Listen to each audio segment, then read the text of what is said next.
You're pretty good.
Just about ready. Well, I really hope that the controls are as easy to map in this as they were in the first game. But apparently these original PC ports were made for like Microsoft Sidewinder controllers, which are fucking archaic. So they're a little bit weird, but as long as I only have one controller connected, it should be fine.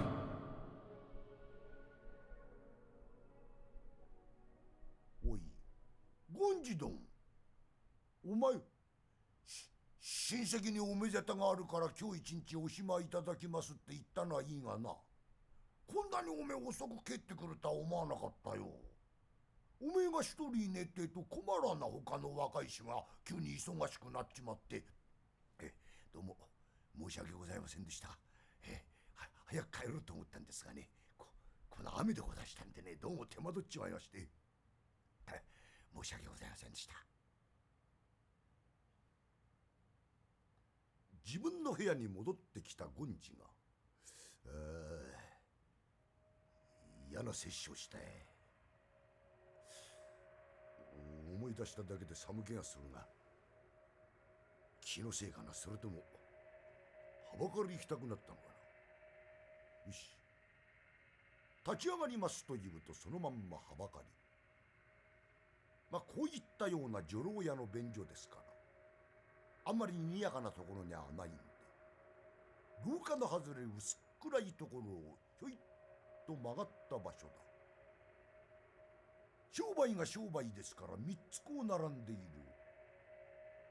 その真ん中の一つ、取って手かけて開けようとした途端に中からこら、どうもすいません、失礼しました。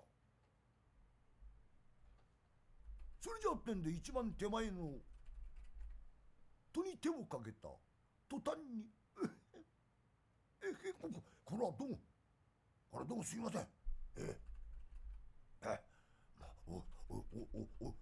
おいらんかご親族でございますか。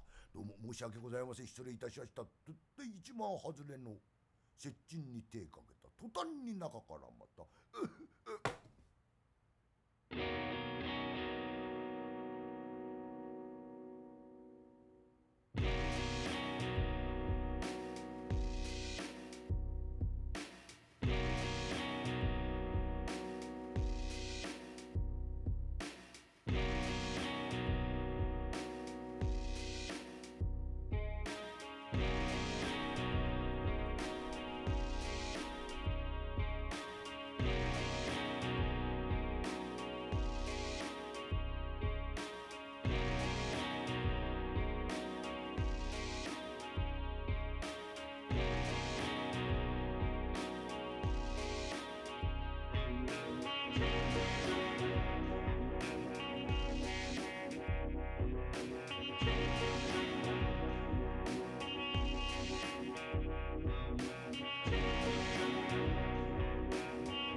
That was so abrupt. Oh shit, I didn't realize I had echo on. Sorry about that. The ending of that song is so abrupt.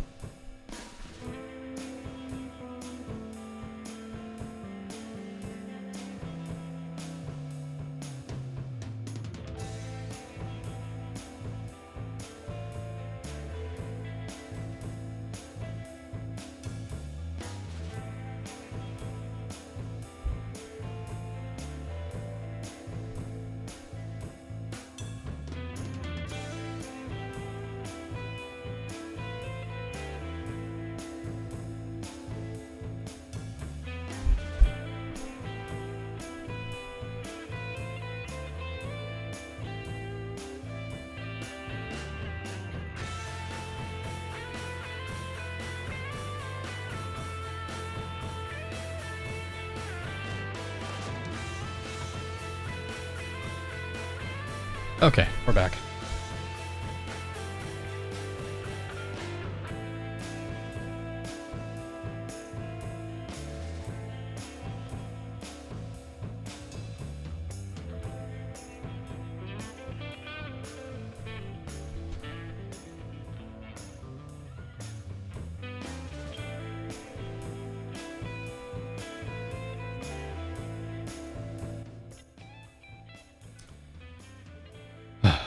Man, today was pretty sweet. I'm not gonna lie. I got my steps in, did a little bit of extra shit, extra working out.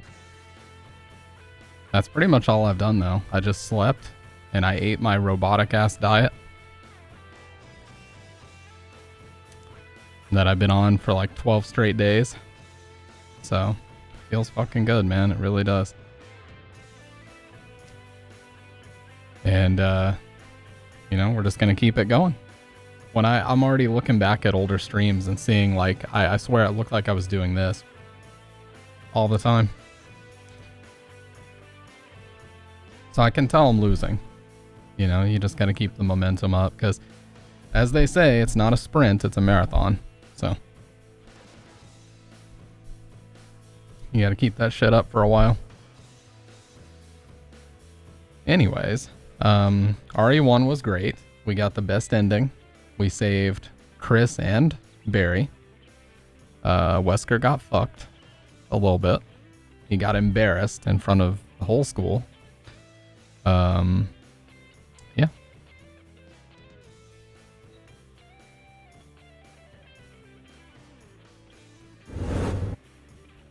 That was loud.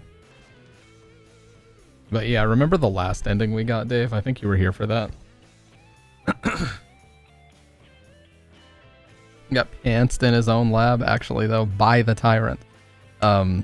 Last time, I didn't wait. Remember, there's that one part where you fight Jan the second time, and it's in that room with, like, the white checkerboard floor and the fireplace.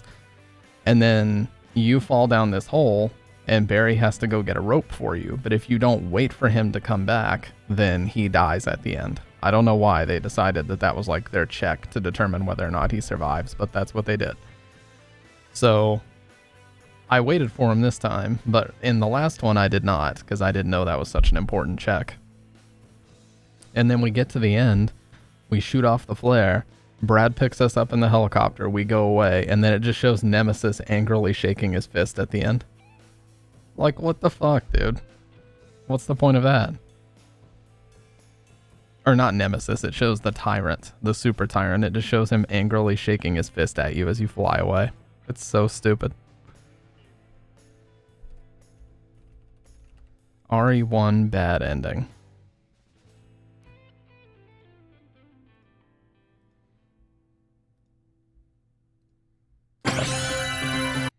Holy shit. I want to see that one again. Sorry for deafening you guys over and over.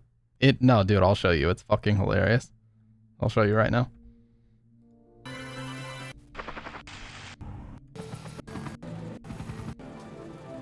This is when everybody dies but Chris.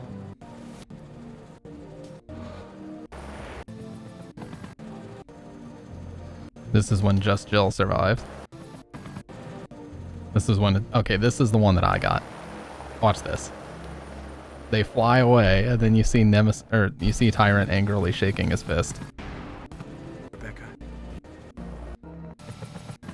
Wait, where is it? Where about that? Dude, am I gonna have to pull the VOD? Because I definitely saw it.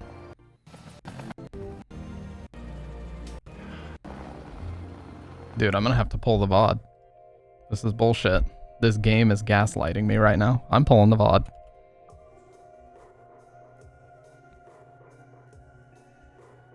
Hey, what's up, Kermit?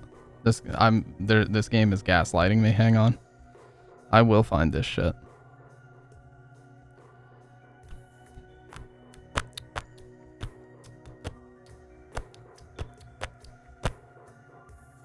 When was the last time we played that? Because it feels like it's been a while.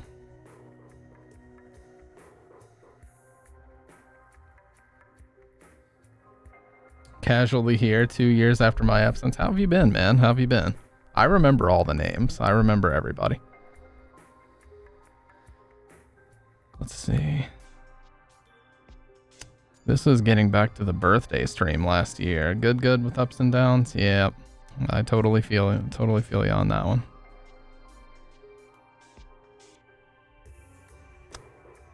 That was the last time I played CVX. Man, this is so old already. Holy shit.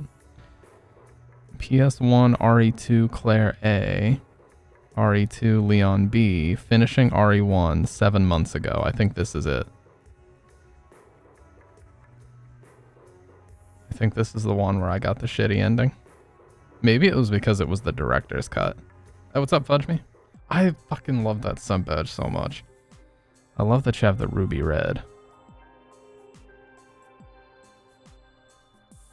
Yeah, maybe that's a director's cut specific thing. Right now I'm trying to find a work because I need money for my microtransactions. I totally feel you on that one. Oh my god, dude. I looked like an alien in these old streams. Why didn't you guys tell me I looked like an alien? It is back this way somewhere. Look at this shit. What in the hell was I thinking? I look like an alien that's holding its breath. I think it might be those double doors in the center.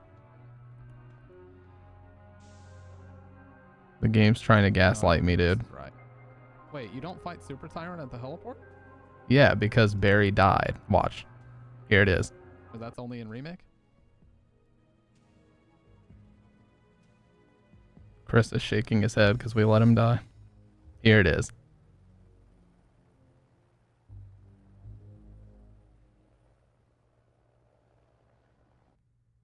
What the hell just happened? Dude, they need to stop gaslighting me. This is insane. I fucking saw it. Maybe it's as the chopper's leaving. Oh, no problem, Fudge Me. No, I got you, dude. No ads. No ads. You've been chilling here a lot, so that's the least I can do is make sure you don't have to watch ads. Fuck. Well, that's a horrible ending. Oh.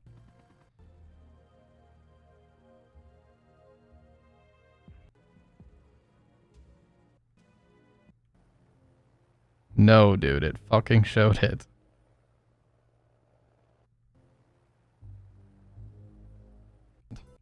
Boss. Oh, there it is. Bullshit. There it is. Look at the bottom. Yeah, it's still there. And you can, my head is in the way, dude. My fucking melon is in the way, but you can see his one hand like doing this as we fly away. I knew it. I knew I was not crazy. Holy shit. I was getting gaslit myself, dude. I'd kill for the Guilty Gear Strive sale, but the sale's gonna end like a month before I get paid if I get a job right now. I'm still gaslit. What do you mean? You've never seen this before? Yeah, it's still there. Hey, what's up, Ken? Door. Ken Door. You know, like Flipendor. The Harry Potter spell.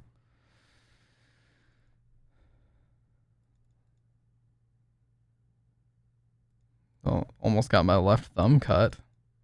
Dude, I fucking love Guilty Gear. Guilty Gear just aesthetically is one of the coolest fighters out there, for real. I love the heavy metal aesthetic and the gothic vibes, the Victorian outfits, you know, it's just a very, very cool game. Of course, because I'm basic as fuck, I like Soul Bad Guy.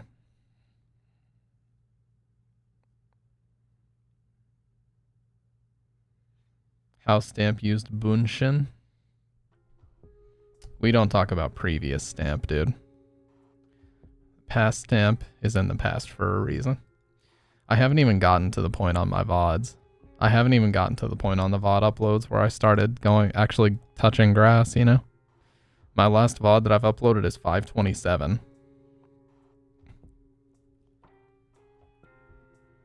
The Crow Country VODs are up, by the way. It took me 7.5 hours to beat that game. I didn't expect that. I mean, it's a good game, but damn. I didn't think it was that long.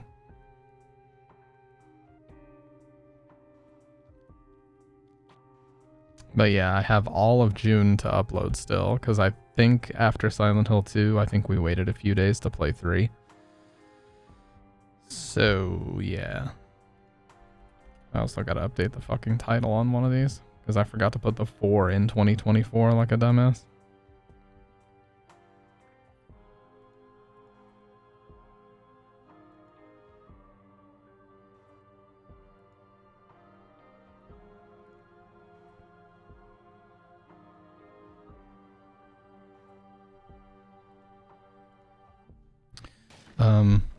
Oh.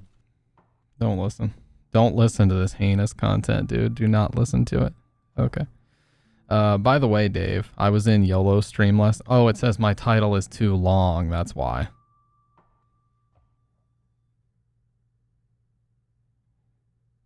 I'll just change it from in-depth story playthrough to story playthrough then. Okay.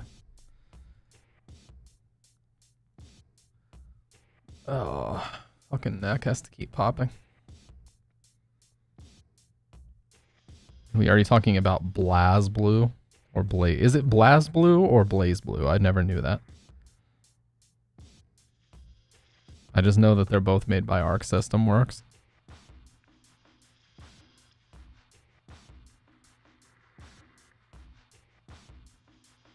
I've been having these problems with my hair lately. Even I got bald like last year, and now I feel more comfortable with my new haircut. Honestly, dude, if my hair ever started to go, I would just pull the hat lower down and go down to a buzz cut and just wear a hat like most all the time. Plus, bald with a beard looks really, really good. So, it is BlazeBlue? Okay. Or no, I said BlazBlue first. Okay, so it is that.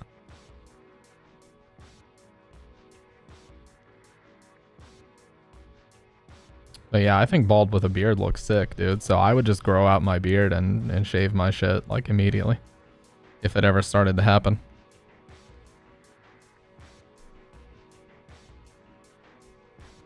It's like Josuke Joestar's haircut, and I love it. I'm sorry, I don't know who. Bald plus big beard is a great... Yeah, that's a great combo, for real. It's a classic combo, and it looks good.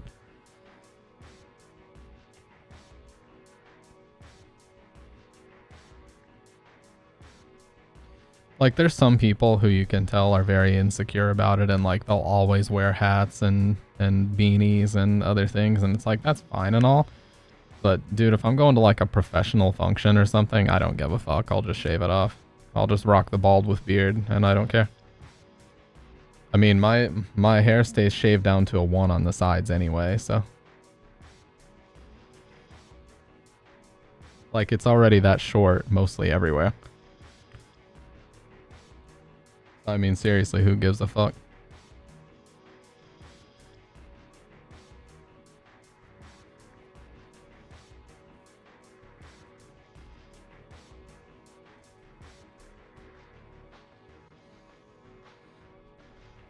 I have coffee. That's the only thing I give a fuck about, is the fact that I have coffee.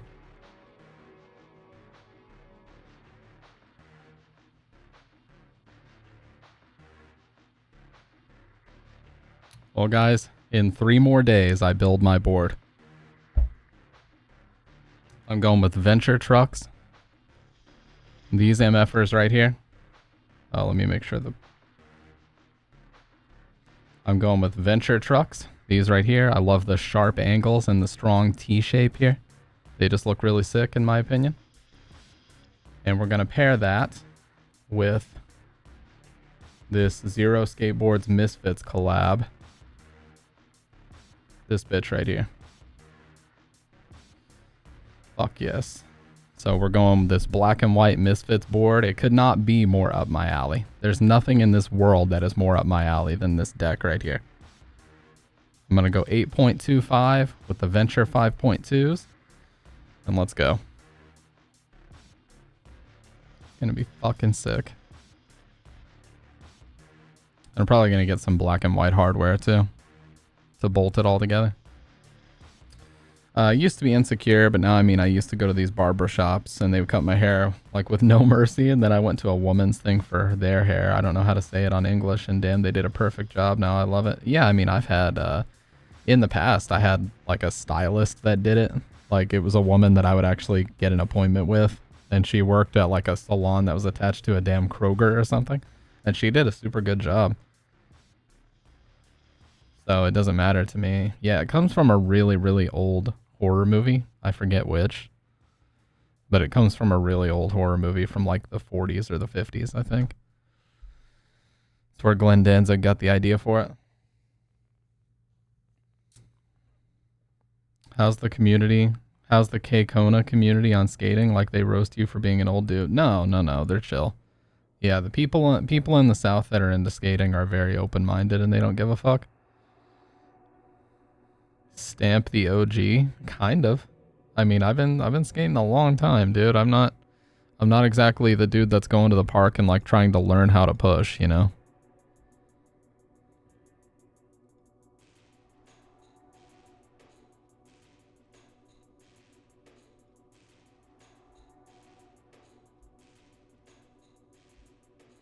These are the trucks I'm riding right now. Ace 44s. They have like this nice chunky bar. They have this nice chunky bar at the top and then a really quick dip down into the pivot cup down here. But there's just something about this that I really love. I love how industrial it looks, you know, straight, sharp edges. It just looks really tough. But these things turn really, really well. At the end of the day, a truck is a truck, right? You put it on the board and you fucking ride it, but, you know. For me, someone who's not I'm not a pro, I'm not on Flow for any company, I'm nothing. But, you know, I just go by looks, and I think that the Zero Misfits collab with the Ventures is gonna look sick, so. Yeah, I just love the riffs and how it has like this goth rock vibe to it.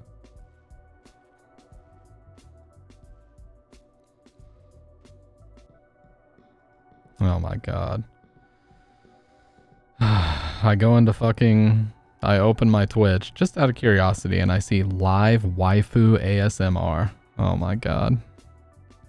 Why is it always bunny too? There's so many Twitch accounts that have the word bunny in them. What is this all about?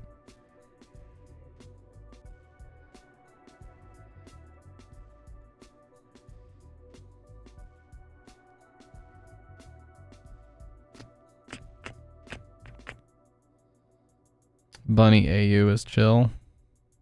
That is Bunny AU. I'm just saying, dude. I don't know. This to me just screams the stereotypical, you know, tits hanging out. Which, whatever. Hey, if you're making money, I'm not gonna criticize. I'm certainly not jealous. You know, if you're paying your bills with it, go for it. It's just, you know, it's one of those things where you just see it and it's like, well, not for me. See ya. I click the option that says hide this content because I don't need to see this.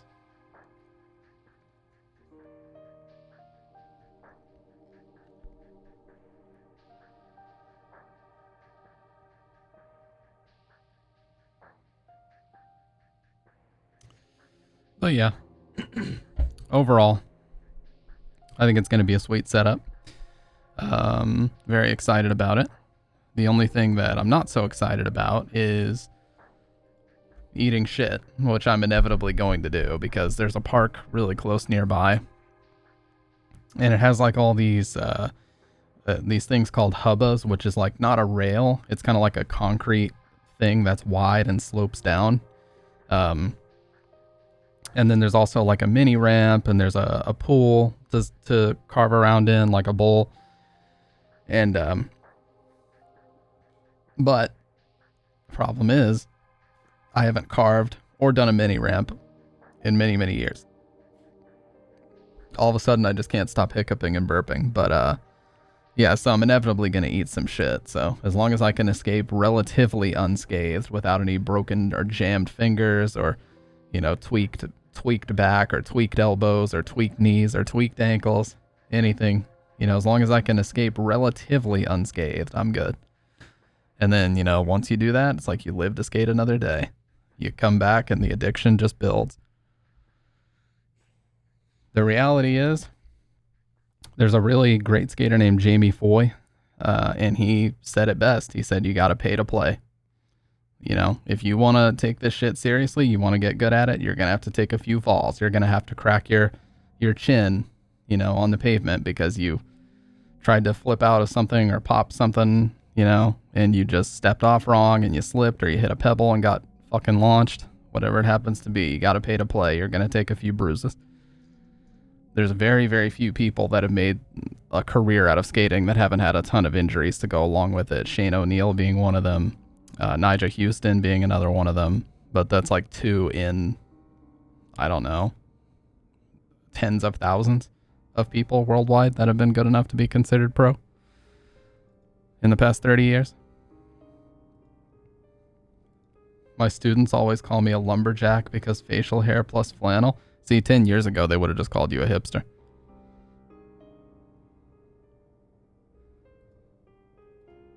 By the way, look at this fucking purple bushing. Is this purple? That's like a royal. That's like either a royal blue or a purple. That's so beautiful. I like that it's translucent as well.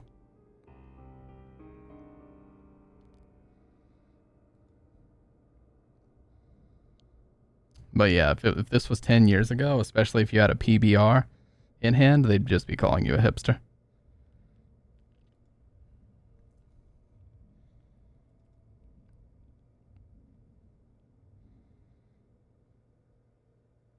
I do too. Purple is such a sick color. It's a royal color. Oh shit, I need to get my water too. Am I a hipster? No, that's not. Vans, I mean, those are called casual shoes for a reason. Lots of people wear Vans and they don't skate. You're only a hipster if you go to the skate park or like you get dropped off at the skate park. No, this is more poser.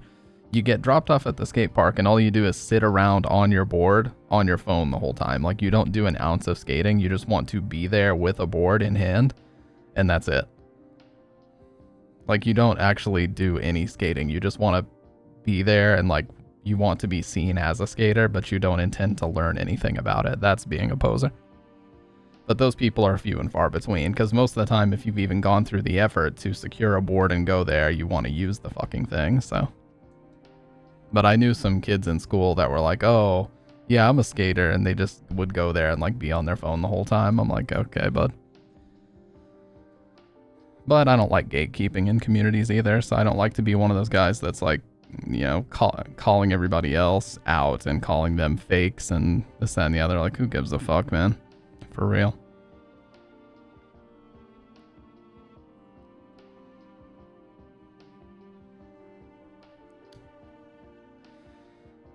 My friends always tell me that I look quite like an emo, but it's just because I use this ring my friend gave me and I only wear dark clothes. Yeah, I only usually wear black. When I've been going for my runs and walks here lately, I just wear like a similar shirt to this, which is just an oversized fucking Walmart athletic shirt because dude, they're fire. They don't fade. They stay like ink black. They don't shrink. They're sick. And they actually do like the moisture wicking. So when you start to sweat, it doesn't, you know, you don't get soaked. And then I just wear some cheapo, you know, black joggers off of Amazon. That's it. The only thing I invest decently in is my shoes. I wear Nike running shoes, but that's it. Just because, like, if you don't do that, then you're going to end up in a lot of unnecessary pain. Because you didn't, you know, get yourself good shoes that fit correctly. That's the most important thing.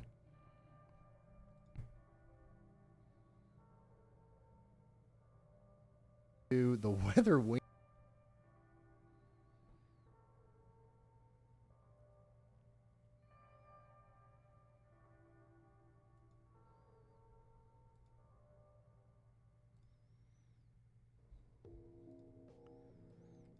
Probably more sustainable than fast fashion because they're not attempting to be on trend and are basically the remaining stock of previously on trend. Yeah, I don't give a fuck about trends. I just wear black.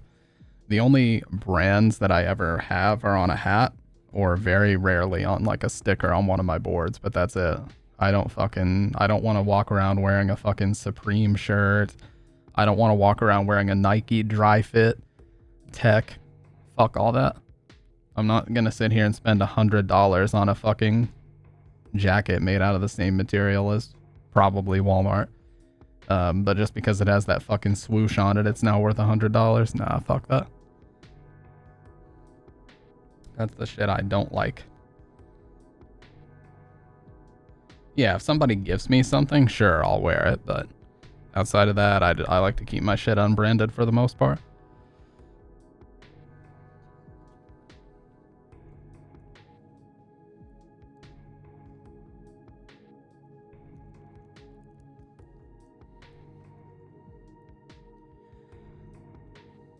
I will say, Kermit, like, something that does wonders for my confidence is a good cologne. And if you guys don't know, Lucky You is like the greatest men's cologne because A, it's cheap, B, it lasts like fucking 16 hours, and C, it smells like every time you walk past somebody, it's like you're blasting them with fresh soap smell. You know what I mean? I forget what the exact like scent notes of it are, but every time I put it on, like, Bridget is like, that smells amazing. I'm like, I know. I actually, how I found out about it is random as shit too, because I was working overnight at the time. Irish Spring Cologne, it kind of is. It smells amazing though. I was working overnight at Walmart and some guy walked past me and he had it on and I was like, okay, I need to know what that is because I want to smell like that. And I don't care if it's weird. I went up to him like, bro, what cologne do you have on? Because that shit smells amazing. And he told me. And that's where it started. So I tried it out and I was like, yep. Yep, that's right. And it's not even that expensive. You can get like I have a massive jar of it for, or jar, a jar of cologne. I have a massive bottle of it for like $18.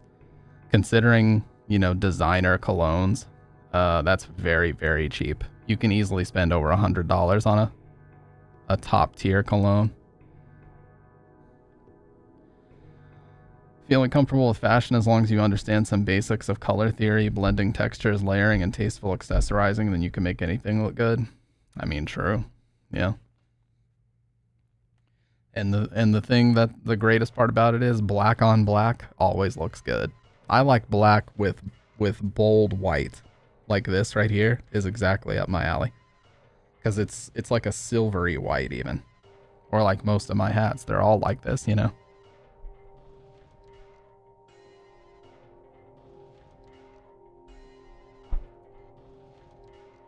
Like this one here, same deal.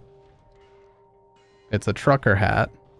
It's got the mesh back and all that, but the silvery white, you know, I just like it to be inky, very, very dark black with a really sharp and clear white on top of it. I just think there's something about that that looks really sick. Pretty much all my hats go by that.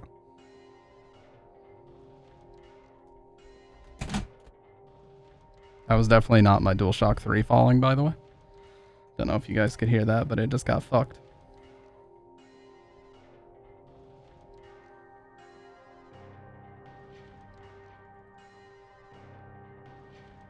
Oh. Black with bold white is just basic value contrast. It's principles of design and visual elements 101. I did not know Guilty Gear was getting an anime, but I figured that would have already happened by now because it seems pretty, it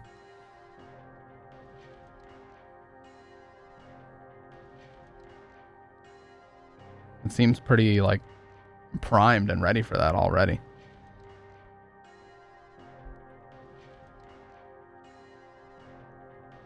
Okay, I'm really stupid because I thought Salt was talking about a maxi pad. So had you not said maxi dresses, I would have sat here very confused. I was like, huh? That's not even, like, visible. What is going on here? I'm sorry. I said I'm stupid, dude.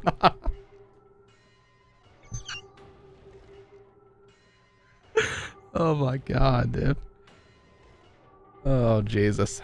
Well, you know what? It was about time. It was about time that I had a stupid moment.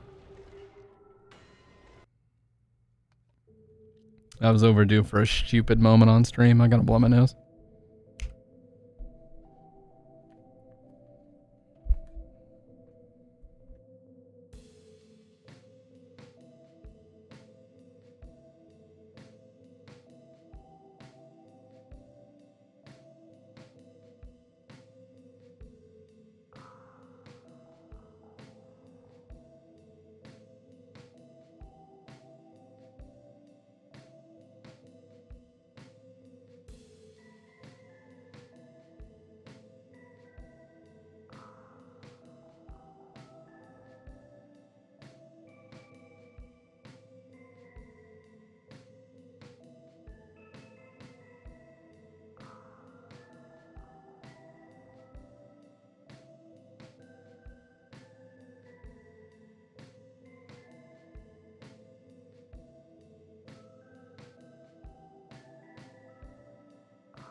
Oh my god, dude. I just love that Fudge was in disbelief at how dumb I was. How am I supposed to know what a maxi dress is? Why would I be well versed in that?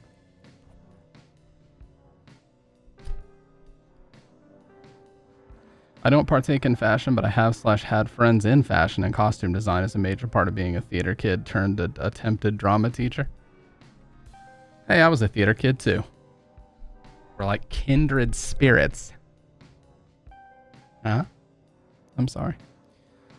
Yeah, I was a theater kid too. Hey, no problem, Kermit. Good luck. And appreciate you stopping by. I know it's been a while, but you know, we're still out here doing D-Gen things. You know how we do. A Dream Theater kid. Let's go. Metropolis Part 1. And then Dance of Eternity / Metropolis Part 2. Sick. Oh, by the way, Kermit, are you in the Discord?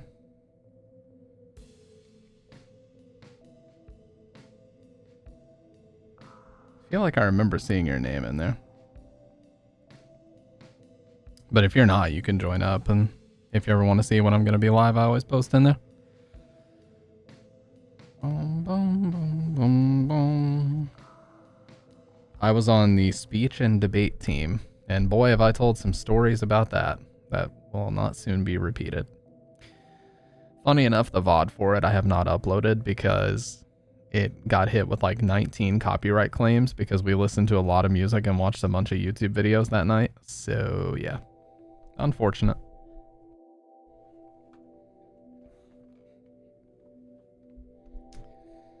But it is lost in the sands of time.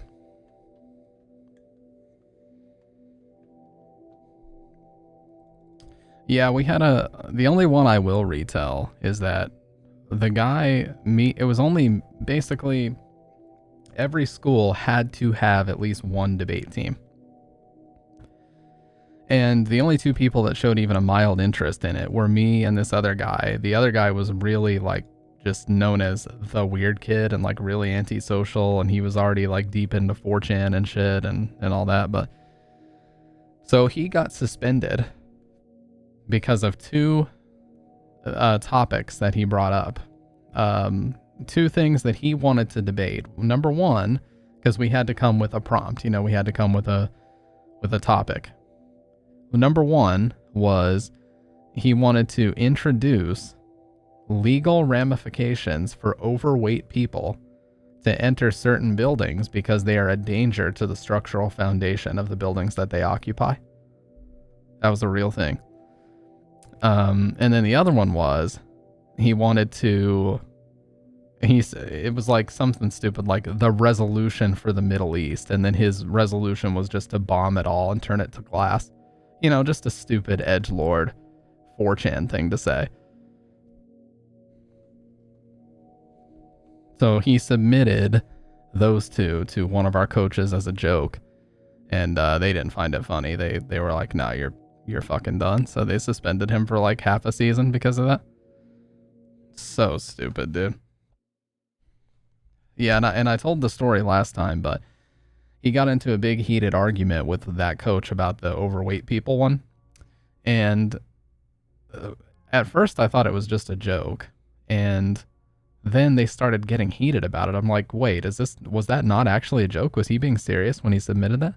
And then it ended with him saying, well, the only reason why you're mad about it is because you would be considered one of the overweight people. Like, what the fuck, dude? I was just sitting there watching it unfold like it was a fucking movie, you know? It's like I was just watching two people slowly one-up each other in anger. 4chan incels really do be ironic. Yeah. It was so dumb. That whole conversation was.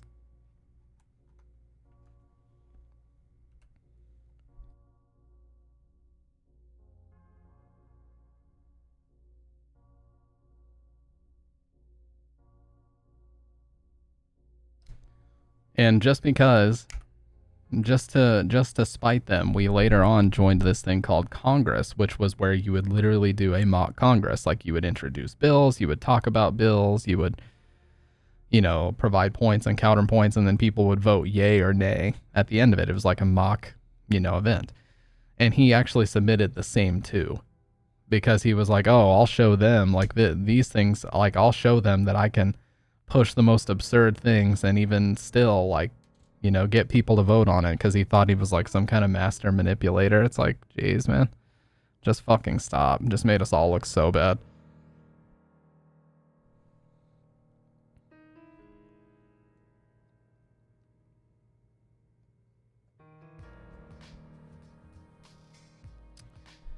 Anyways, yeah. So that was a summation of some of my stupidest experiences in speech and debate. Other than that, it was pretty cool. We would just travel to schools all throughout the state, other high schools. Bruh. We would travel to other schools all throughout the state. This town is full of monsters. How can you sit there and eat pizza? I'm impressed that they actually don't play over each other. I think there's a setting I can do to make them play over each other, but yeah, we would just travel to different high schools, and you would have 3 rounds and then a final if you made it to the finals. So it was pretty cool, but I mean, honestly, toward the end of it, I got pretty sick of it, but I'm glad I did it anyways, because, by the time you're a senior, you have literal seniority on the team, and like, you're seeing like the younger people on the team come up and learn things and that type of stuff. We only had like 4 seniors when I was 1, so we were all de facto like team captains, which was cool. And then after I graduated high school, I did come back as a coach for a little bit. I subbed in for a couple of coaches.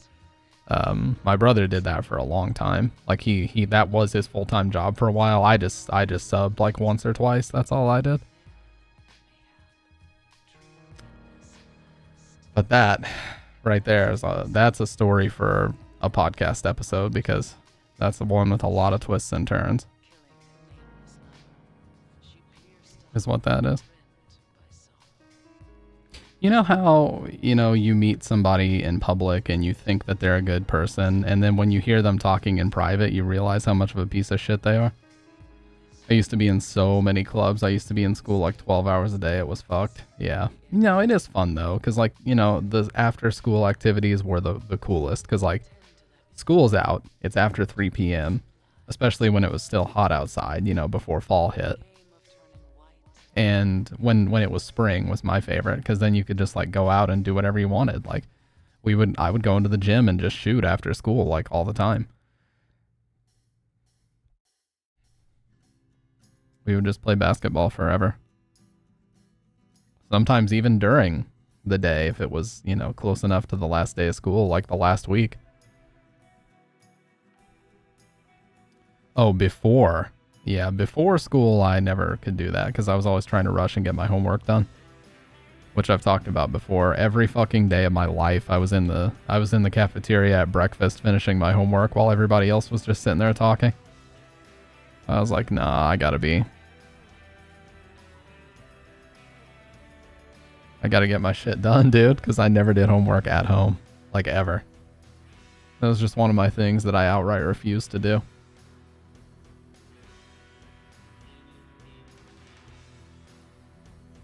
Boom, boom, boom, boom. Anyways.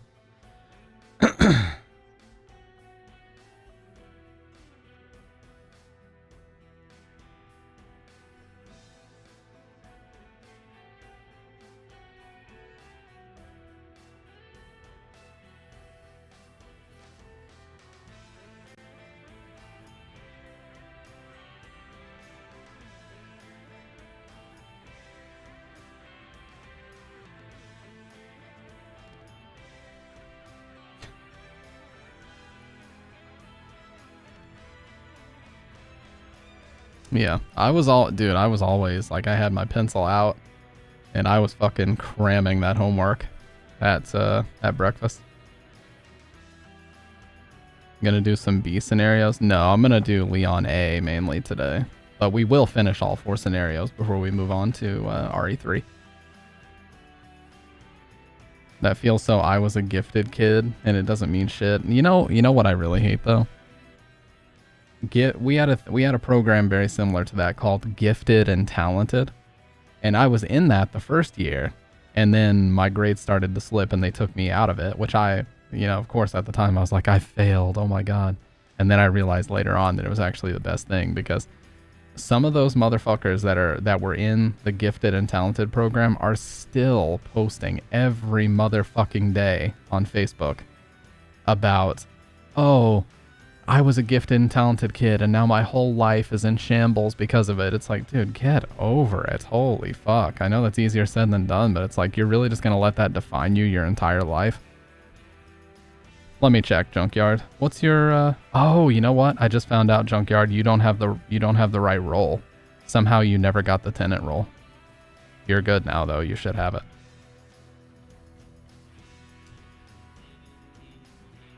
I don't know how that skipped, because usually I add people as soon as they join. I don't know how I forgot to do that, but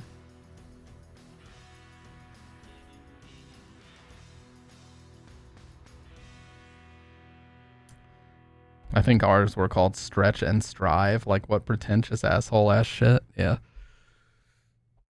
Yeah, gifted and talented. Like, they're still posting memes to this day about, oh, I was a gifted and talented kid, and now anytime I try something new, and if I don't get it right away, I just hate myself. And man, it's just so awful. It's like, Jesus Christ, dude. Like, you're in your fucking 30s now. Like, get over it. Get over yourself. Why would you want to continually post about that and just make that your whole identity? Something that happened fucking nearly 20 years ago now. Okay, not 20 years ago, but like... yeah, actually nearly 20 years ago. Because if they're like 33, 34, and the shit happened when they were 14 to 16, like, what is going on, dude?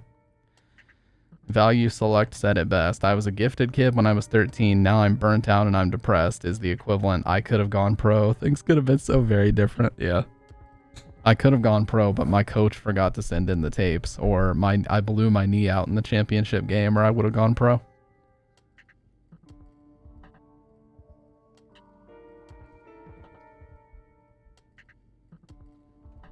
Coach forgetting to send in the tapes is the most hilarious one. It just takes all the blame off of you.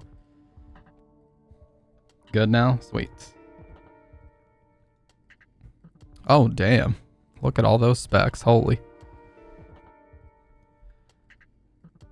Cooler Master, not a Noctua. That's what we like to see.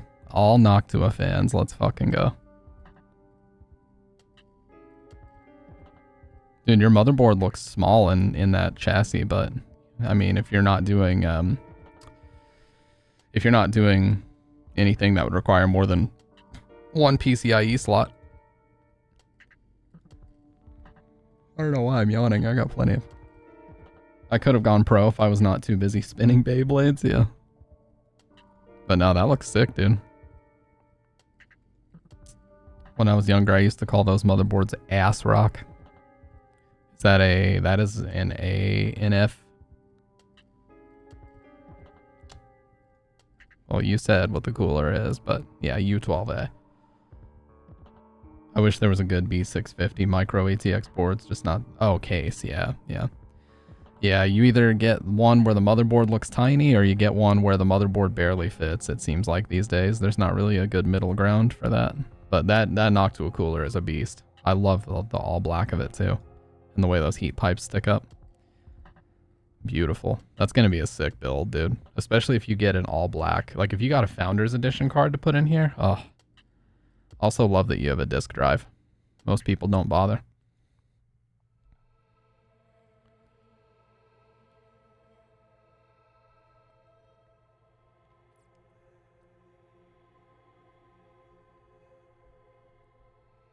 Noctua. So-called gifted kid syndrome is just another flavor of narcissism, often mixed with a little self-masochism. They regret everything they did or didn't do when they peaked. Yeah. No, literally, there's this girl. Obviously no names, because I don't give a fuck enough anyway, but she when I knew her in college, would always say things like, I'm failing because all of my professors hate me. And then on her Facebook, she would constantly post about how she was a gifted kid. And now if she doesn't get something right off the bat, it's just so hard. And she's so just sad about it. Like, okay. Like, that's just a lie. If you're failing your classes because you're either not showing up or not doing the work correctly. Like, if you were failing every single class because your professors hated you, well, it's time to, like, get with the fucking administration then and talk about, you know, but she never did. It's like, well, gee, I wonder why.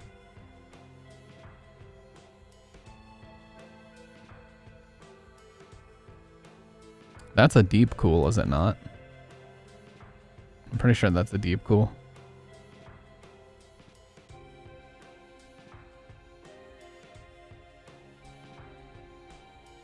Yeah, mine's in there also.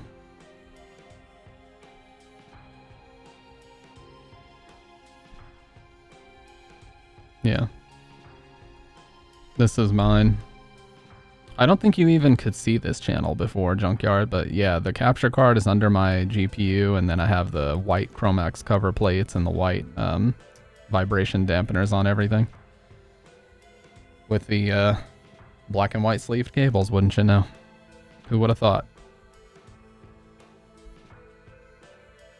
Also, bro, the smart kids are almost always insufferable, especially in a boys-only Catholic school. Like, fucking hell, yeah. Like, any of the kids that were in Gifted and Talented, like, they just walked around like they were the smartest people in the world. And it's like, you know, back then, of course, people were mad about it, or like they held it against them. But it's like, now look who's laughing, because they're the ones who are just fucking, you know, it's like they just never moved on from that time. Like you said, it's as if they think that that's when they peaked in life, and they just simply cannot move on. Yeah, I like those combs. I have those black cable combs on mine.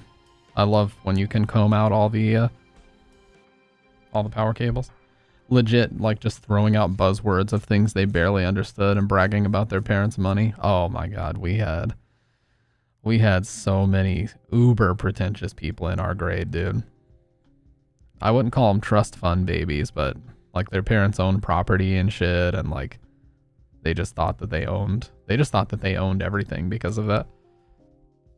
You know, always talking about what brands of clothes they were wearing. And back when I was in school, it was like Aeropostale or Aeropostal, whatever it was, and like Abercrombie and Fitch and Hollister. Those three were really popping, and American Eagle.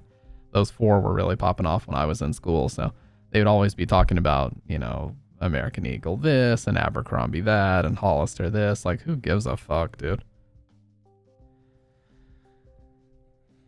Yeah, I guess you could call it Nepo babies would be a more applicable term.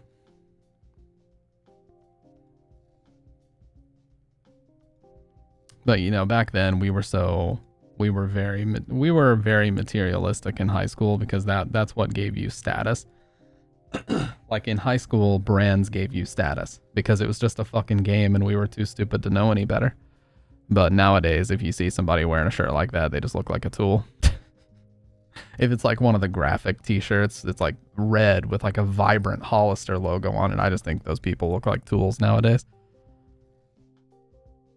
Like, yep, you are a very gullible consumer.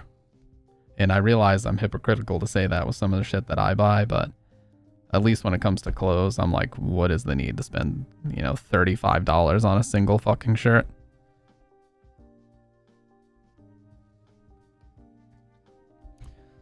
Also, just in case anybody doesn't know, the dude who owns Abercrombie and Fitch is a giant pile of shit, and actually they have to burn their clothes instead of donating them to like Goodwills or homeless shelters or whatever. He demands that they be burned, because if you saw a homeless person, or a less fortunate person, shall we say, wearing an Abercrombie and Fitch shirt, then the identity of the brand might be damaged. So they burn the clothes before they donate them. I have like 2,000 in audio gear I barely use. Well, I use all mine, but it's just I have what is that, gear acquisition syndrome is what they call it. Like I use a lot of my stuff, but my problem is I want to keep switching things out. Like, oh, this sounds great, but what if I tried this? You know, maybe this would sound a little bit better, or, you know, maybe on this song this would sound better, or I don't know. So, you know, with audio, it's so easy to get fucked up on the A/B testing of everything. You know, this sounds good, but does this sound better? Does it actually? I don't know. I don't know for sure. And like, you bring in a second person, a third person. Some people like the first one better. Some people like the second. And you're just going to fuck yourself up sitting there all day wondering what sounds better. What the reality is in audio, nothing is definitively better or worse. It's just different. Take, for example, this fucking thing. I've been talking into the SM7B. This is the only mic that I've used for streaming since 2019. Okay? We're coming up on 5 fucking years with this thing. I have not changed. Not once. But some people, when they hear this, they say, oh, that mic sounds like you're talking into a sock. Or it sounds really muffled. You know, a lot of times I hear people use the word muffled when they talk about it. And that can be true if you have the gain up too high or you're talking too close. Like, this does give you a little bit of that muffled sock effect. A little. But if you just move back, it sounds fine. So, you know, but other people, you know, they choose brighter mics that have more top end. And then when I hear that, it pierces my eardrums. And I'm like, this shit is too harsh. I would rather listen to this. The only good thing Abercrombie & Fitch has ever done is show buff shirtless men, and even then they're racist. Dude, anytime you go in the store as well, there's like a nauseatingly high amount of cologne and perfume just wafting everywhere, and they do that intentionally too.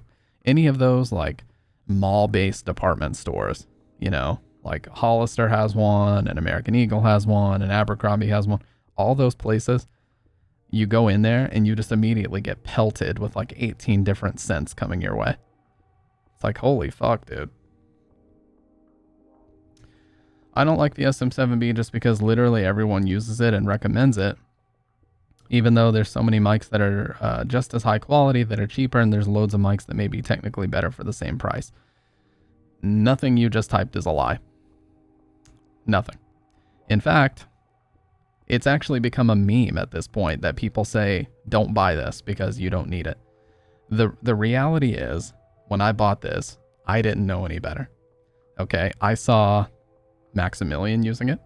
I saw a bunch of streamers using it. This was back in 2019, and I thought, hey, that's a pretty cool looking mic. I want to get it. And then I saw the price, and I was like, holy shit, that's expensive. And I didn't realize I would need a cloud lifter, and I didn't realize I would need an interface with good preamps and all this shit. Like, but the thing is, by the time I realized it, let's fucking faux. After months of radio silence, I finally emailed the right person to get my degree exit store. Let's fucking go.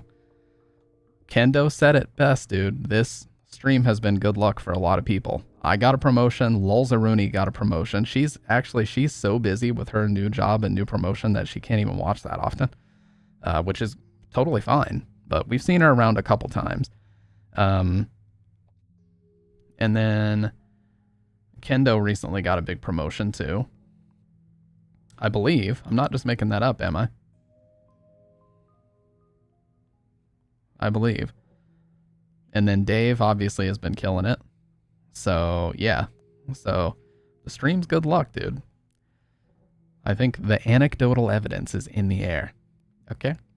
I'm turning my fucking life around for the most part, just in terms of being healthier, because I'll be honest with you guys, if you wind back the clock just 2 months, I was like, dude, I was probably in the worst health I've ever been in my adult life. Like, I was just gaining weight like crazy and super pale and just didn't feel like I had any energy. And one day I was like, I'm fucking sick of feeling this way. I'm going to put on some workout shit and I'm just going to go walk. And that was over a month ago now. So been doing it consistently for a month and things are really, really changing. How I can even get promoted while I'm just here watching this dude play Silent Hill all day is mind boggling. It's the stream, dude. It's the luck.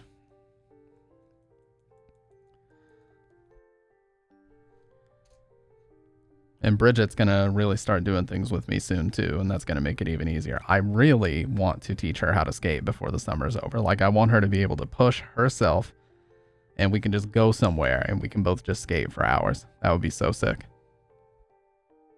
Anyways, what I was saying about this. Is this mic a status symbol? Yes, it is. Let me clarify, though. That doesn't mean it's bad. It just means that a lot of people buy it for the wrong reasons. And when I hear the way that people mix this and they take bad advice from people who don't really know how it's supposed to sound, this is a professional audio product that has somehow like swam its way into the gaming, streaming zeitgeist, okay? So this atmosphere of streamers and gamers who are not audio experts are now working with a professional microphone. They don't know how it's supposed to be gained. They don't know how to set up the noise gate properly. And I'm not like judging them for this. Why would they know? They've never needed to know this shit before. So what are they going to do? They're going to go to YouTube and they're going to copy the first video with settings that they find. Seems sensible enough. Why wouldn't you do that? But the problem is there's just a ton of misinformation out there. Like, people think you need 60 decibels of gain with this because Shure's official documentation tells you that you do. The reality is you do not. You need like 48. And if you push it to 60, you're just going to get a bunch of hiss in the background. Dude, I can't wait till I can manage to start taking care of health shit. Yeah, you just got to take it one step at a time. Literally, in my case, you know. I woke up one day and said, I'm going out in the sun. I'm going for a walk. And I felt absolutely fucked after I had done like 3 miles. And I was like, you know what? It's going to get easier. After the first week, you know, I felt like somebody took a baseball bat to basically my whole lower body. Once I took 2 recovery days and I went back out, it was like I had a new pair of legs. You know, now I can do 3, 4, 5 laps easy around my whole ass neighborhood, which is about a 3-mile walk. So I can do like 9, 10 miles a day easily. My degree has an exit pathway wherein I don't get the degree of the course I've been working on so far, but I still get a degree. Typically these are lesser, i.e. a bachelor's exit may be a diploma, but for my course it's an equivalent bachelor's, just a useless one that doesn't mean anything to any industry. I'm just going straight for a diploma right now and then maybe doing a bachelor's if I see it's worth it. Dude, I still can't walk properly. Dude, it's fucked. If it's been a while since you've done it, you got to take your recovery days. Make sure you get lots of protein, cherry juice if you got muscle soreness, but I can't fuck with cherry juice right now because, you know, carnivore, but you get the idea.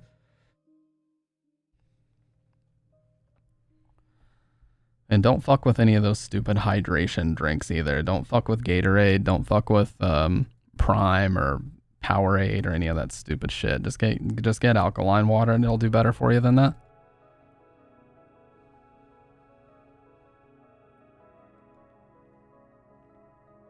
Oh man.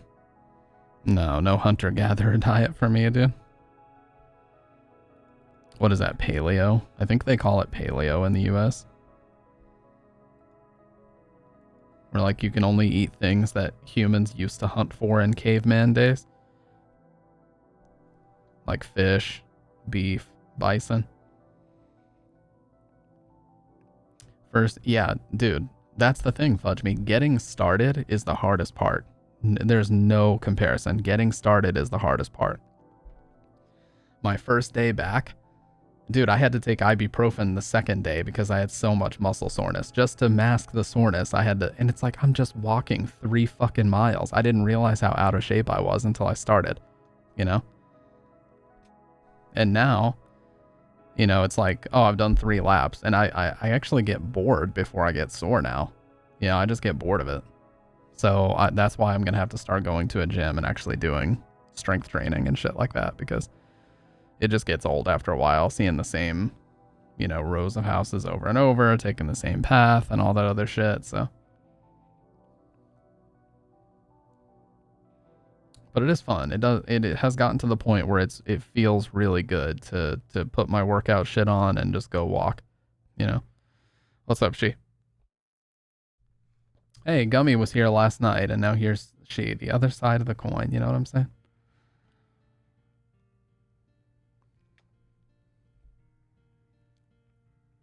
Gummy was in here lamenting about laser hair removal last night. Not a topic I expected the stream to go in, but you know what? That was a conversation that we had.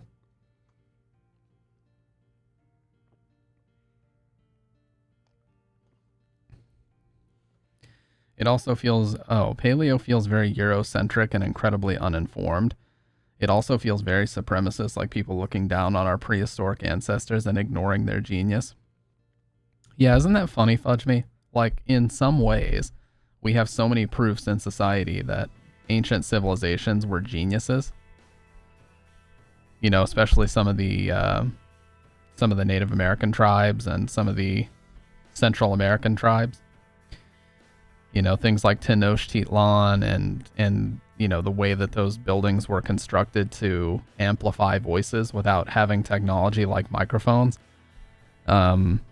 because of reverberation and echo. Yet in some other ways, it's like you can't have your cake and eat it too. Like, some people consider them to be, you know, dumb cavemen that whacked each other with clubs all day.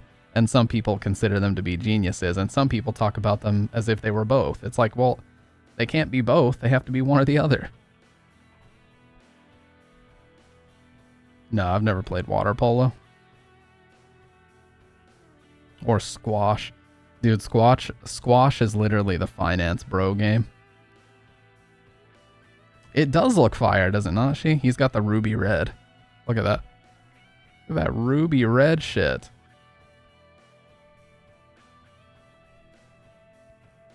Not just the audio engineering, those things are more earthquake proof, made out of literally just press fitted stones than modern skyscrapers. Exactly. And yet some people talk about how it's, oh, you know, we're just so more advanced than they are. We're definitely more advanced technologically, especially with what we've done with fucking silicone is amazing.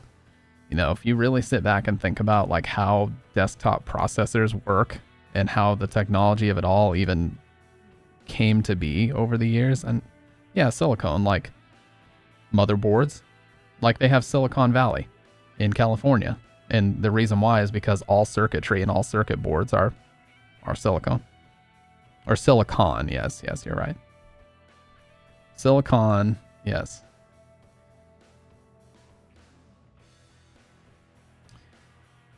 But there is a lot of silicone technology out there, I'm just saying. But no, I actually just finished reading American Psycho, so a lot of time they started talking about like, yeah, silicone, yes, you're right. Silicon is what I'm referring to, like how all circuit boards, they're foundationally silicon, you know? When they create the wafers for the chips and all these different things, it's ultimately based in silicon. So the fact that we've taken this one material, yeah, the fact that we've taken what is essentially sand and turned it into everything that we've turned it into is fucking crazy to think about, dude. It is actually crazy. The average person today has a better understanding of the theory, but less of the practice. We are empty geniuses versus our ancestors' blind genius. Yeah.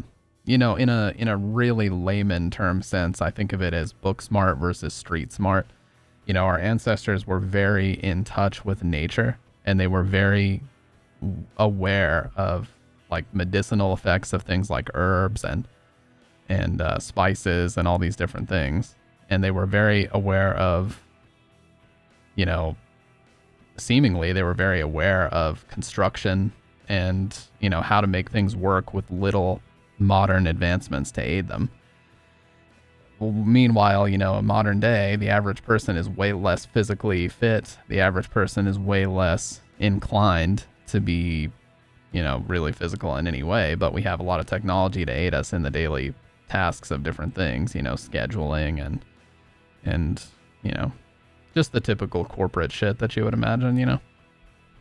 We're all walking around with fucking computers in our pockets now, and you know, every facet of our daily lives is on these things. We use liquefied dinosaurs to move shit around. Yep. And that's it in a nutshell.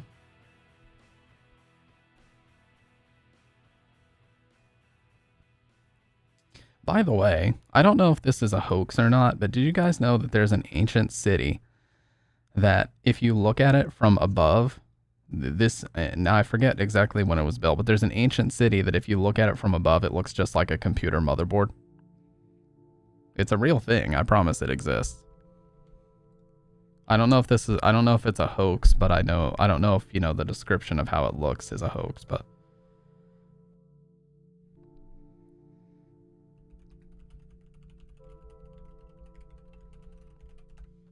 Ancient city that looks like motherboard. Teotihuacan. Teotihuacan. An ancient city resembling a circuit board.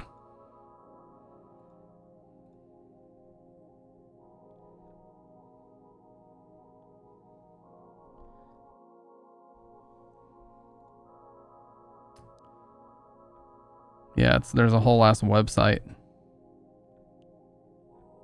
Yeah, here's a good example. No leaking. Okay. Yeah, this is what they show. I'm going to switch to browser capture so I don't leak anything. Yeah, so here's the circuit board and here's the city. Look at that. Like things are clustered, right? Oh, I'm in the way. But yeah, there's the circuit board and there's the city.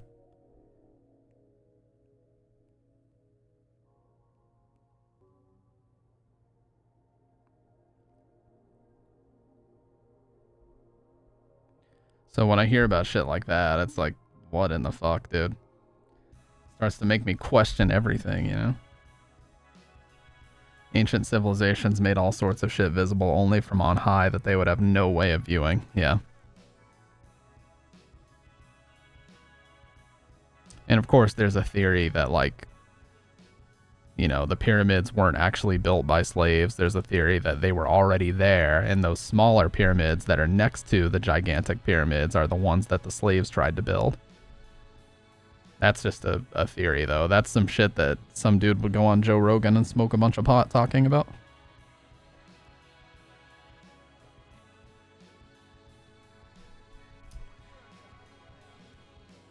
Yeah. No, for sure. For sure. Fucking Joe Rogan, yeah. That's, you know what, though? Salt, he's actually responsible for a lot of this. A lot of people buy this mic just because of him. I didn't even know about his podcast until after I bought it, but... Yeah, that's the thing. It's like, that's one of the biggest pieces of advice I would give to people that are trying to start podcasts. Like, please stop copying his cadence and his setup and start smoking cigars while you interview people. Like, please, just because he does it doesn't mean every motherfucker in the world has to do it on their own podcast. And stop calling your podcast the blank blank experience to try to copy his,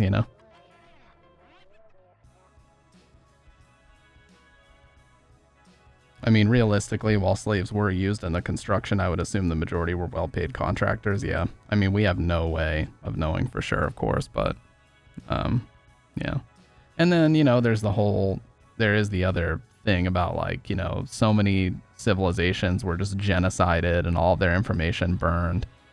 There's like the whole Library of Alexandria shit where, we don't really know what's in it. And a lot of information has been, just destroyed over the years that certain civilizations may have had access to.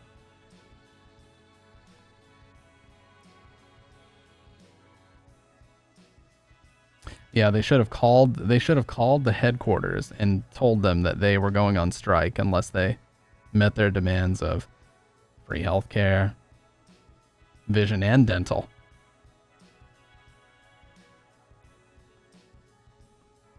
That they lift the OSHA violations. That type of thing.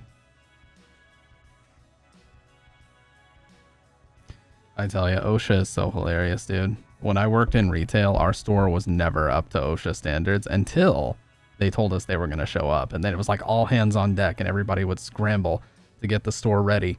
And then after the OSHA person would leave, after they had done their inspection, it all went to shit again. They only fixed it up when they knew the person was showing up. That's why they should have done it without announcing it. They should have just shown up completely out of nowhere. But they never did that.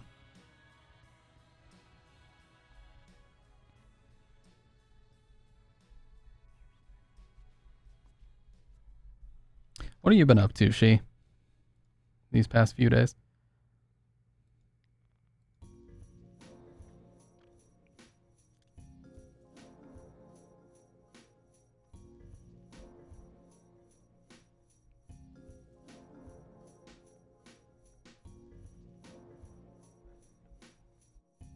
Wow, she said, fuck this kid, I'm out. What's up, Dr. Red? We have a lot of receipts and information about the conditions of buildings, the pyramids, and payment over the years. I mean, when you think of a royal building, a vanity project to display their wealth and taste, you would expect them to be frugal and get slaves to put something together. No, they become the patron to the best artist around and pay them ridiculous amounts for singular works of beauty. Yeah, that definitely seems more logical to approach it from that way. Instead of the way that it's been depicted, which is like one guy whipping a bunch of slaves as they walk each stone up and they're like famished, you know, the likelihood of that is a lot less than what you just described.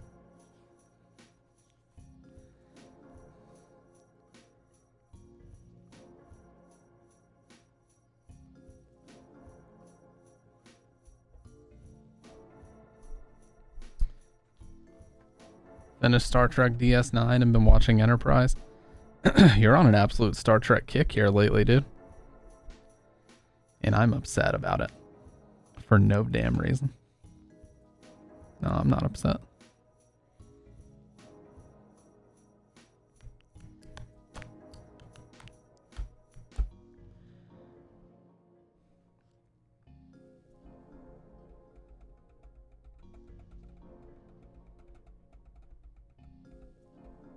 That one guy from Quantum Leap plays in it.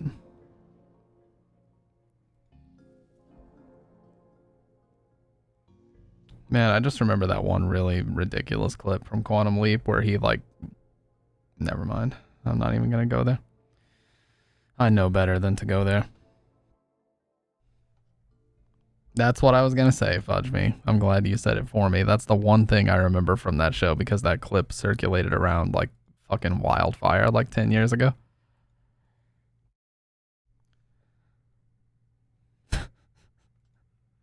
That clip got memed into oblivion.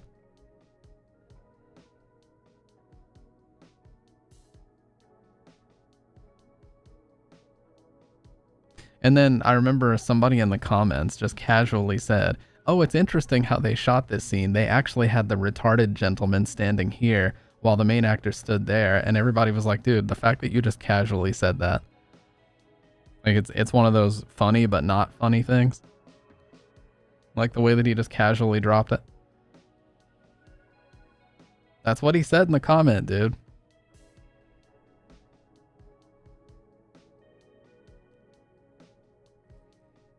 I'm simply quoting what a degenerate YouTube commenter said, okay?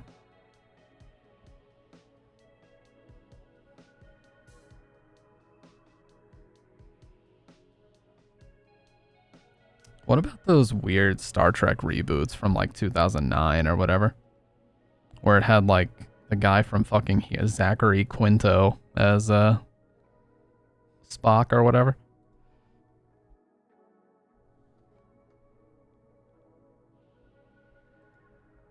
I always thought those were generic as shit.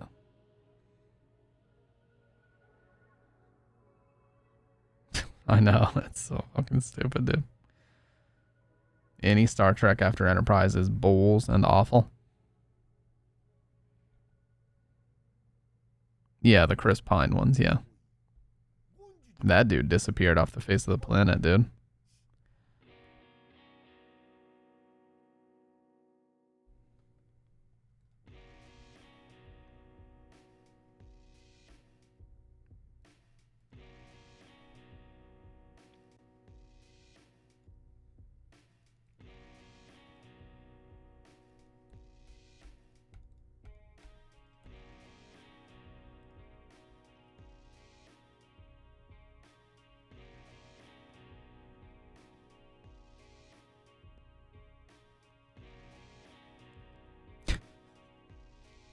I swear, dude. Sometimes, you know, me and Dr. Red share the most degenerate shit with each other.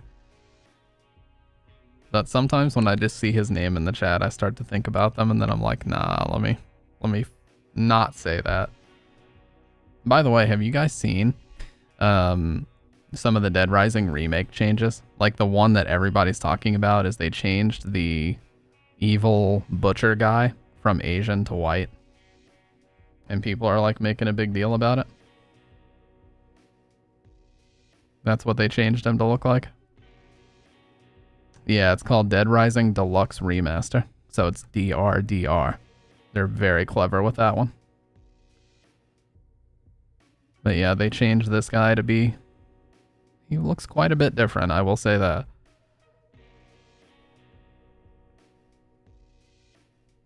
Why'd they give him his teeth back? Yeah. Everybody says this looks like Wings of Redemption. And then they changed Isabella a little. She looks pretty similar, but they changed her a little bit. I think she looks worse. But that's just me. That's the new Isabella. The hair is not nearly as dark as it used to be.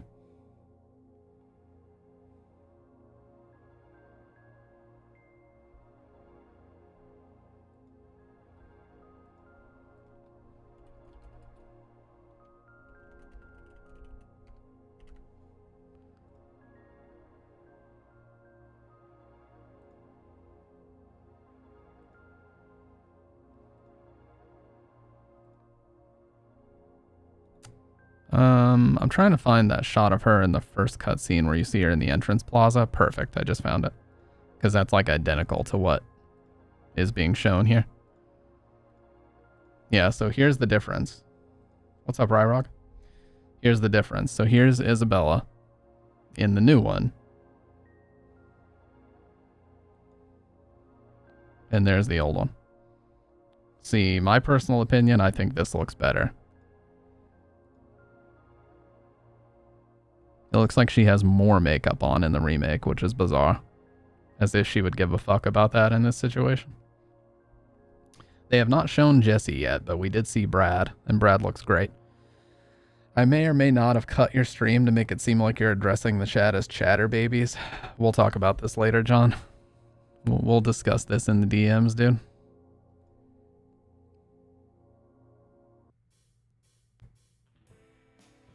Bruh. Look here! Look, listen! This town is full of monsters. How can you sit there and eat pizza? Yeah, the hair is just weird. Like, they made the hair curlier, but also changed the color of it, and they gave her, like, way more eyeshadow and the lipstick and stuff. I don't know, man. I don't know. Maybe it's just me, but I think the older model looked better. Who knows, though? Once we start playing, I probably won't give a fuck. I mean, I'm playing that shit day one. I don't care what anybody... I don't care whatever happens. I'm playing that shit day one.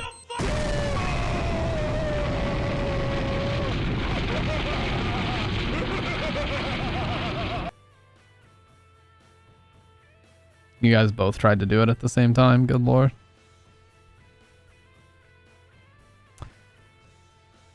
Just to make me mad. You're pretty good.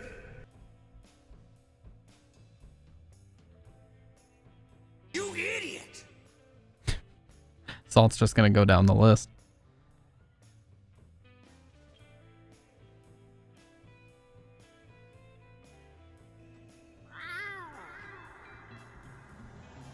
Oh, yeah. Yeah, fucking the Look Here, Look Listen clip was during a... Here, I'll show the whole stream, because I'm pretty sure Sean Ranklin's channel still has it.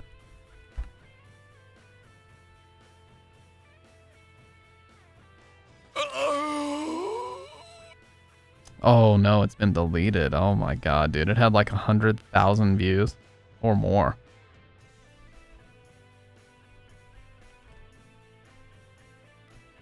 Wings of Redemption gets stream sniped and loses it. Yes, 122k views. This is the original right here. Oh, I should get a damn error. Put it in the sound effects suggestion. I should have one. in the Discord? Throw it in there. That way after the stream I can try to set it up.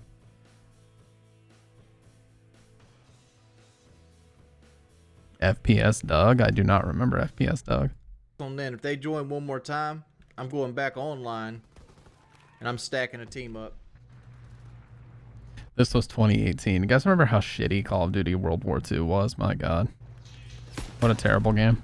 Like, hey, dude knew I was here.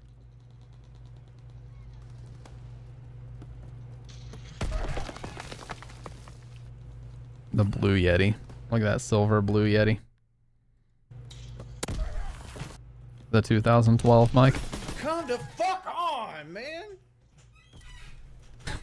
The squealing chair.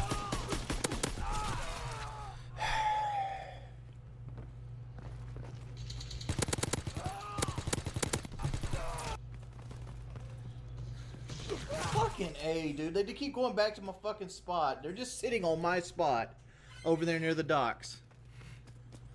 There's like 3 of them.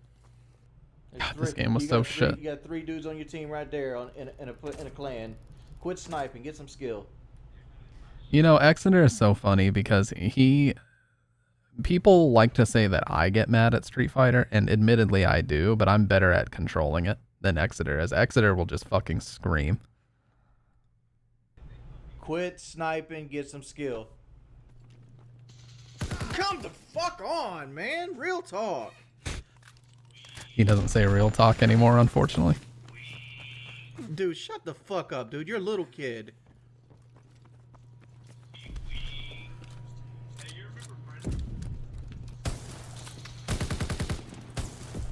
Ah, damn it, dude. So for anybody that doesn't know, if you fire a gun without a silencer, it shows the enemy where you are. So this guy's following him around and just keeps firing his gun so that all the enemies can see where he is.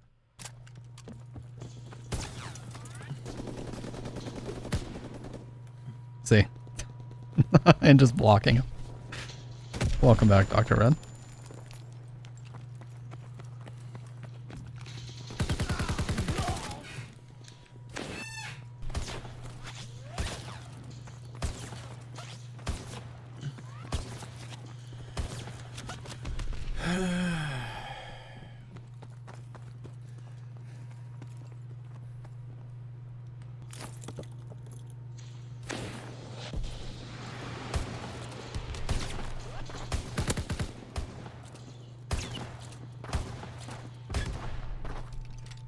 The silent rage building.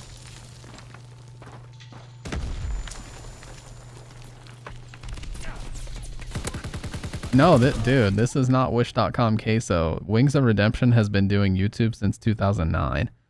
Yeah, he's been on YouTube since 2009. He was one of the original Machinima directors. Webby, fucking leave, dude.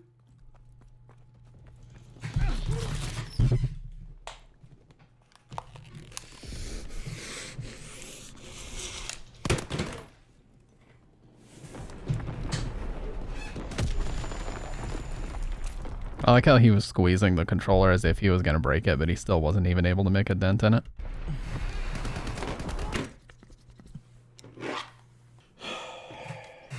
Alright guys, if they join session again, I'm just gonna have to fucking stop playing until they leave. Like, all they're doing is hurting my livelihood.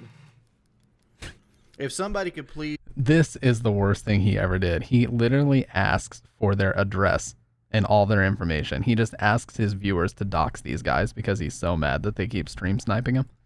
I'm moving chat to the other side, by the way. All they're doing is hurting my livelihood. It is, Dr. Red. If somebody could please, like, get me their information. Like, maybe, like, I forgot what that shit's called. No, you didn't. But... like, if somebody could get me, like, their information, like their name, their address, the number, how I can get in contact Why with do you need their address?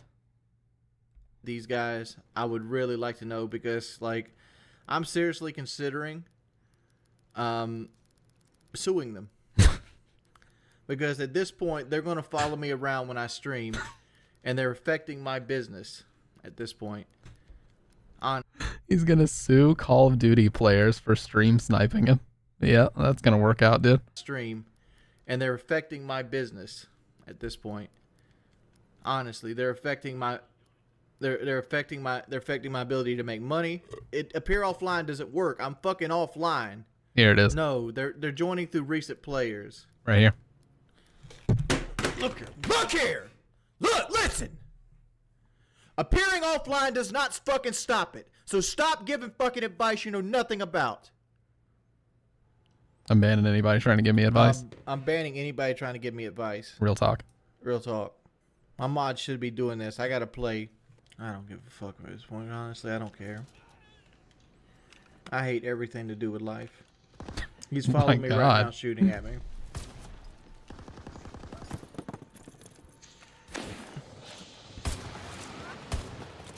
There's so many options, Salt. Put on a stream delay. Go play something else. You know? Like, those are two options right there. You would win. Just go play something else. They're not on this game. They're not on the game you might switch to, you know?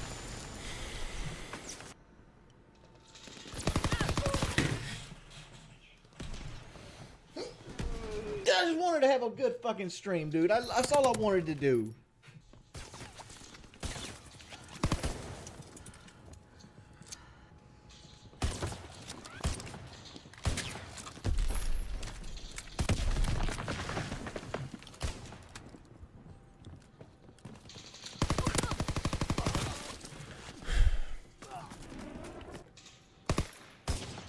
The guy Cuzzo or whatever is the one that keeps doing it. Can you please stop, dude? Honestly, can you stop, Cuzzo?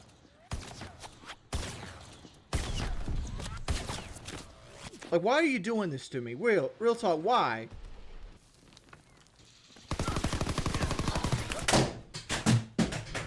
Oh my god. He actually punches a hole in his wall here.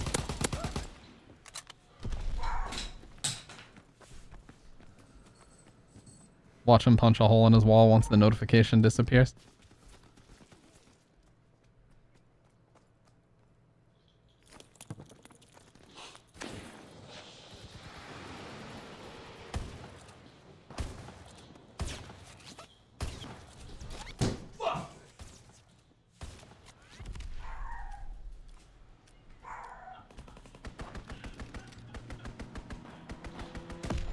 The dog barking in the background. Chaos ensuing at the Wings household. Not to sound like a 4chan incel, but bro could have caused more damage if he jumped. Where's the lie?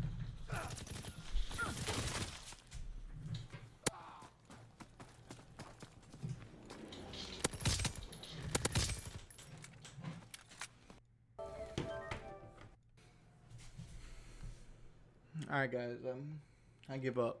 This is Dr. Red's favorite part.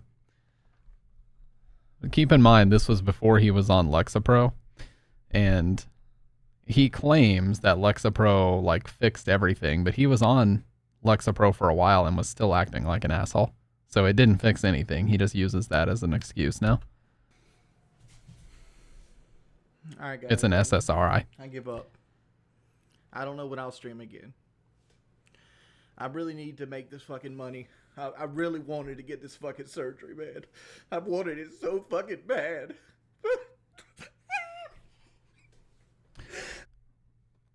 Let me point out, he got donated Kickstarter money or GoFundMe money to get a weight loss surgery, which he got in Mexico and was a much cheaper version of the surgery than what everybody paid for. He was supposed to get it done in the US, but he flew to Mexico to get it done cheaper.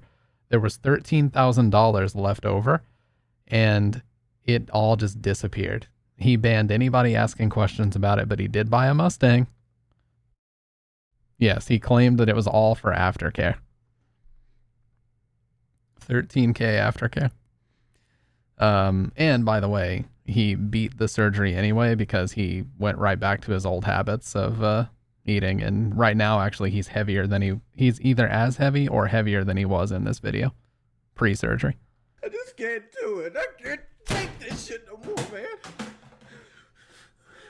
All I wanted to do was, like, I was fucking lonely. I wanted to just fucking stream and have a good time, baby. Have a good game.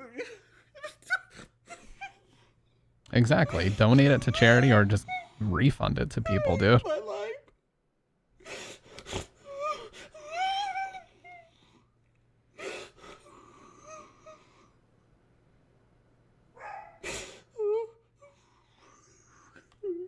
Sorry. I'm so sorry. Like, it's fucked up, but it's like, dude, knowing how everything turned out, it makes it even worse. He got the surgery, and then he failed to like allocate the funds correctly, and then he beat the surgery anyway because he just ate himself back up to the weight. It's fucked up, man. Yeah, like Dr. Red said, if people donate money and you don't use it for the purpose they donated it for, I would say donate it to charity would probably be the best thing to do, because how are you going to figure out exactly who does and does not get a refund, you know?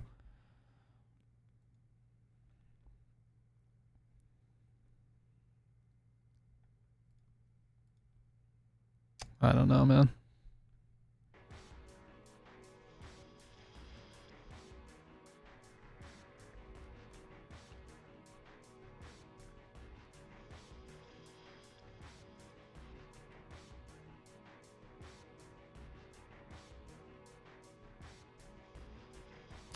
Well, no, he did. I mean, here's the thing. He did use the surgery donation money to get a surgery, but he got a significantly cheaper version.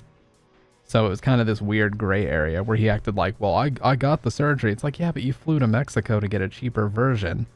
That's not what people paid for. They paid for you to get it done in the United States.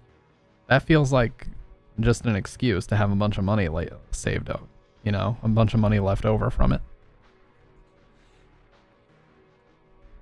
Wasn't even in the middle of math class or anything. Yeah, crying about donations. Yeah. Yeah, what you don't see in that clip is that this was around the time where he was at his worst in terms of e-begging. And he would straight up say things like, you know, if we don't get 5 subs in the next 20 minutes, I'm just going to cut the stream. Or, well, nobody's donated in the past 10 minutes, so you guys just earned 5 minutes of commercials. You know, just punishing them for not donating or subbing. Like, the point of my stream is to make money, and if you're not donating, I'm just wasting time. So I'm just going to shut the stream down. You know, like using shutting the stream down as like a threat. It's like, bro, shut the fucking stream down. You think we care?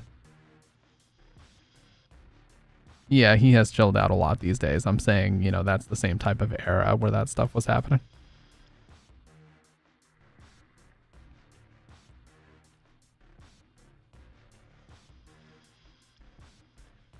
Yeah, don't try to guilt me into giving you money.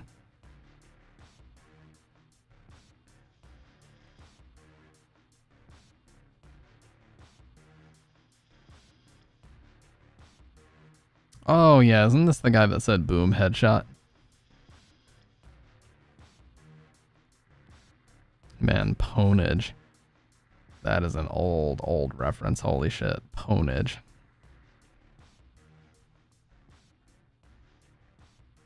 Remember when everything was epic or win? Everything was either a win or a fail. And it was definitely epic. No matter what it was.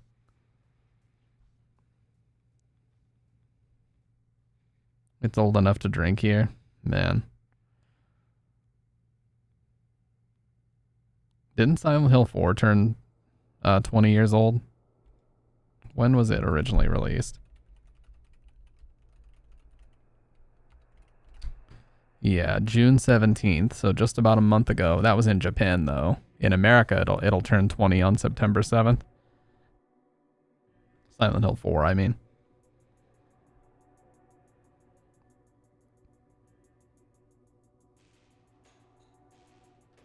Yeah, in Japan, it already hit its 20-year anniversary. But in America, it didn't come out till September 7th. God, man. We're 4 years away from Homecoming being 20 years old. What the fuck?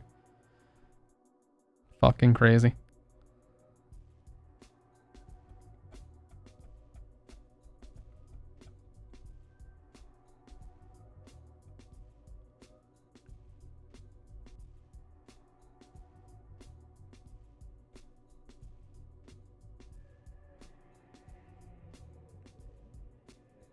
Well, do we actually play the video game now?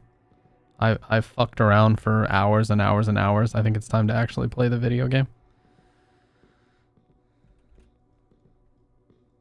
Sorry guys, I just get into very talkative moods here lately, you know what I'm saying? Oh shit, this is gonna be loud by the way. We can go ahead and preemptively turn that down. It's not even installed yet. Why won't it let me install it?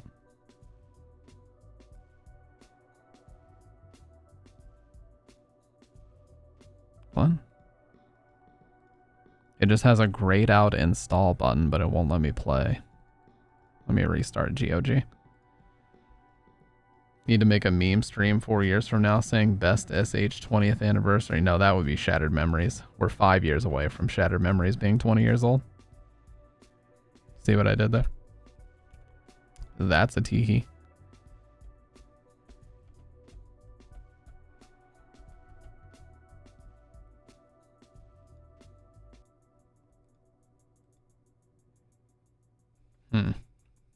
Okay, now GOG doesn't even want to launch. There we go.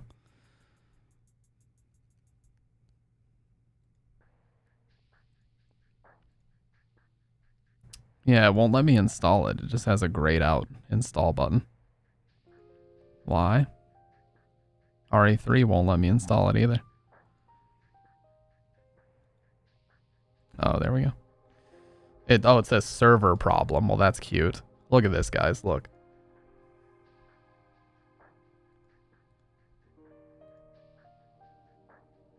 So when I click it, right click to install, it just says server problem. Isn't that great?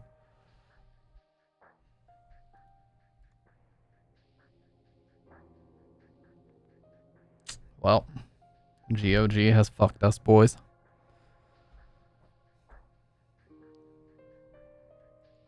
Well, there's no game here. I could easily just play it on PS3, but the whole goddamn point is that we're playing the PC editions. There's differences that I want to showcase.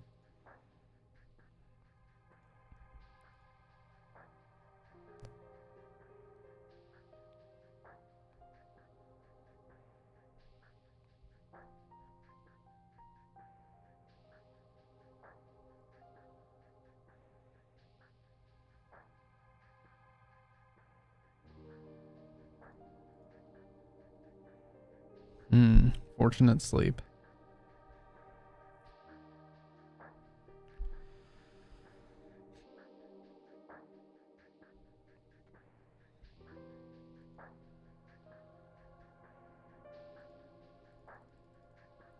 Alright, I'm gonna refill my coffee really quick and we'll see if this is gonna decide to work. I just restarted GOG Galaxy one more time. Still says server problem, but give me just a sec. Man, that Stinger transition was worth every non-existent penny that I paid for it. It was a free one, by the way. Teehee.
Because right now, if I click install, watch what happens.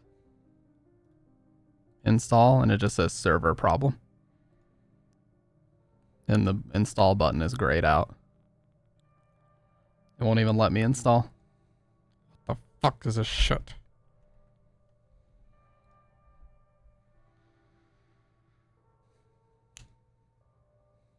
Oh my god, dude.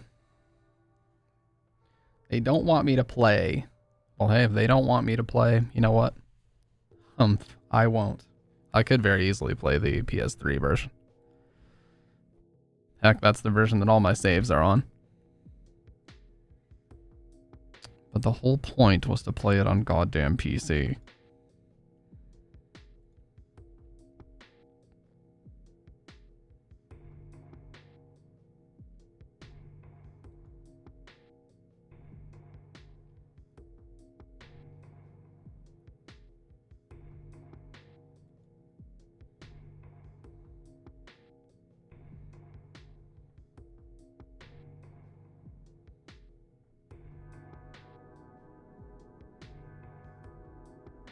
Dude, I'm so fucking excited to build this board. You guys have no idea. The Zero Cross Misfits collab deck with the Venture trucks, Ricta Cloud wheels. Oh, it's gonna be so fucking sick.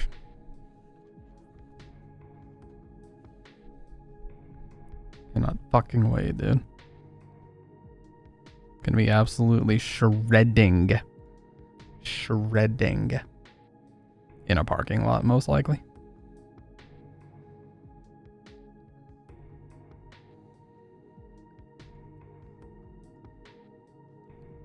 I'm trying, you guys. I keep trying every couple seconds and it just keeps saying server problem.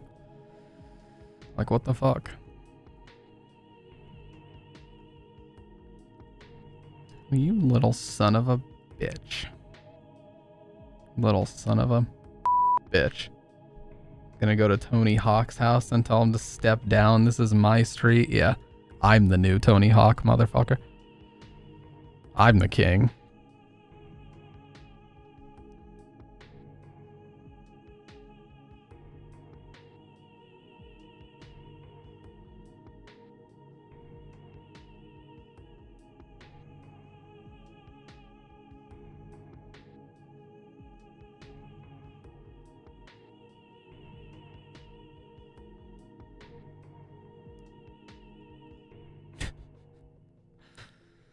Oh, man.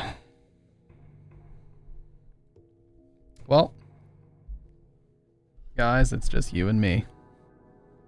There's no one else here. What do we talk about? Let's talk about the new sub badges from Moda. They're fucking sick. They look great. Fudge Me has one, and I think they look awesome. I'm really happy with them. Now, we also really need some more, but she told me that those are on the way. Hopefully we can get about 6 of those, and then we'll have, you know, a bunch of different variants and stuff to go from there. Like, I'm thinking about a specific version for 1 year, 2 years, 3 years, that type of thing. But I would have to collaborate with her on that some more.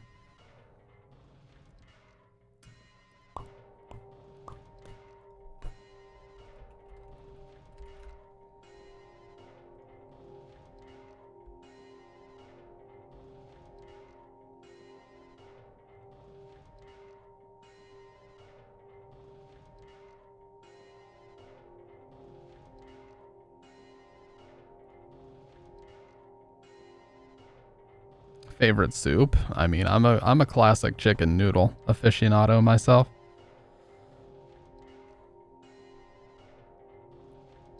Chicken, carrots, a good noodle. Could be a lot of different types. I would say anything that counts as a soup is if the broth is higher and all the components are shoved into the broth. If it's a cereal, except with chicken stock or beef stock instead of milk and cereal, you know. Ramen is a noodle soup. Ramen would be one of my favorite soups as well, easily. Tonkatsu ramen with chashu, which is pork belly. Fucking amazing.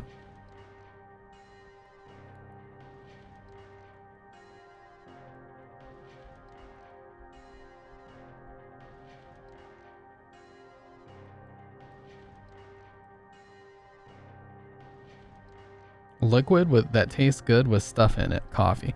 Well, to be fair though, fudge me, most modern coffee is just sugar milk. I mean, legit, it's just like a bunch of sugar with... It's like a bunch of dairy and a bunch of sugar crammed into it. That's pretty much all it is.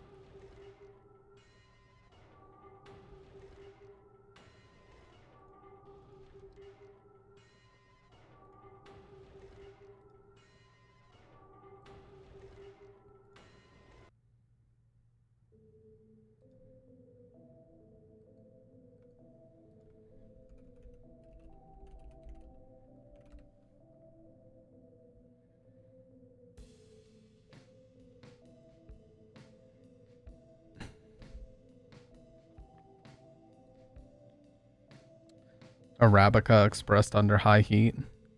Espresso, ristretto, the good stuff. Yeah. Americana. What is it specifically that they call Americana?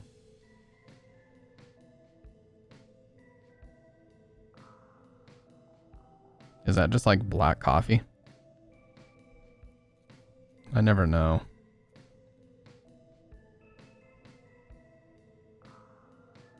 Americana is just diner coffee. Yeah, that's my shit. Honestly, these days, I think if you're making a coffee good enough, it should taste fine, totally black. I don't think you should need anything else, you know? That's just me, though.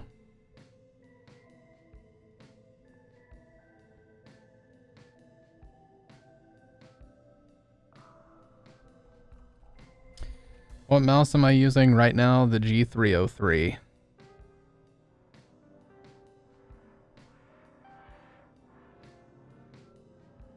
I like the diamond shape because it's really good for clawing, which is how I hold it. I just hold it like that, so everything fits pretty well.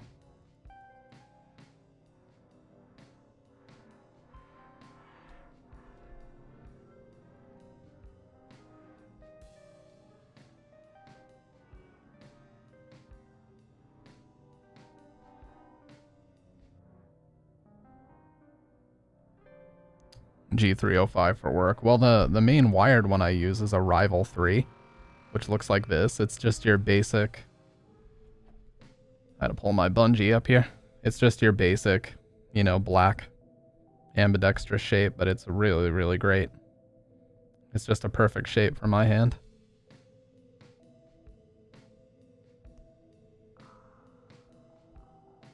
So yeah, Rival 3 for everything. G303 mainly when I play games.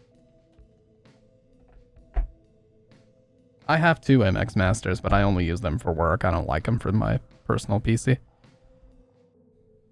I like light, wired, or wireless mice for my personal PC, because those MX Masters are way too fucking heavy for something like this.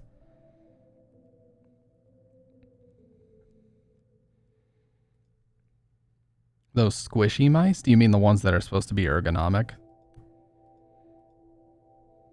Like they have the wrist rest material that your hand like sinks into. I don't like those. I just like a good shape, you know? Just give me a solid plastic mold. The reason why I have two is because one of them is the Mac edition and one of them is not. And because of a mix-up with Amazon, I ended up with two. They delivered it, but my front office, like at my apartment complex, they didn't tell me that it was delivered, so I assumed that it was either lost or somebody stole it. So I told Amazon that, and then they sent me another one, and then the original one turned up. And I told them, I reached out and I was like, oh yeah, the original order actually did show up, and they were like, just keep it. So I was like, okay, cool.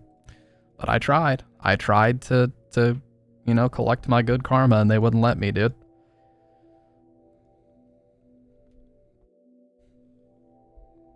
Yeah, they are weird. I hate the vertical ones too, where you hold them like this and move it around.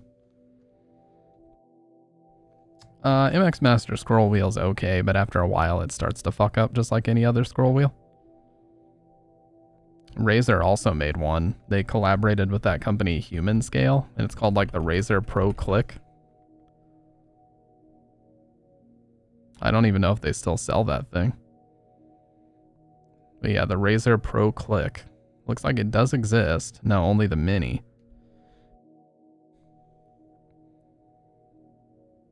Yeah, it looks like only the Mini still exists.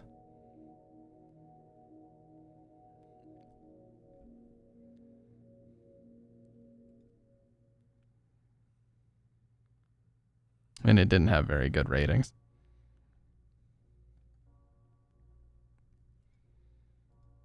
Alright, let's check GOG again. What have we got going on here?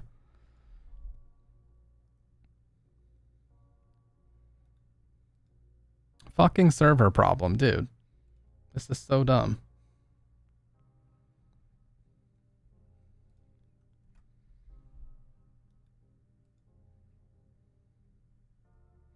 I've tried hitting it. I've tried spitting at it. Nothing seems to work.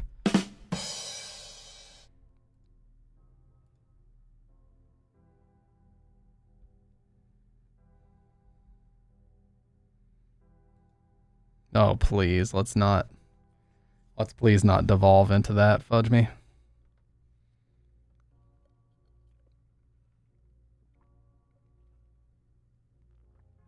You see that girl finally did like a podcast appearance where she answered a bunch of questions about that? Apparently there was a rumor spreading that she worked as a like kindergarten teacher and she got fired, and she was like, no, I'm not even old enough to be a teacher. She's like 20. You know, don't you have to have a master's degree to be a teacher? If she had a fucking master's degree by 20, that'd be impressive as fuck.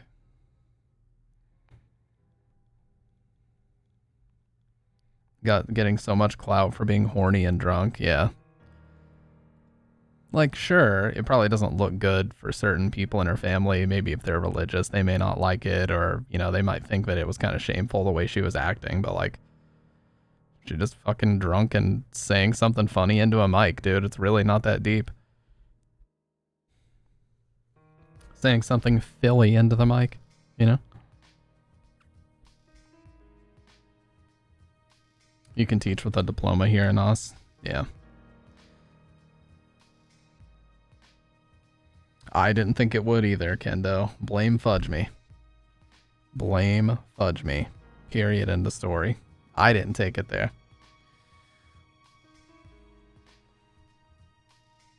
Like I was 19 the first time I took control of a high school classroom. Yeah, I think in America you have to have a master's degree to be a teacher. What do you need to be a teacher in America? You have to have a teaching license. Duh. I mean, like, education. High school teachers teach a specific area. The main priority, okay. It doesn't say. You have to earn at least an undergraduate degree that specializes in either special education, physical education administration, secondary education, or early childhood if you want to be a kindergarten or preschool teacher.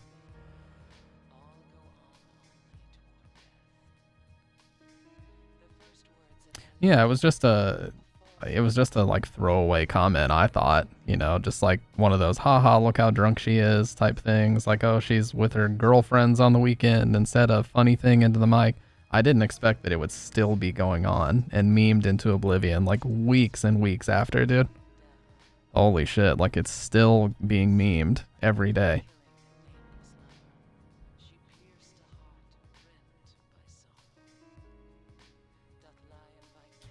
The diploma is dependent on if you've done enough credentials beforehand, but you either need to have a bachelor's or be doing a bachelor's to have limited authority here. There are masters and shit as well. Yeah.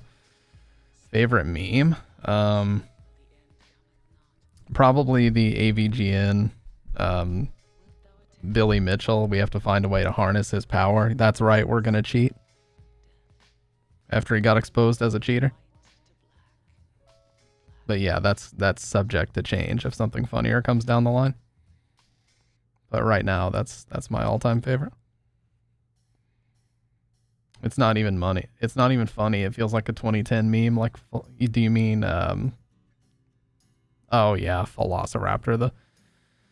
I thought for some reason I thought you were talking about Ego Raptor, but you're talking about the dinosaur. And then there was also like the socially awkward penguin, and there was the fucking, you know, the bird that gave you social tips or some shit like that. Like there were all kinds of different versions of that. There was the dog, and then there was Bad Luck Brian and Scumbag Steve, all that stupid shit. Me Gusta, Rage Comics. Oh my god.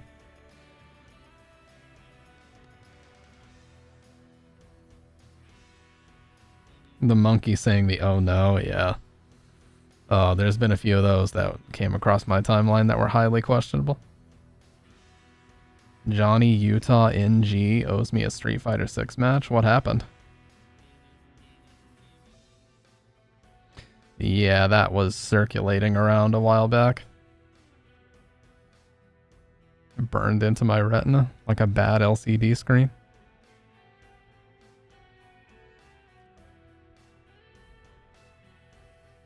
By the way, John, I talked to YOLO a bit yesterday in his stream. That motherfucker streamed 15 hours straight, by the way.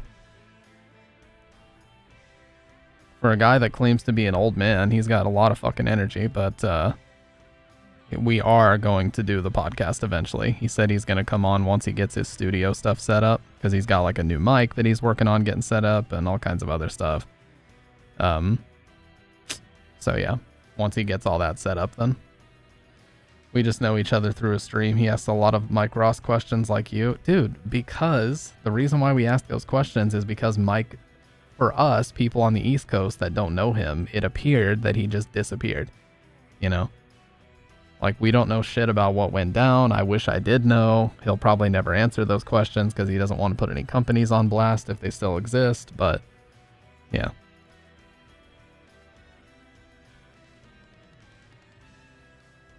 At the same time, he's probably tired of getting inundated with the same questions. So if I were to ever talk to Mike, I wouldn't ask him those questions, but who's Mike Ross? He was a prominent Street Fighter 4 content creator, and just he was like a commentator. He was a content creator, and he was big into hosting tournaments and different things like that. Yes. A legend.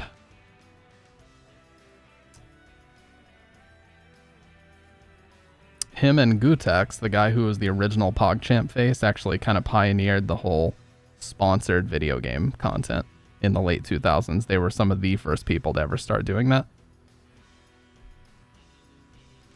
Yeah, he got 4th place at EVO 2010 in Super Street Fighter 4. He made top 8 in winners, and he went 0-2 in top 8, but to make it there was still pretty tough.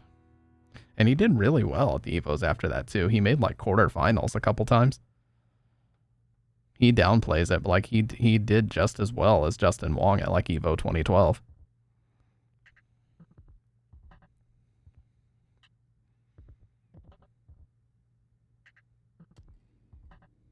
That year the pools were, yeah, because Super Street Fighter 4 was like brand new, right?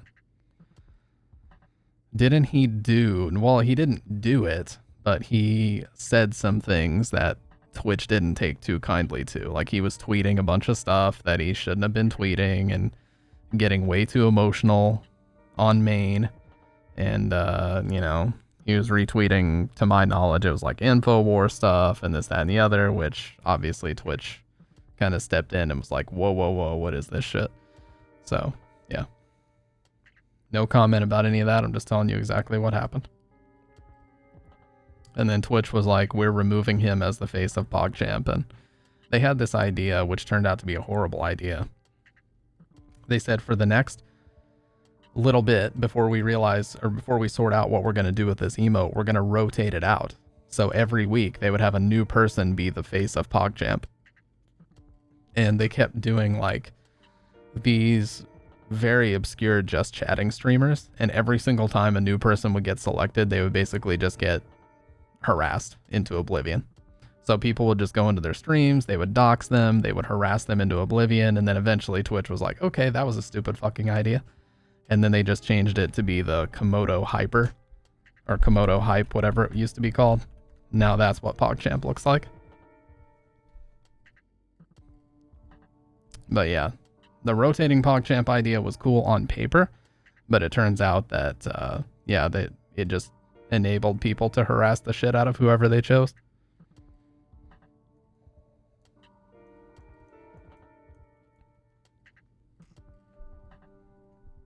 And that just kept happening because people were trying to like get revenge for Gutex, and they're like, fuck this, that's a part of Twitch history. You can't just, it's like if you went in and you changed the Kappa face, like nobody would do this, you know. And it was like a big thing. It was like an us versus them, you know, movement where they're like, whoever they pick, we're just gonna fucking go in their chat and ruin their day. I was like, geez. But yeah, that's exactly what happened. And then everybody's like, you know, the people who they would select would actually go to Twitch and be like, just take me out of the rotation. I don't want to do this anymore. You know, they thought it would be free exposure. They thought it would just be exposure, but then it turned out it was like the worst possible thing. So, as usual.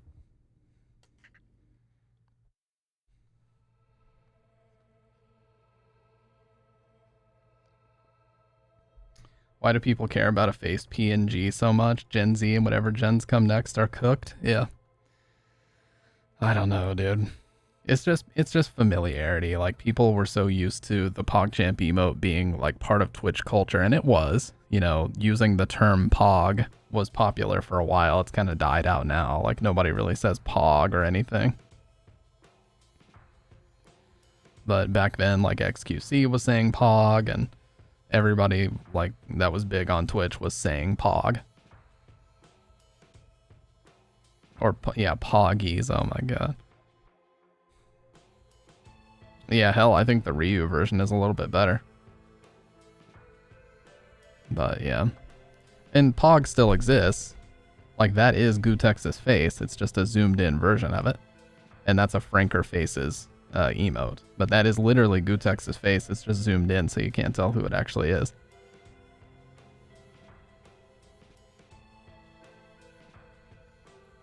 Me when passion fruit orange guava. Dude, I miss fruit. I haven't been able to eat any fruit in a long time. Dude, I guess the GOG servers are just fucked. It will not let me download anything. It just says server problem. Yeah, that's what I said. I said it's a Franker Face or FFZ extension emote. Like, Twitch would never allow that after what happened. And Twitch is one of those companies that when they make a decision, they never, ever, ever go back on it. I think, no, that's not entirely true. They have, but only like once in the past. And it was about the artistic nudity thing. I don't know if you guys remember, like it was like maybe winter of this year, like February, March. They changed some policy where they were going to start allowing artistic nudity. And they didn't really clearly define what that meant. And so, of course, they changed the terms of service. And within like a day, everybody started to spam like lolly porn and all the most fucked up shit imaginable on their streams. And they're like, oh, it's A-okay because it's considered artistic nudity. And then really quick, they had to step that shit back because they're like, whoa, advertisers are pulling out en masse. We fucked up. So, yeah. They had a little bit of a whoopsie, shall we say. So I think they rolled that shit back in like 24 hours, maybe even less. But it was fast. And they turned that shit. They turned that bus right the fuck around and parked it again. And they said, nope, we're not touching that anymore. So at least they fixed that part, because holy shit, that was wild.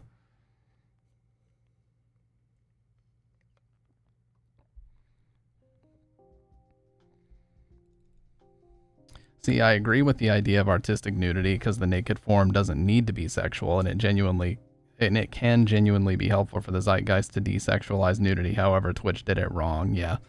They made it sound like it was okay to stream hentai. That's the verbiage that they used. It's like animation that involves nudity is okay. You know, working on animation that involves nudity is okay. So people that draw hentai or do commissions for hentai started to stream themselves doing it. And it's like, that's not what they meant, but that's how they wrote it to sound, you know, when they updated the terms of service. Yeah, they saw my one thumbnail and they said, guys, red alert, shut it down. They said this is a priority 1 incident.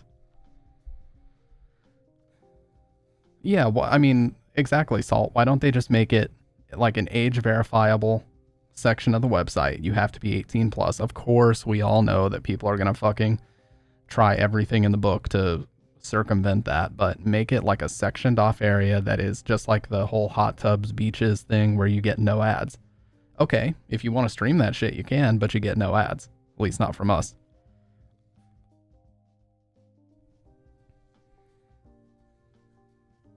Yeah, like the statue, the famous statue David. YouTube already has that. Yeah, that doesn't surprise me. Ludwig actually talked about it. Yeah. Well, YouTube's got a lot of problems with sexual content that shouldn't be sexual, but we're not going to get into that. That's a whole other conversation. Might as well do twitchx.com. Yeah. Twitch cross, you know how they do like Street Fighter cross Tekken, twitchxhamster.com. They're just going to collaborate with X Hamster. And that's going to be the newest meta on Twitch. There is a few hidden networks of videos, Fudge, which I'm not going to get into, but let's just say it severely violates the terms of service, and YouTube so far has taken it very seriously, but there was a lot of shit that was showing up in YouTube Kids that should not have been showing up there. Let's just say that. And YouTube had a very lazy screening process for that stuff, and it got exposed a couple years ago. I'm surprised they didn't end up seeing a massive lawsuit because of that. They probably settled a lot of money out of court to make that shit go away. Because my God, that was bad.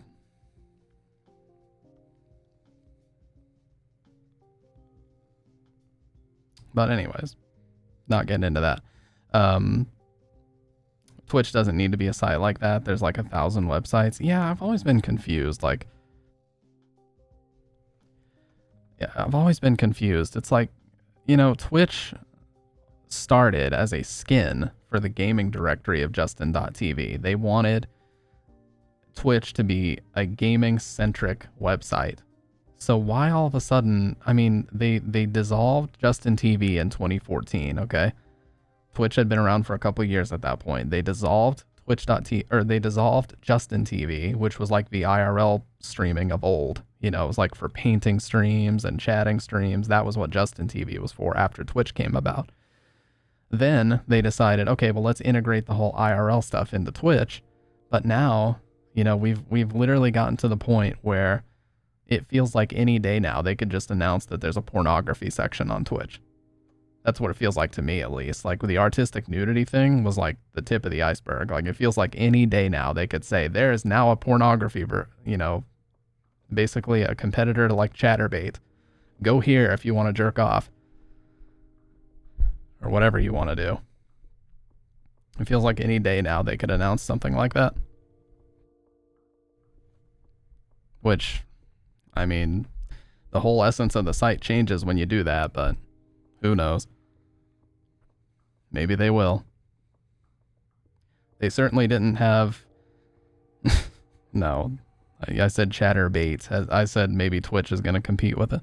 But, you know, they certainly didn't have any problems with the hot tub meta. It took them like 6 months to do something about that.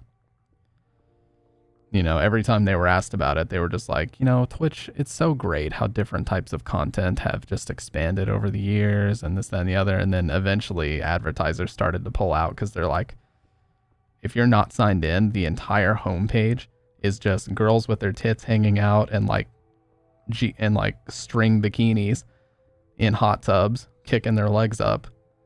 And like, that's the whole homepage. Like, Twitch basically turned into softcore porn. And then if advertisers were like, yeah, we're getting the fuck out of here. And then Twitch was like, no. We'll make a whole section for hot tubs and beaches and yeah. Well, we are because the GOG servers are fucked. Queue scene change. I'm trying to install, but it just keeps saying server problem. Look. Server problem.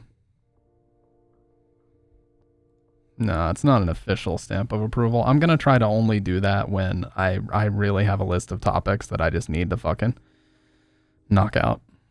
Download it from the site. You mean the GOG Galaxy site? Let's see. Good old games. That's where I'm going. My confusion is, why would advertisers not want to target brain-dead gooners who are addicted to watching content and easy to influence? I think the argument was that it was...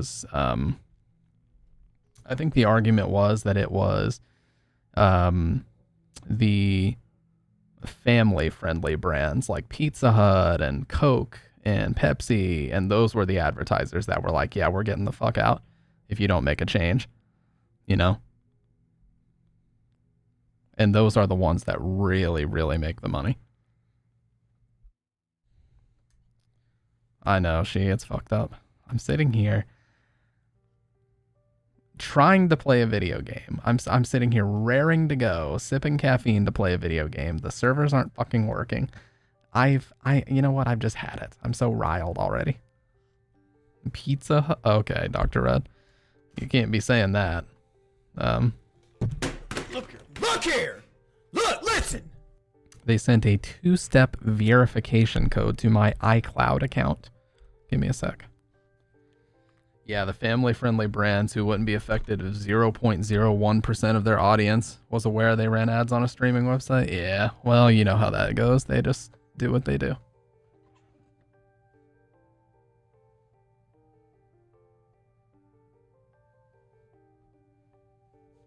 That was the world's easiest to guess code.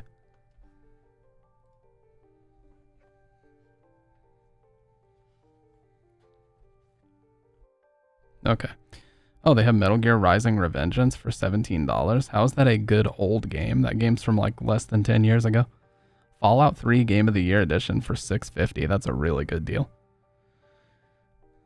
Metal Gear Solid 1 for $7. I already own that game on disc though, so I wouldn't buy this version.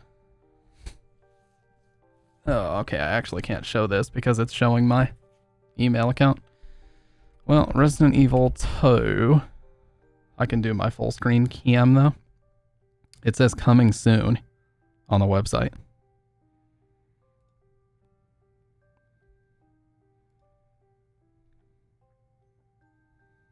It says coming soon. Yeah, it's like they pulled it from the store. Look at this. Here's the actual website. Well, hang on, I can't show this.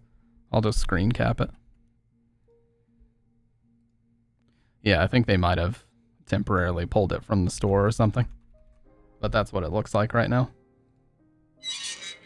See, RE1 says new, and RE2 and RE3 both say soon. So I think they temporarily pulled it for some reason. Why? I have no idea.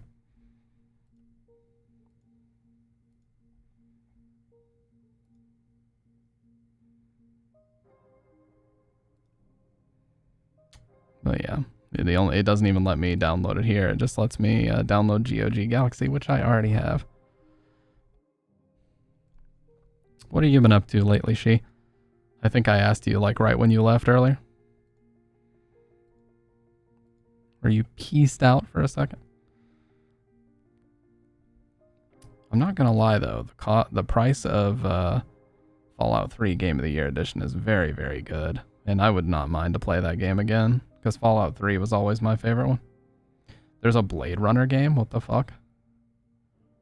When did this come out? Love Island. Love Island's on. Came out in 1997. What the fuck? Blade Runner Enhanced Edition is $349. No, but I do watch all of the Paolo from Tokyo Day in the Life Japanese videos. Got to the gym today. Awesome. Let's go. Because there will be blood shed. The man in the mirror shakes his head. The only ones left will ride upon the dragon's back because the mountains won't give what they take. Bars. Put that on the mixtape. Yeah, I watch the day in the life of like a ramen chef, day in the life of a Japanese delivery worker, day in the life of a Japanese office worker, all that stuff. It's fascinating. Man, it's crazy. Like all of their days start at like 6 a.m. And if they're in the corporate world, yeah, if they're in the corporate world, they don't get home until like 8 p.m. Like their work day is 12 to 14 hours every fucking day.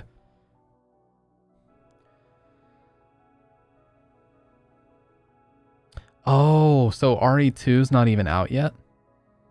I'm so fucking stupid. I already bought the bundle. Oh my god, I'm so dumb, dude. I bought the bundle and I thought that meant, oh my Lanta. This whole night I've been deceived because I didn't do my research. Oh my god. Oh my Lanta.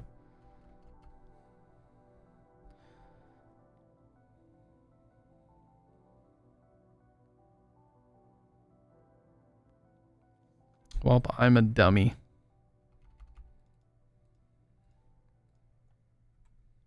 You know what? I'm not changing the title. This embarrassment cannot stand. Love Island. Isn't that like a British version of like Big Brother? It's like Survivor mixed with a dating reality show. Or no, it's like the British version of like The Bachelor or The Bachelorette. British.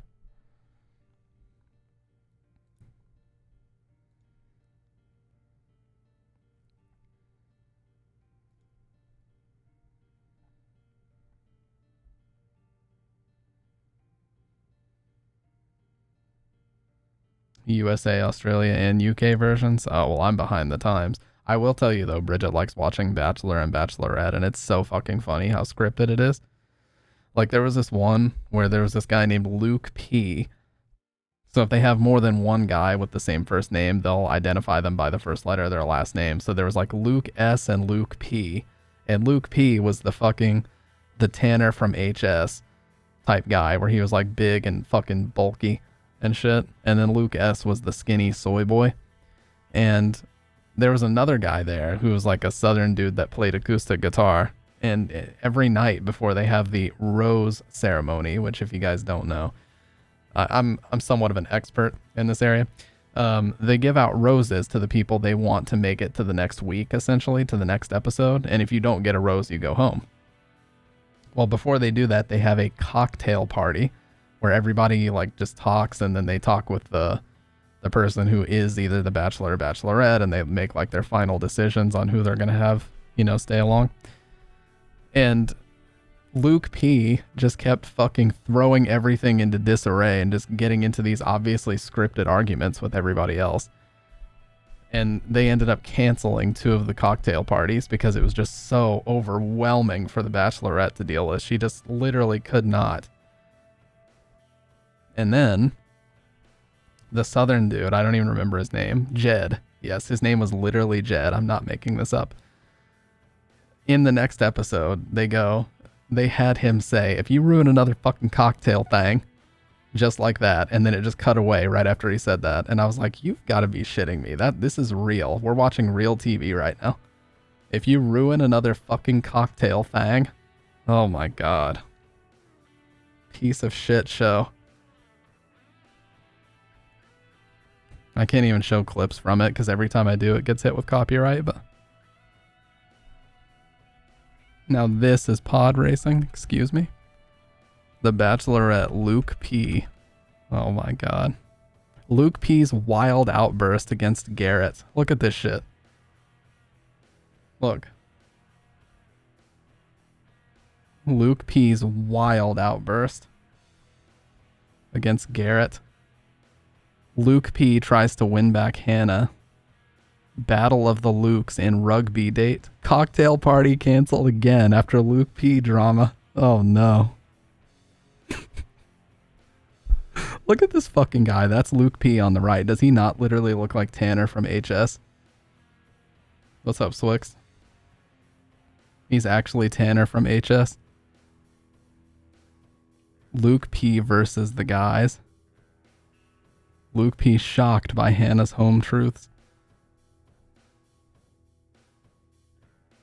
After Luke P's reaction to Garrett and Hannah's bungee jump, the drama soon stirred up again. Fucking cocktail party canceled? So what happened was the girl who was the bachelorette and this fucking guy named Garrett did a naked bungee jump. I mean, just fucking bizarre. And this guy acted like he was really mad about it because, you know, he wanted to be. Why are we looking at this? Because she or Pinku Idol brought up Love Island.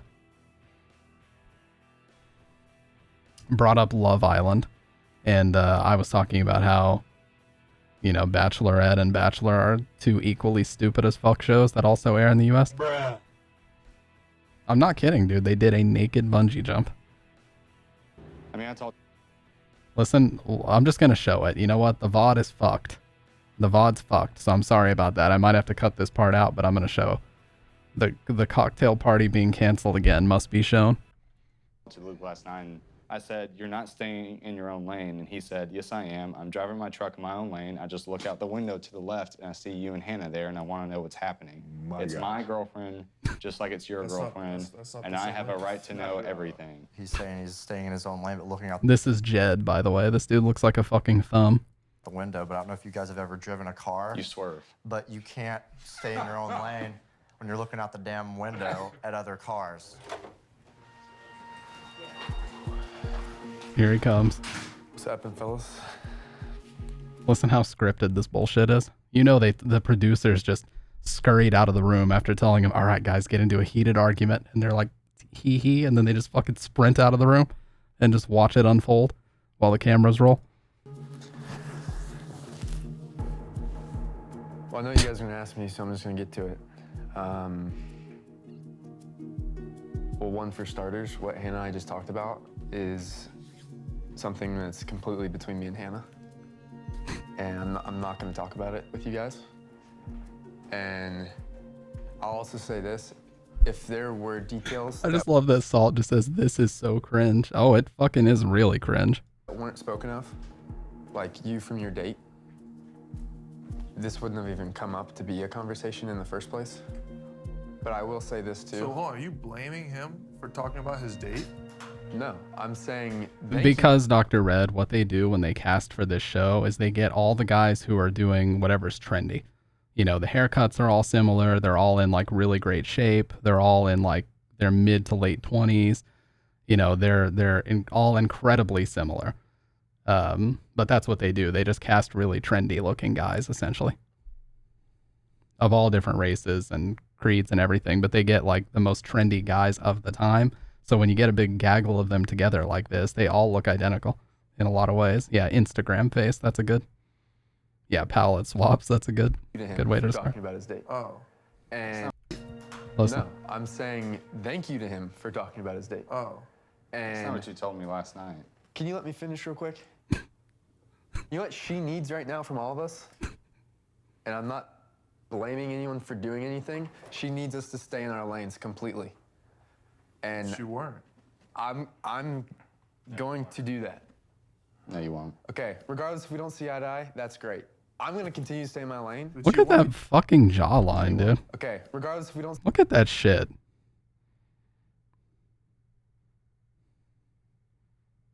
The producers saw this jawline and started hurling money at him.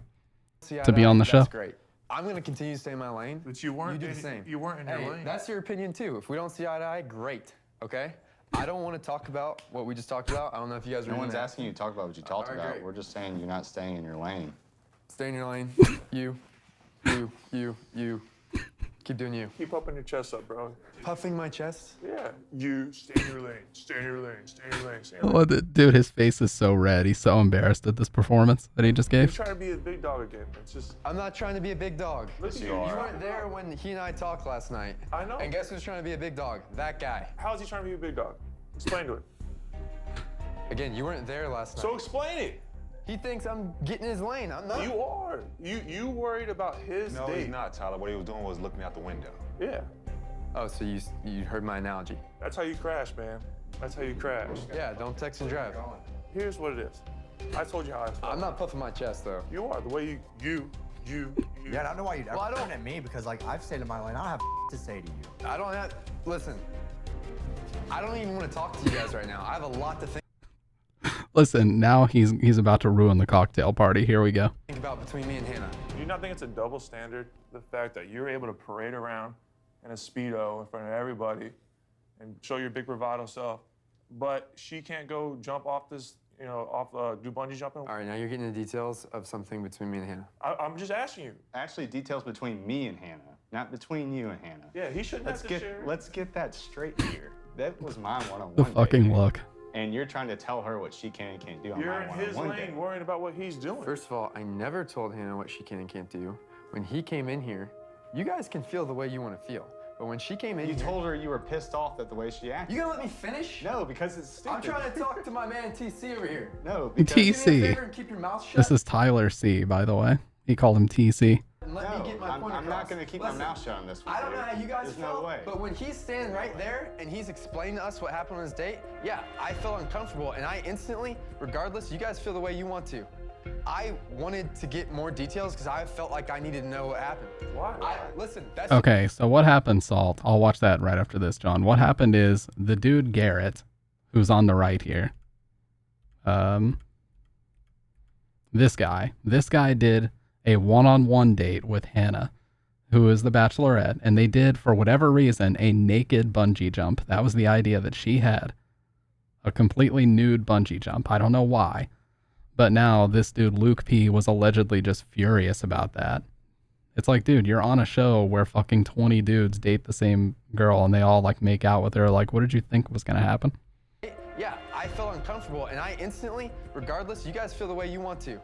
I wanted to get more details because I felt like I needed to know what happened. Why? Listen, that's just how I felt. Hey, all right? Luke, let's just keep it down here. Last time we started yelling, Hannah heard, you don't know if she's through that door, and if you up another cocktail thing, you're gonna have me really pissed. So I don't know if she's through that door. Oh my God, here it is, dude. Listen, Jed's getting mad now. He's puffing his chest out. And if you up another cocktail thing, you're gonna have me really pissed. So let's keep it down. We're all men. I can hear you just fine right here. Okay. Let's talk. I respect that.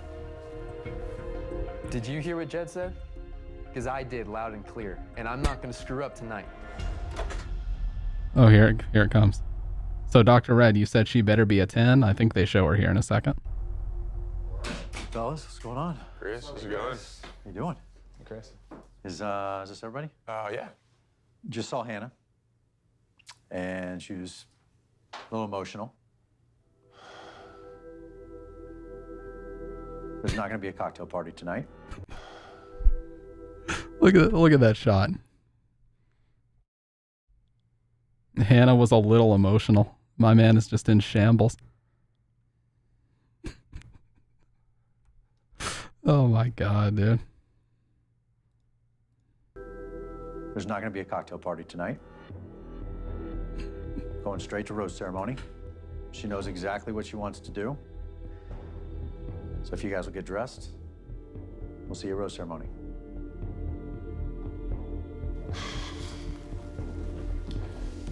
The fucking cocktail party.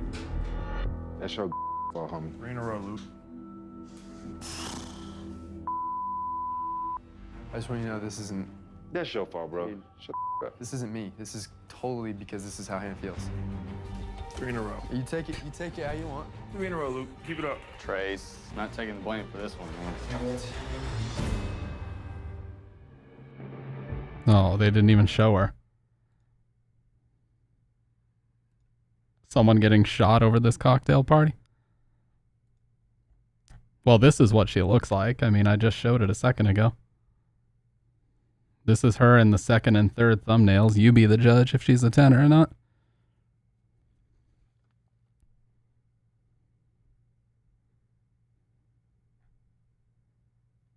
She was like a pageant.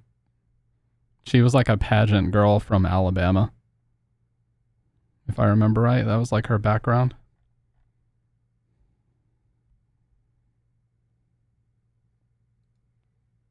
But yeah, this fucking show is so absurd, dude.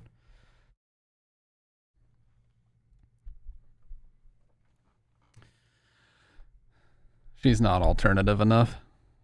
Yeah, she was like a show called The Bachelorette. The so-called Bachelorette only gets 5 minutes of screen time per episode. No, the way the format of it is like they have a group date where basically they just like there was a rugby match, right? Like they just have all either the guys or the girls, if it's The Bachelor, do a competition of some kind. And then whoever wins, you know, they get immunity or whatever. And then they have a one-on-one date where if it goes well enough, they also get one. They get a rose, so they know they're not getting eliminated. But it's fucking stupid anyway. It's so obviously scripted and like, yeah, like you guys said, every guy looks like a palette swap of each other. Like they all have the trendy haircuts. They're all in like incredible shape. They're all super wealthy. It's all the same shit. And you see like all their jobs. It's like real estate investor, professional golfer. You know, it's like have I seen MILF Manor? I have not.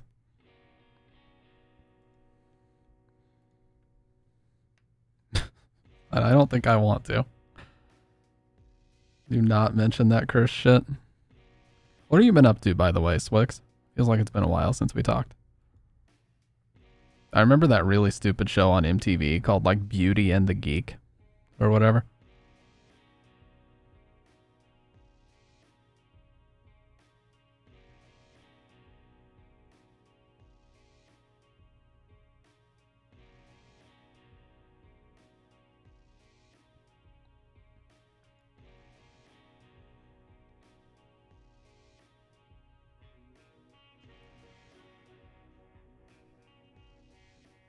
Yeah, anyways, though, Luke P did an interview on a podcast where he basically said, and his real name is Luke Parker, but he basically said what everybody was already thinking, which is that as soon as he auditioned for the show, the producers were basically beating down his fucking door to get him on the show. Because they were like, oh, we need this guy to play like the villain and, you know, this, that, and the other. That's what they do. It's all heavily produced and scripted and it's all stupid. Stupid shit. Beauty and the Geek sounds like a Weezer fans parody. There was also a really dumb dating show on MTV called Next. Do you guys remember that? It would be like a guy or a girl would be the contestant, or no, it was the other way around. Like a guy or a girl would be running this whole thing and they would be looking for a date and they would have 5 people. And if they didn't like the first person, they would say next and they would keep saying next until they got to somebody they did like. MTV was full of stupid fucking shows like that in like the 2000s. Yeah, I remember that. One of my favorite video essays, dude, made a Silent Hill 2 vid. Did you DM that to me? I feel like you did. Oh, no. I don't know why I thought you did. Oh, yeah, John linked a video, too.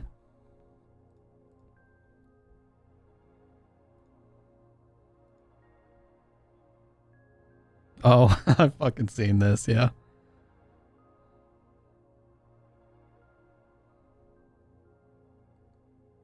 The 2 toddlers beefing.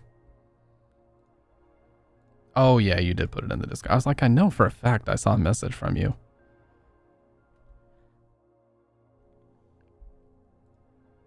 Yeah. Liam Triforce, what a name. 2 hours, holy shit.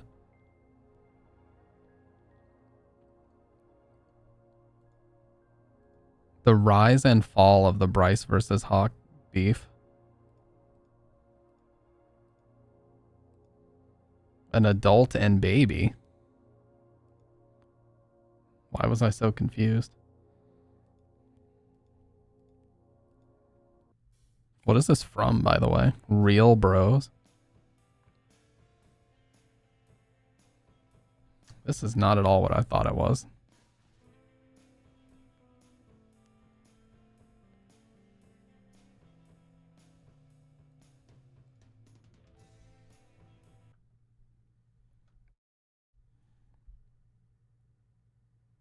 You want to hold him? No, I'm good. Straight up, Xander's my boy, but not this Hawk fool, okay? Hawk's a dumb name. You come in here like you own the place with your cool vans, steezing, like you're some sort of god. You're not God. You're a... By the way, if you guys didn't know, in reality shows, these are actually filmed after the shit happens. And they tell them to talk as if it hasn't happened yet. You know, like if you watch MasterChef and they're cooking or whatever, and they finish cooking, and then they're in the interview saying, so I'm looking down at my plate, and I'm thinking this, that. It's like, it already happened. They do the shit in reverse order. 1-year-old child, okay? Everyone's jumping on his little baby dick, especially Xander. Whoa. 1-year-old douche. Like, I've known you since 9th grade, bro. You've known this guy for maybe a year. Maybe. Yo, why is he looking at me like that? What's up, little bud? You got a staring problem, pal? Like what, dude? He's just looking at you. He's a baby. Look at his face. Dumb little face. Stop. Knuckleheads. The fucking knucklehead shirt. Yo, hey, what's good, dog? Get your child. What are you talking about, bro? He's just chilling, dude. Okay, bro. He's not chilling, okay? I come here to show some love to my bros. He's gonna tell the baby to stay in its lane. Yeah. And I guess you're whack little child. And what do I get? Looks like he's dogging me. Looks like he wants to throw baby hands. Like he wants to fight right now, fool. So like... Fox racing hat. Oh my god. That takes me back. You're seriously so mature. Hey, right there, pal. Can you read yet? Check it out. Read that. I've known Bryce for like 11 years, and it doesn't surprise me at all that he's already beefing with Hawk. He does look like Dave. What the hell? No, it's not real. No. It's fucking, it's a sketch comedy.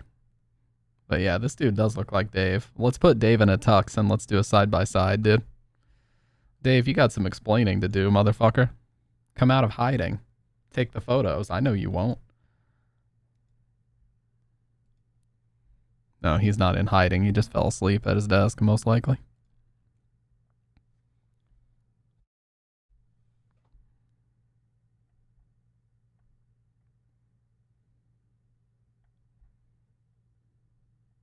But yeah, you know what's hilarious about this season of Bachelorette? Here's the funny part.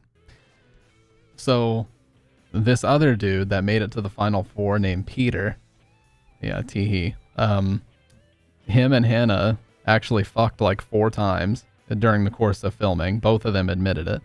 And he still got his ass eliminated and came back as the Bachelor. Actually pumped and dumped. Let's go. That'll teach him. Am I going to finish Zone of the Enders? Yeah, I will eventually. I will. And that dude was actually fucking crying in the limo as they were driving him out. Got him.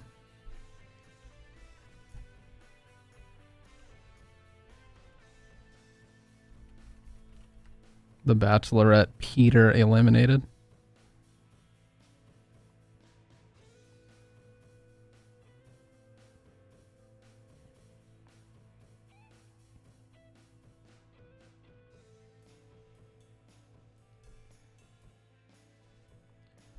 Peter thought he had it locked in. No, he did. He was like confident in everything, and then she fucking eliminated his ass. I'm trying to find the clip. I don't know why I can't find it.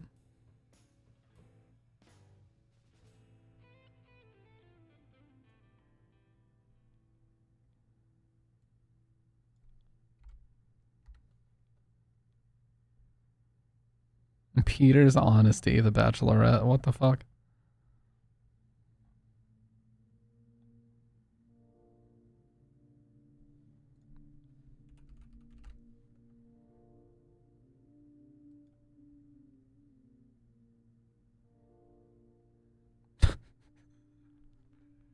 In the back of the limo, for real. Best Chad Johnson moments, The Bachelorette season 12. I don't even, you know what? When we've devolved into watching a guy named Chad, That's just far too much. Dude, I can't find the clip. It's like they've just removed it from the internet. At least from YouTube.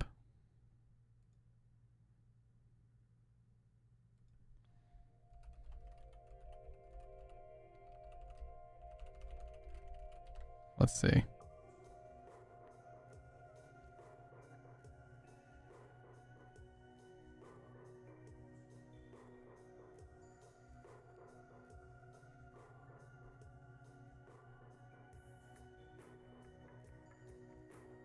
Weber. Okay, that's funny. Peter Weber.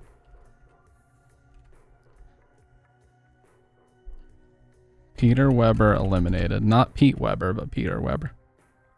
Okay. Dude, why the fuck? Can I not find this? Like they just deleted the video clip. It doesn't exist.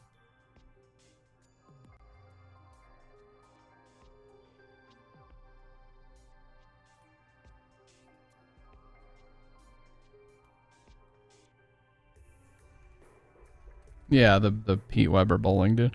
I thought you were you mean a Chad Ochocinco fan?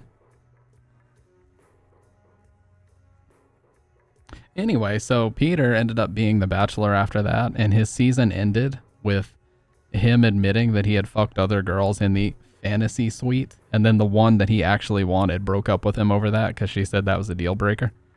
And yeah, so then he chose another one and dumped her really fast, and then ran back to the one that dumped him, and she also said no. So he basically ended with nothing.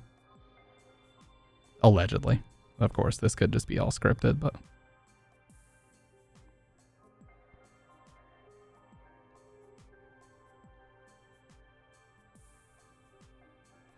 Man, this is so fucking stupid.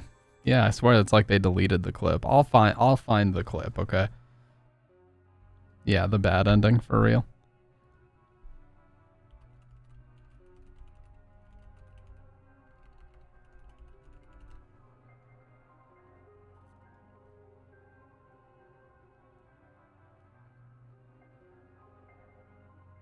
Peter's emotional reunion with Hannah. Oh my god. That was tough.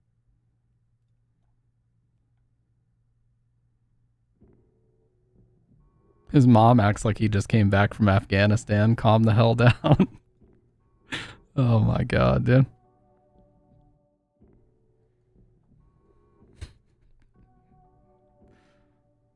Don't they always, though?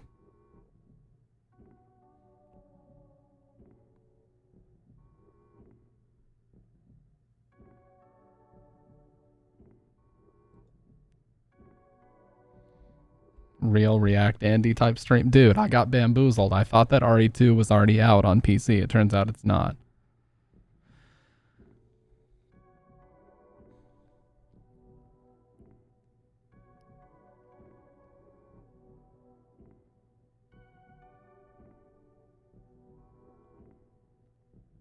Yeah, I don't know. It's like they deleted the whole clip, dude. I don't know.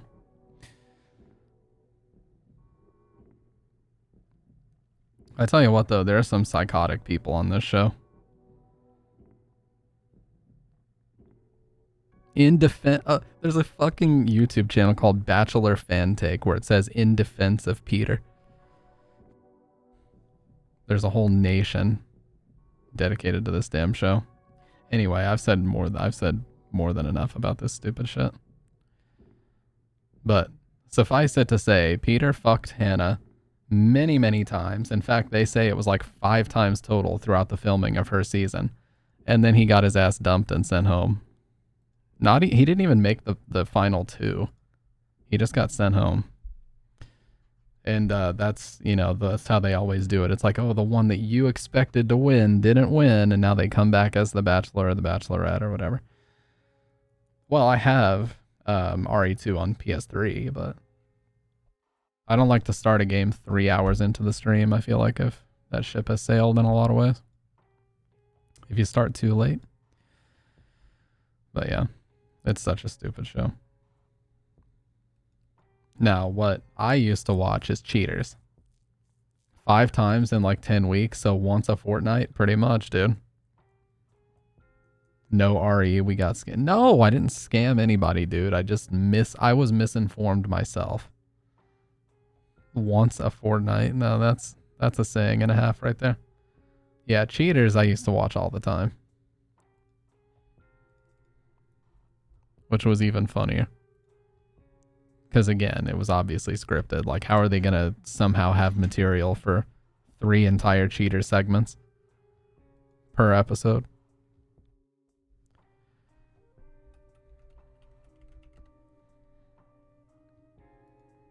Mike confronts Luke P over his psychopath behavior. Mike certainly doesn't hold back as he tells Luke P how he's causing all the drama and issues a warning.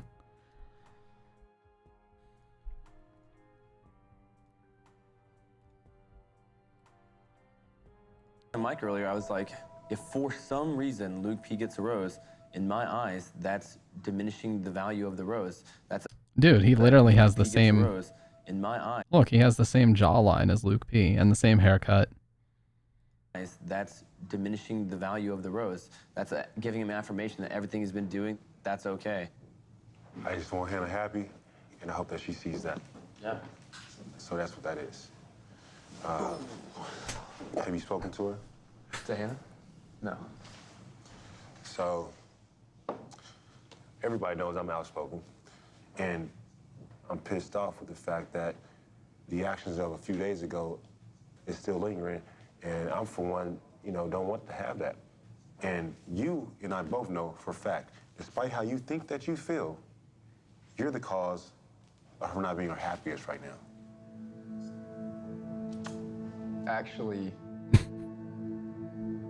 I'm not the cause. Luke S. is actually the cause of that because of the whole situation.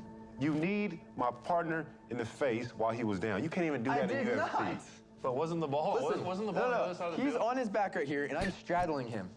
I have my eyes Pause. over at the game, and I step over him. It was a piece of like my shin that caught his shoulder and maybe part of his ear. So you can take that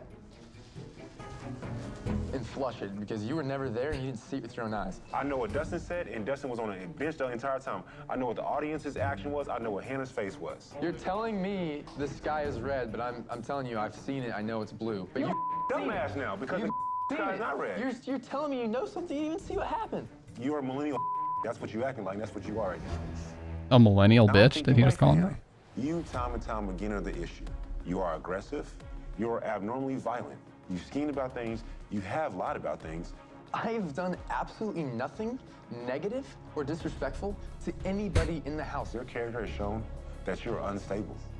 You are a psychopath. That's who you are. The fucking slow pan down to a clenched fist. It's about to fucking go down. Oh my god, dude, what the fuck is this? Is the definition of psychopath. That's the complete opposite of me. I think that you're trying to be methodical. Producers 100% told him to do that. I think that you went after Luke S. for a reason. This man clenches his fists while he's like cussing me out, and to me, I genuinely thought I was defending myself because Luke, he pulls up. You defending yourself against Luke S? You don't Yeah, got he was somebody soy. coming at me, homie. You damn sure won't go after me. I feel like you think that I'm a threat to you because I am the biggest threat against you right now. I'm not threatened by anybody, especially not you. The fucking music. So the music is the reason why people have an issue with American TV. It's always like this fucking build up. Yeah, she is a professional manicurist. Would that be the title? So you recognize shit like that, but like the fucking slow pan down to a clenched fist. Like, oh my god, what's about to happen, dude? And then absolutely nothing. Mild disagreements ensue after that, and that's it. That's what American TV does, though. His pupils are huge. He was in hunter-gatherer mode, dude. Luke P. He was about to go back to just physical violence to solve all of his problems.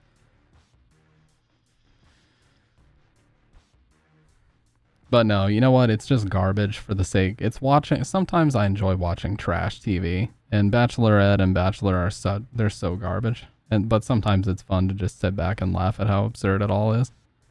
But you'd be amazed how many people think that it's all real. You know, there's so many people that just like they think that all these things are really happening on camera.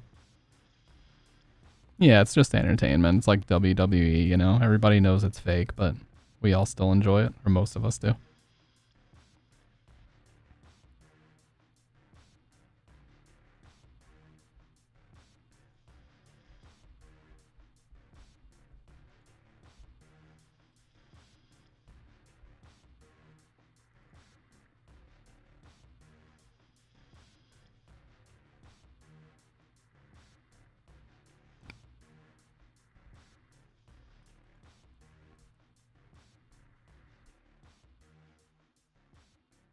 Man, you know what we really got to get back to reacting to are the actual Nightmare Fuel videos, like 5 disturbing recordings left by missing persons. That's the type of shit that we used to watch. I still remember that thing where like the guys off the coast of Trinidad got sucked into a pipe and were all stuck for like days on end, and the company just decided it was in their best interest to not let them out. You're down for that? It's a 24-minute vid. No, they were working on a pipe, and then something called Delta P happened where there was like a pressure regulation issue, and they all got ripped into this pipe. Like it broke their legs, it broke their arms, and only one guy was able to get out. And he was like trying to convince the company and a bunch of rescue teams to go in and get them out. And the company didn't want to deal with any of the lawsuits, so they found it in their best interest to leave the guys there until they were guaranteed dead. So yeah, highly fucked up.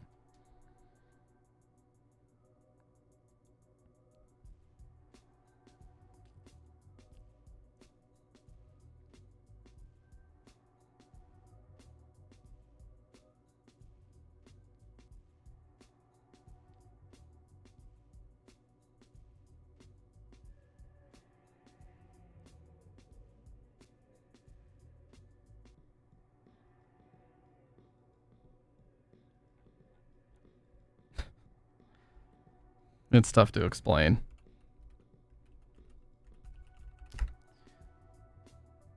The pariah diving incident is what it's called.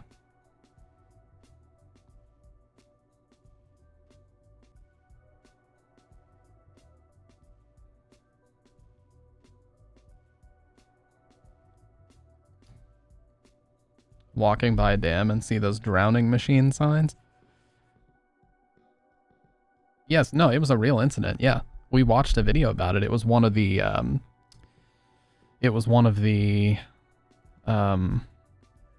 who is it?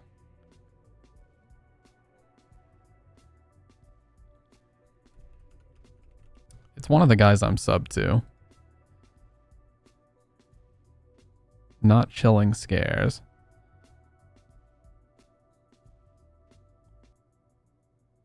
It's just a name. Nick Crowley. It was a Nick Crowley video. I'm pretty sure.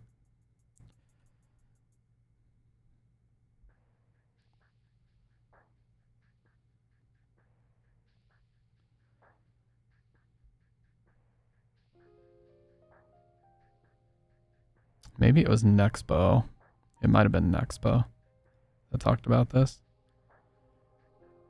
Yeah, I think it was disturbing things from around the internet, but we haven't watched those in a while.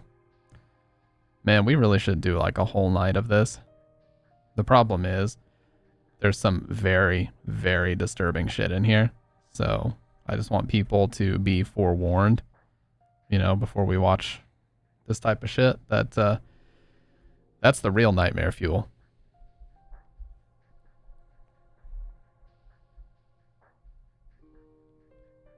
I used to have that on virtually every stream title.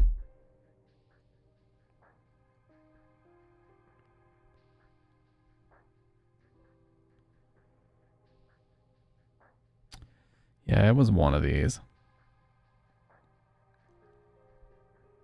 Gas stations and sonic sound effects. Why? What a random video amongst all the disturbing things.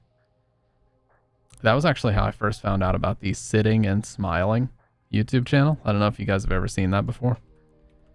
I think he actually finally changed his content. After years and years and years, I think he finally did. But for the longest time, this is all it was. Oh. Yeah, he actually... Yeah. Check this out. No, he still does this. Look, sitting and smiling for 4 hours at a time. And this goes on for years and years and years and years. We're already up to 7 years ago. 8 years ago.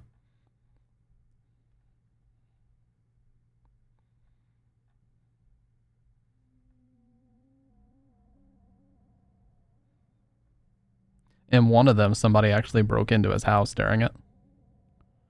In fact, I guarantee it's the most viewed one. Yeah. Somebody broke into his house because he was doing it on Google Hangouts.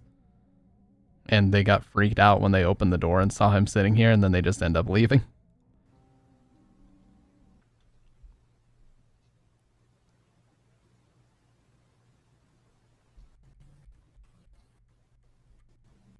What? What?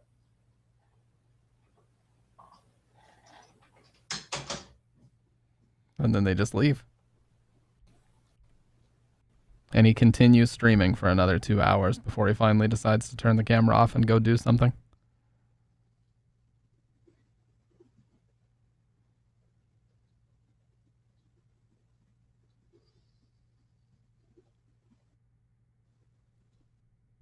But does it, Lasagna Cat? Bro sitting more than a Fortnite player? Oh, he likes sitting more than a Fortnite player, I see.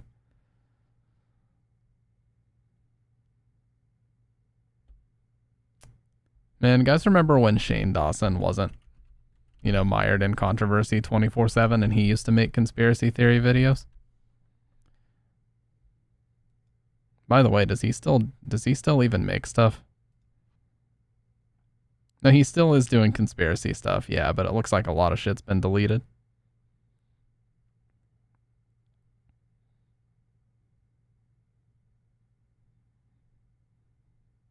What's the controversy? Apparently it had something to do with a beauty YouTuber. I mean, what's the shock about that? But the beauty YouTube community has simply put the most drama of any online community that has ever existed in the history of all humanity.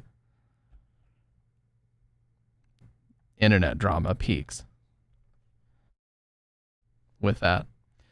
No, I understand. Like, he told a story about doing some stupid shit on a podcast, which he now claims was just for shock value. But I'm talking about the thing that like started all the controversy was some YouTuber claiming that he was conspiring to take her down or something like that. Like he was I don't know. It had something to do with like Jeffree Star. I don't fucking know, dude. I never even took the chance to look into it, but yeah, and he did a live stream of himself like breathing and going, oh my God, like this, and just fucking freaking out because he was watching her video exposing him or something.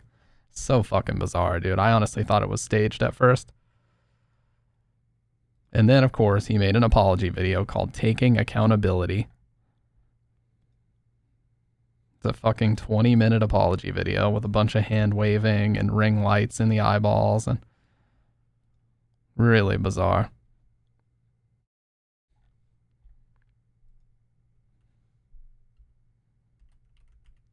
Shane Dawson drama explained. A 1 hour and 13-minute long video. Oh my God. God, dude, this is a whole ass feature-length film. I ain't got time to watch this.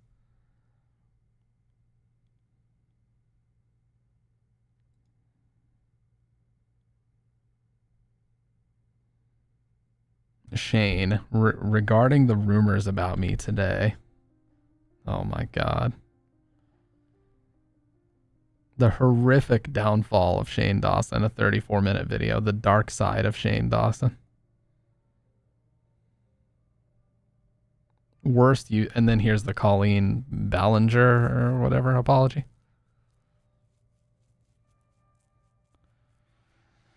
This is a rabbit hole I'm not going into, dude.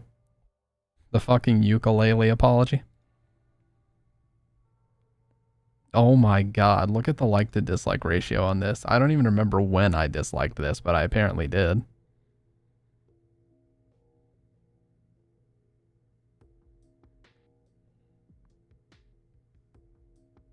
Now that is a fucking ratio right there.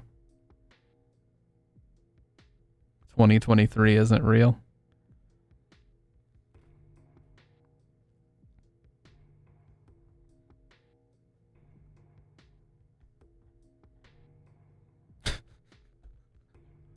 What in the fuck, dude? Yeah, I guess this was some kind of apology for harassing people.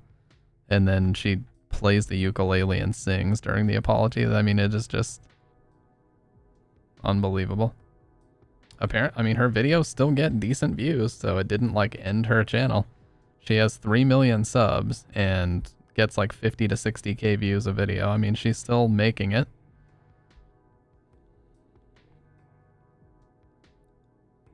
There was also probably the biggest example of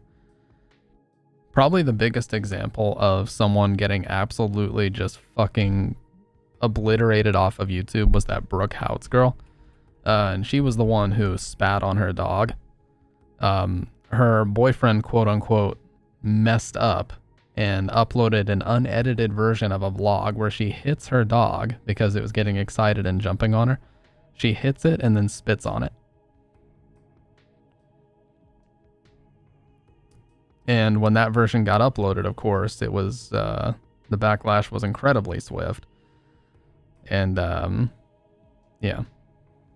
And she kept trying to make her YouTube channel work. Like, she changed the whole theme of it. She tried to make it like a me and my boyfriend IRL vlogging, and just everything's totally fine. And they just deleted and removed all comments mentioning anything whatsoever about the dog. And they kept that shit going for like 3 or 4 years before they finally decided they didn't want to deal with it anymore. And she finally deleted her channel.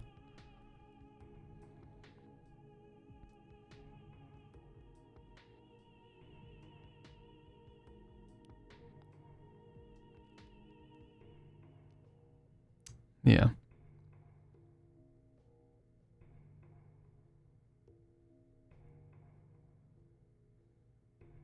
And of course, in her apology video, she was wearing like a big oversized hoodie and no makeup, and just did the YouTuber thing where she walks into frame and sits down and goes, you have to start your apology with an exasperated sigh, just so people know that you're serious about this and it's really been affecting you.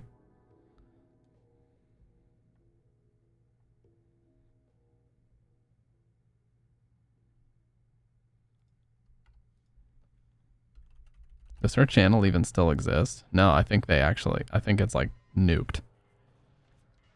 But yeah, like basically every video she would upload, everybody would just respond and say, we haven't forgotten, by the way, or like, we know what you did. You know, and eventually she just got tired of having to police the comments so hard.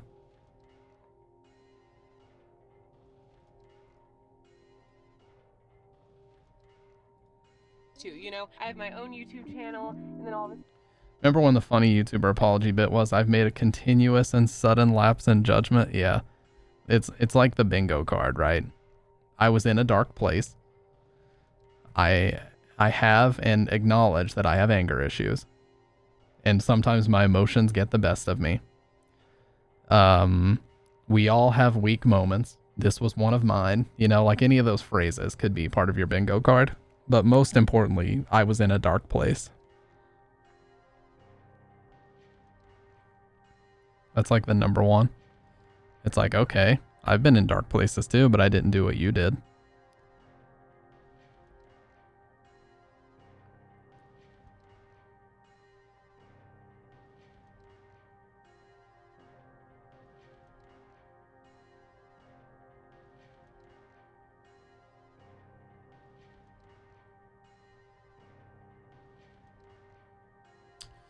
But yeah, I mean, people have, I don't know. And then, of course, there was the Logan Paul thing, which somehow that wasn't the end of his, you know, where he went to the suicide forest in Japan and filmed an actual dead body and didn't even think to blur it out. Like, he actually showed it completely uncensored for multiple seconds, like upwards of 10 seconds on video. And for some reason, he felt like that was a good idea to upload. Meanwhile, he was just acting like a stupid fucking, you know, brain dead influencer about it. Just like, whoa, bro, that is crazy, bro. It's like you went to a forest called the Suicide Forest. What did you think was going to happen? Just stop recording, inform the authorities, and delete the footage. Go about your day. Yeah. I just got... Like, this is what he used to do. This is how he used to behave. He was just basically fully content brained. Gotta be careful to not like disrespect the culture. Japan is all about the respect. The dumb Americans have arrived. Look good. Oh, don't worry about me. I'm just a vlogger. Gotta be careful to not like disrespect the culture. Tokyo is a real life cartoon. It's gonna eat the GoPro. What did he do? No. You know how it is in Japan. They're all about the respect. So we're gonna be respectful. LoganPaul.com/shop. Oh my god, dude. The fact that this is how people used to have to behave to like conquer Vine and YouTube is so fucked up. All about the respect. So we're gonna be respectful. LoganPaul.com/shop. Look, they just got loaves of bread. I'll take the whole thing. What's the issue? This one is just for a display. Oh, so we're gonna be respectful. The Game Boy Color. How much? 9,500. Excuse me, sir. The game seems to be malfunctioning. Mucho broken, though. Oh my god, dude. Oh my, I didn't even realize how much stupid shit was in this video. Toyota, I choose you. No, no, no. Okay, get him. Honey, get him. Get him. What in God's name, dude? Catch you. What were they thinking? I choose you. Japanese police. Thanks.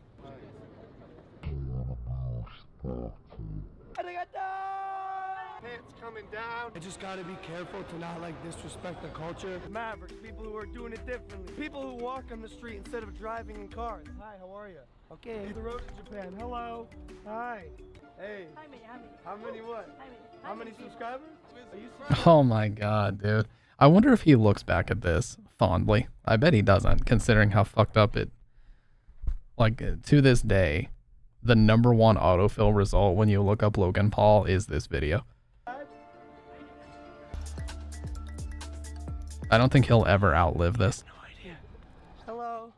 Hi. How you feel? We're gonna be respectful. Hey guys, you want some fish?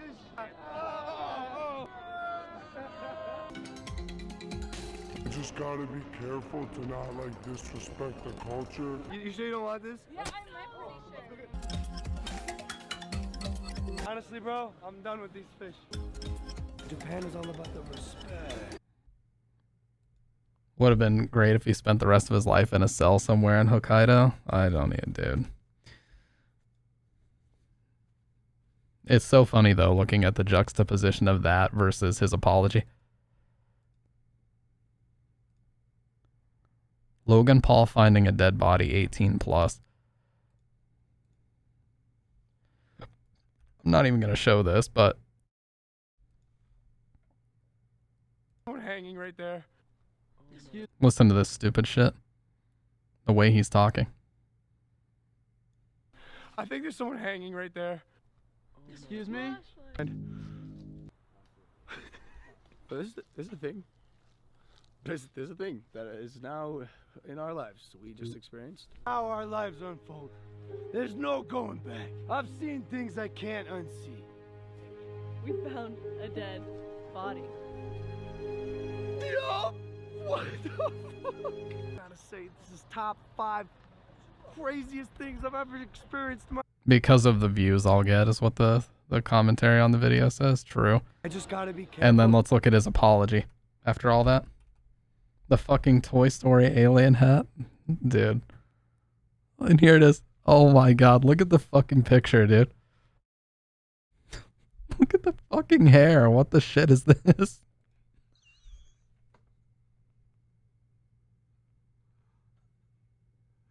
So I've made a severe and continuous lapse of my judgment. I don't expect to be forgiven. I'm simply here to apologize. It was obviously unplanned. What the shit is this hair, by the way? Before I start the apology, this video was sponsored by Raid Shadow Legends. I made a severe and continuous lapse in my judgment, and I don't expect to be forgiven. I'm simply here to apologize. So what we came across that day in the woods was obviously unplanned, and the reactions you saw on tape were raw. They On were tape? unfiltered. The fuck? None of us knew how to react or how to feel. What are you on about? I should have never posted the video. I should have put the cameras down and stopped recording what we were going through. There's a lot of things I should have done differently, but I didn't. And for that, from the bottom of my heart, I am sorry. I want to apologize to the internet. You can actually tell, just looking at his face, he wants to be content brained even in this. He wanted to end this video by saying a sponsor or something stupid. You can just tell, like he's trying so hard to maintain being serious, but he was so content brained at this point that he didn't even want to actually be serious about this apology. I want to apologize to anyone who's seen the video. I want to apologize to anyone who has been affected or touched by mental illness or depression or suicide. Probably trying not to Most laugh. importantly, I want to apologize to the victim and his family. For my fans who are defending my actions, please don't. They do not deserve to be defended. The goal with my content is always to entertain, to push the boundaries, to be all-inclusive. In the world I live in, I share almost everything I do. The intent is never to be heartless, cruel. Okay, anyways, it's just more of this nonsense. Yes, exactly. Views, views, views. That's all he was talking. That's all he was thinking.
Well, they couldn't have me showing that video for too long.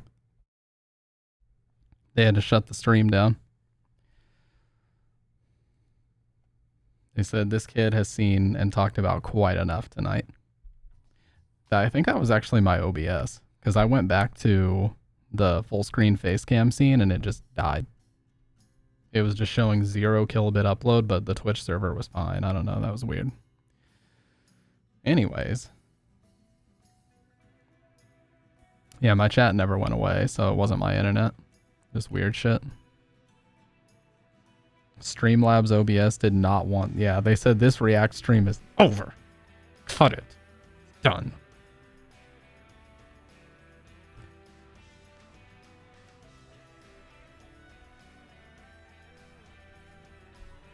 It was the Shadows government of YouTube telling me to get off the... telling me to get off the net. You know?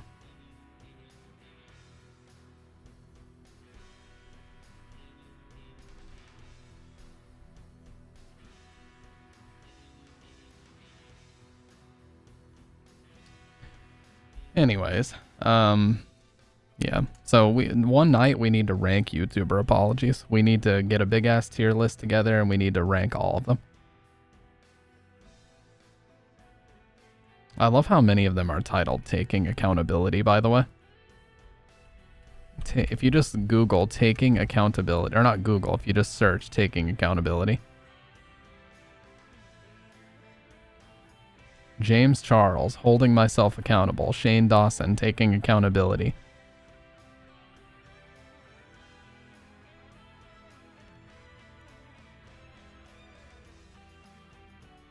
YouTube, let's see if YouTuber apology playlist exists. YouTube apology, it does. It in fact does. Let's go. It starts with Logan Paul's. There's 34 videos in here. YouTuber apology playlist. James Charles, No More Lies. KSI, Ending It All. PewDiePie, My Response. Jacqueline Hill. Jake Paul. Jake Paul had to apologize as well. My Truth. An Apology.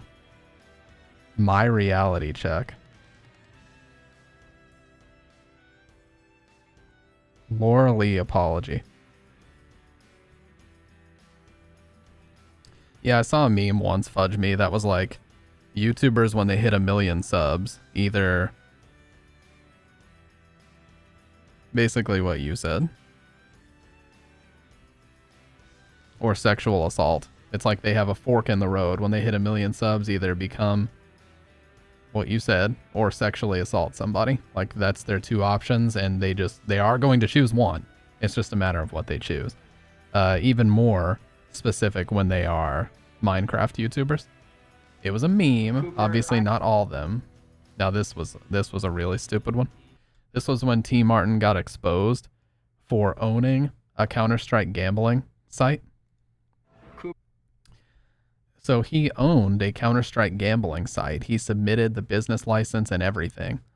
And he was pretending that it was just a website that he found. And he had access to like the back end of the website, so he could manipulate the results to make it look like he was winning all this money to try to trick kids into submitting money for this website. When he got exposed for it, he tried to act like it was all public record and everybody already knew. And then he made an apology video where the first thing he does is talk to his fucking dog. He brought his dog in the frame to try to garner sympathy. Cooper, I have no idea how I'm gonna record this video, dude. All right, guys. Oh my god. My god, dude. The fucking sigh and everything. It just fits the format so perfectly. Oh, what the fuck? Look at that, you guys. That's my old camera frame, by the way. I'd like to point that out. Look how tiny I used to be. Here's the real one. I'm gonna try to make this as short and sweet as possible. I don't want to take up too much of your time. But first and foremost, I do want to say... Bro, what the fuck is this? What the hell is this? That's what I want to know. That I love you guys. You guys seriously mean the world to me. You have for the past 6 years that I've been on YouTube, and you honestly have changed my life. Like every single day, I get to wake up and chase my dreams and follow my passions, and that's all been made possible by you guys. So thank you guys for everything that you've done for me and all the opportunities and memories that you've allowed me to create. Now, my connection to CSGO Lotto has been a matter of public record since the company was first organized in December of 2015. However, I do feel like I owe you guys an apology. I'm not apologizing for what he did. He said, I apologize for anybody who doesn't feel like it was not made clear enough. Basically saying, I apologize if you're too stupid to figure it out. I'm sorry to each and every one of you who felt like that was not made clear enough to you. And I truly, honestly hope that you guys give me an opportunity to earn your trust back. Please also know that I am committed to making... I'm sorry that you felt like it wasn't made clear enough for you. What a narcissistic apology that is. Making sure that my YouTube channel, as well as all of my other businesses, are in compliance with the law. This is why I do not condone minors under the age of 18 to use CSGO Lotto. This is and always has been a clearly stated policy available both in the terms of service as well as the initial sign-up page on the web. By the way, shoutouts to Valve. They shut this shit down. Valve found that there was like this whole underbelly of gambling websites being established for skins and trade offers being done through bots, and they shut all of it down. So there are no more gambling, betting, Counter-Strike websites, at least not to my knowledge. There were a bunch. There was like CSGO Wild, CSGO Lotto, like all kinds of websites that were dedicated to this, and Valve shut all of it down. So shout outs at least for them taking care of business and cutting it off at the source. No pun intended. Valve shuts down gambling sites.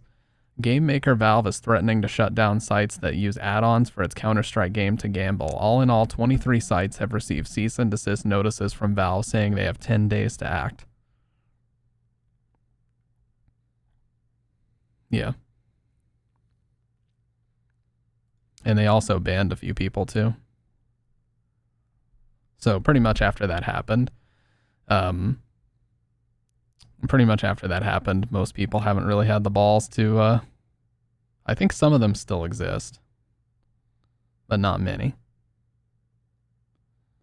And I certainly don't see anybody, like no content creators will touch that shit with a 50-foot pole because they know that Valve takes it seriously when people start to promote that shit.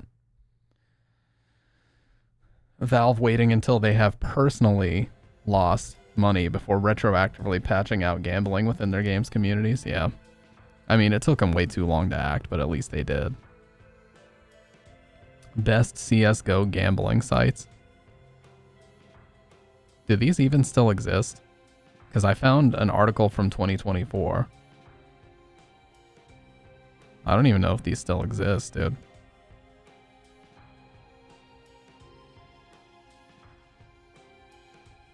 Looks like it still is. Yeah, CSGO Howl still exists. Anyways, it was a stupid fucking trend that a bunch of YouTubers were like setting up gambling websites and, you know, trying to do exactly what T Martin did, which is claiming that it was just a site that they found, trying to peddle traffic to the website, you know, trying to spike the traffic to the website so they can make a bunch of money off of gullible people that don't know they actually own the fucking thing. Hey. The Fine Brothers apology. Ooh, now this is a classic right here. The Fine Brothers apology. So if you guys don't know, the Fine Brothers, Benny and Rafi Fine, they were known as the people who started the Teens React and Kids React and Elders React, and now they have like Adults React and shit. Yes, they were making fake reaction videos to big winnings where they had back-end access to the website. It was basically like if the owner of a casino goes out onto the floor and pretends to win a ton of money, but they own the fucking casino so they can just pay people off to give them wins. That's basically what they were doing. They were the house pretending to be gambling with the rest of everybody else. Anyways, so these two guys started all those reaction videos, and what they tried to do is they tried to trademark the word react. And if you wanted to upload, they tried to franchise their YouTube channel. So what would happen is if you wanted to make a reaction video to something, you would have to go through them and you would have to get assets for your video through them. So if you wanted to make a reaction video, all of it would have to be done through them. That's what they tried to do. And when they tried to explain it, they tried to make a fast food analogy, and it didn't work out very well.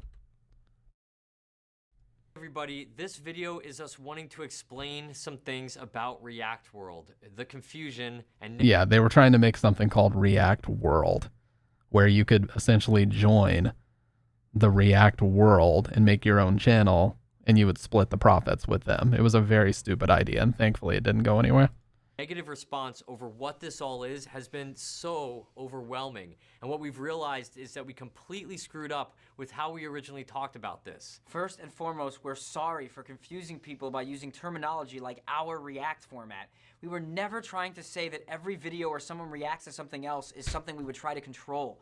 When we reference licensing the Look at him shaking his head in disbelief over here. every video where someone reacts to something else is something we would try to control. When we referenced licensing the React format, we only meant our specific series, not the overall genre of reaction videos. We do not own the genre. And we're creators at heart, and those who know us personally know how passionate we are about trying to help creators, and React World is meant to be an extension of that, with us simply providing resources and tools to anyone who wants to go down this path of creating one of our series with direct support from us. So there's no way to go into all of the questions that people have about this, but we're going to answer some of the biggest ones that we've seen. Okay, so first is what exactly constitutes any of your series formats? And the simple answer is watch any of our series that is part of the React World license, and that is the exact format. It's not one. So what's the word? Company video? So React World was something they were trying to make. Basically, they have a lot of different series of videos. They had like teens react and kids react and elders react, like all these different formats. And what they were trying to do was license everything under one company name, which was going to be React World. And if you wanted to make an elders react or a teens react or a kids react, you could do it, but you would have to go through them, and they would give you the resources, and I guess maybe they would help you edit the video or something. I don't fucking know. But they would try to give you more exposure, but you know, anytime that happens, it's got to be mutually beneficial, so they would get some of your money. You know, that's how franchising works. It's the same deal as in fast food. Like, 2 McDonald's or 2 Burger Kings are not the same. One McDonald's might be corporate owned, and one McDonald's might be franchise owned. If it's franchise owned, that means that McDonald's corporate doesn't own that restaurant. They just own a portion of it, but they are giving that, whoever does own the building, they're giving them all the signage, they're paying for the construction to make it look like a McDonald's, they're giving them all the food, they're giving them all the kitchen equipment, everything. But they're revenue splitting is what they're doing. So like, it's like a 70-30 split. So the person who runs the franchise and owns the building, they make 30%, while McDonald's corporate makes 70%. So they're giving whoever owns the building, like I keep saying, the resources to run it as a McDonald's, but they're not getting 100% of the profit, just 70. You see what I mean? That's how franchising works. Or 2 elements, it's all of the elements of the show, all used in the same style and way. We've been trying to find an analogy to explain this better, and we know that this isn't the best, but if you wanted to start a fast food restaurant, you can start one on your own and possibly find huge success. But if you love Burger King and want to be part of that organization, if you join, you'd be able to get access to things like menu items and recipes and specific logos and promotional support. And these are 2 totally different routes. Same kind of thing here with React World. You can join and get all these assets and support, or you can make your own reaction videos completely without us. It's up to you. Okay, so another question is, have you applied for any... You know, this is just the key to a good business decision. If it's so difficult to explain that they've sat around at this point for like a week's worth of backlash and they still can't come up with a good analogy. Like he straight up said, we know this isn't the best, but man, geez, how confusing is this fucking thing? Any trademarks? Yes, we have trademarks just like other companies that use trademarks to protect their properties. So for example, we have a YouTube channel, youtube.com/react. So we're trying to protect it and not run the risk of losing our channel name thanks to someone else getting the trademark. But just because we have or might get trademarks doesn't mean we're going to run around and start taking down videos. And the last thing we're going to talk about is if there has ever been a situation where we have to take down someone's video.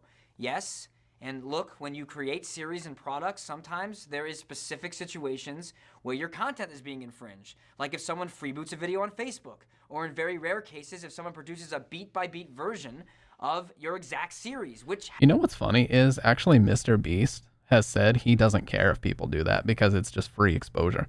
There are people on TikTok and Instagram and any other Snapchat, any other website where you can upload like the short format videos, vertical videos. They just straight up steal Mr. Beast's content and he doesn't care. Back then, they would go after those people and copy strike them and cease and desist them and everything. But it's funny how like nowadays YouTubers don't give a fuck because they know it just means more exposure. Because inevitably somebody's going to ask, where's the full video? Or where do I find the original video? And then when somebody links it, it's like, you just gained 10,000 subs. has happened to us. But again, with this one and all of these, it's very, very complex. And we also know that there's so many more questions that you guys have, and we want to do our best to answer as many of them as possible. So we've set up an email that we will be personally checking if you want more clarification. So please write us at askthefinebros@gmail.com. For our viewers who are not really part of this conversation and just here to watch our videos, But yeah, that was a big, big controversy way, way back when. It was a long time ago, probably like I think late 2015, early 2016 was when that whole thing happened. And somebody said, the top comment, I love how annoyed they sound at all this. Like, how dare you people do your research into our shady business dealings? Look at them desperately trying to save their channel. Translation, we really thought we could get away with this, but now that we're caught, we're just going to backpedal on everything and hope people forget about it. True.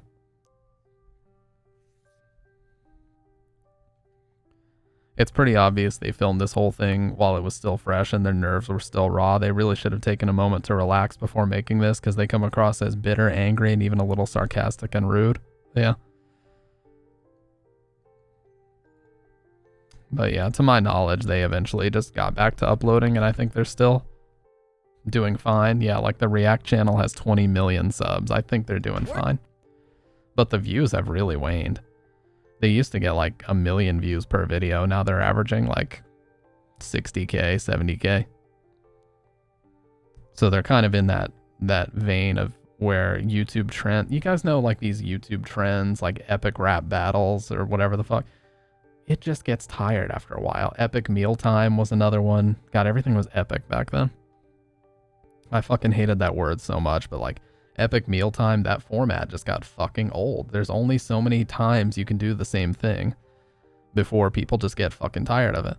So yeah, they speed ran to 1 million subs, and like I think they, for the longest time, they had the world record for the fastest channel to ever hit 1 million subs. But like, if you look at the channel now, it's fucking dead. Like, this is virtually a dead channel, dude. It's literally just Harley, who was obviously the original host. It's just him sitting in front of a mic and talking about things. Like, it's basically just turned into a podcast channel now. And the views are fine. Like, these views are okay, but for a channel of this size, it's not. For a channel with 6.76 million subs,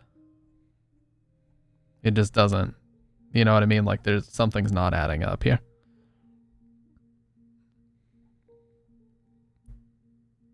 And then you go back to their old videos. Look at these views, 33 million. God, these thumbnails are so old, YouTube. Holy shit. The crazy streaks of color everywhere and vibrant shit, you know? This is how every YouTube thumbnail used to be.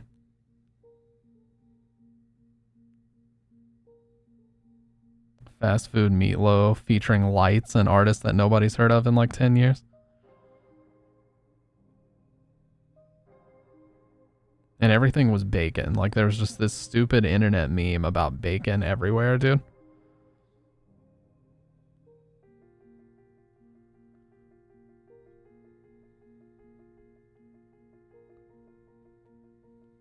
But anyways. I mean, Epic Mealtime is still a profitable brand, at least. Compare that to Fred. Yeah, but the dude, Lucas Crookshank, I think his name was. The dude that actually played Fred said several years ago, probably like 10 years ago at this point, that he was sick to death of doing it. So he's still doing stuff. Like, he's doing the whole, oh, I tried celebrity products and I'm trying viral TikTok trends. Like, he's doing fine. He's got 3.36 million subs and he does way more views than Epic Mealtime's channel does. He's got a video that's got 366K, 148K, 147K. He's doing great. You know, if you can average over 100,000 views, you're chilling. Yeah, his videos do great views. And a channel of this size, you only really have to upload every few months.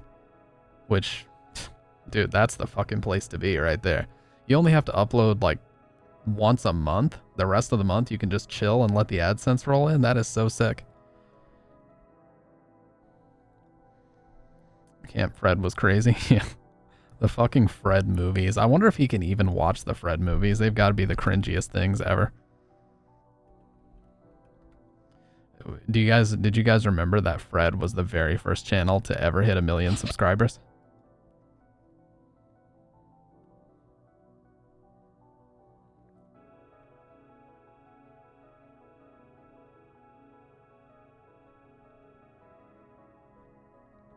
Yeah, it literally was the very first channel to ever hit 1 million subs. And there was so much controversy on YouTube at the time. Everybody's like, oh, this doesn't deserve it. This is so fucking lazy. Oh, it's terrible. But it was legit the first channel to ever do it. And all it was a guy talking fucking crazy in front of a camera and speeding the footage up so he sounded like a chipmunk. That's all it was.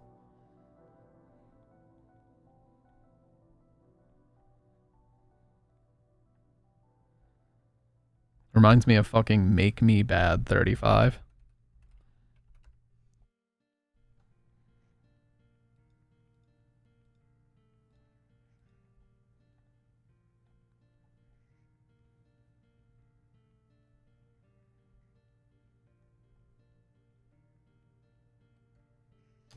Yeah, it was like Alvin and the Chipmunks at home. Yeah.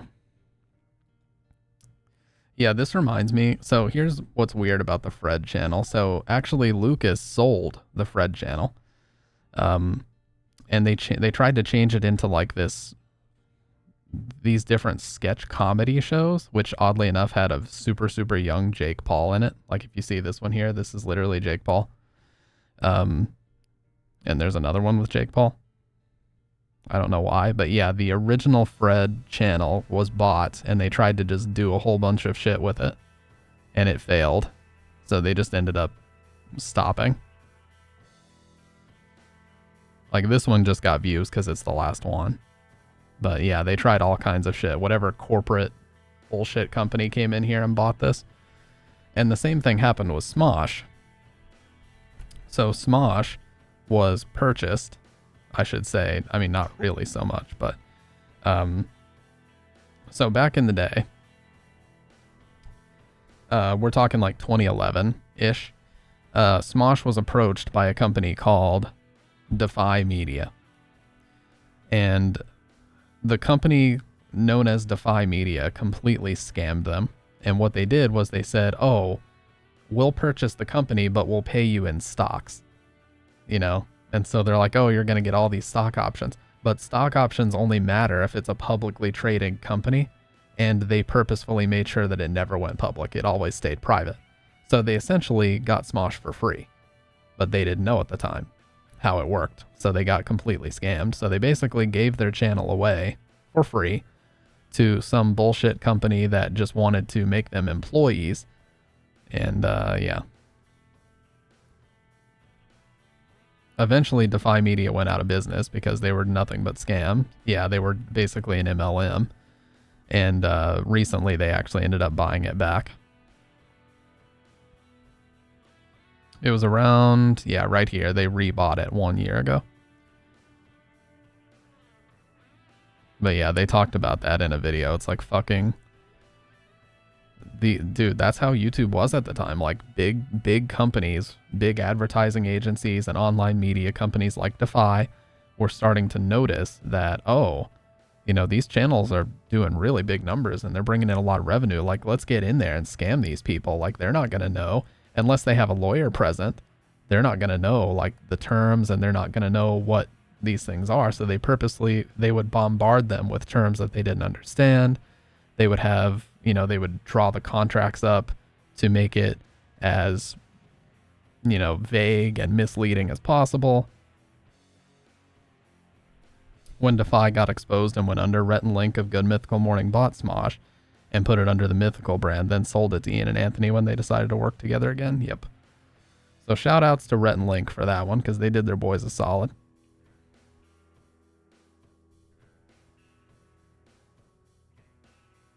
But yeah, dude, these two are like the original YouTubers because they had some of the first videos to ever get like 10,000 views. Was just them lip syncing a horribly edited video to like the Mortal Kombat theme.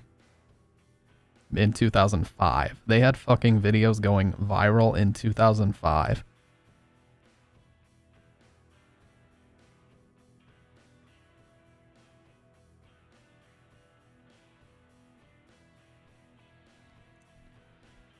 But yeah, YouTube in like 2010, 2011 was very weird. Like that's when like the machinima shit was going on, and machinima turned out to be a massive scam as well. There's so many like machinima downfall videos, dude. The many scams and downfall of machinima 2006 to 2019. Yeah. And all the machinima videos, like what they would do is they would have you sign a contract and you would become a machinima director. So if you uploaded like a gameplay commentary or something, you would have to put it on the main machinima channel. So what happened was when machinima shut down and they had to take all the videos down, those people lost those videos forever. There were no backups. So all those years and years and years of hard work and fucking memories for these people just pissed away.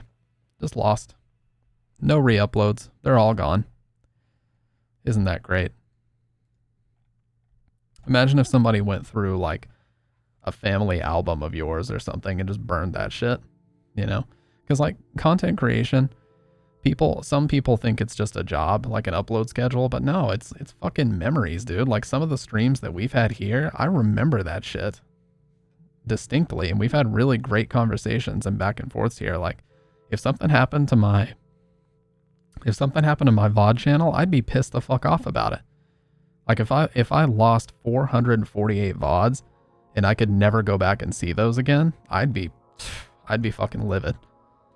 Because I don't have a NAS storage drive with like 300 terabytes of space to store all that 1080p 60 footage. Me too, Dr. Red. I regret not starting it sooner. So, no, that was a really shitty thing that they did, but I remember Hutch. If you guys remember the YouTuber Hutch, he got big making Modern Warfare 1 and Modern Warfare 2 videos, and he basically got hired to what he said was his dream job at Machinima.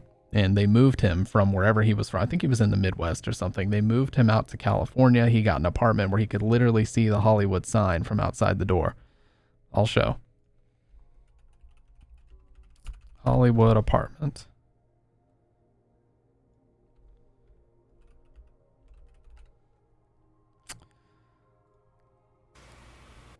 Yeah, so they hired this guy. All he was doing was uploading gameplay for Call of Duty. And he got what he described as a dream job. Oh my God. Actually see the Hollywood. Look, they moved him out to California. He could see the Hollywood sign. My home, in the back window, you can actually see the Hollywood sign. So that's pretty, well, actually there it's Hollywood because it looks like a trees. Anyways, so he was there for a few months and ended up quitting because they overworked the shit out of their employees. They had to be there virtually 24/7, and they hardly ever slept, and they had to edit videos constantly, and just the upload schedule was just super strict. And you know, of course, they had all that leverage over him. They're like, oh, we moved you out to California to this Hollywood apartment, and this is how you repay us. Like, we did everything for you. You owe us this, you know? Now, this is all alleged. This shit's like 14-year-old drama at this point, but that's kind of the company that they were. Like, they would do things for you. They would set things up for you, but they expected exponentially more in return. Oh, what's up, Nico? Sounds like you learned the importance of a contract. Yeah. Like capping time spent at work. Yeah. Like they would move mountains for you, but they would expect you to move planets in return. Kind of that type of thing. Oh, we did all this for you, so you need to give your entire life to this company for the next 5 years, because where would you be without us? You know, that's pretty much how they handled it. And it's not a story that's unique to him. Like, a lot of people at Machinima made hiring decisions like that. They hired that dude Scene Anners as well, which I don't know where the hell he's been. But, oh, never mind. He's uploading again. He was gone for a long time. Looks like he recently started uploading again. 3 months ago he came back, so. But yeah. And he never, I don't think he ever said that he had a similar story to that, but yeah, it seems like they're all good friends now, and that's all water under the bridge, which is cool. But it seems like, you know, the general consensus is that it was Machinima as a company that was doing the shady shit, not so much the people. Like, most people working there were just good people caught up in a bad situation. It was more like the executive, you know, the board of directors that were making the fucked up decisions, which is mostly how it goes. Isn't it? Isn't that always how it goes?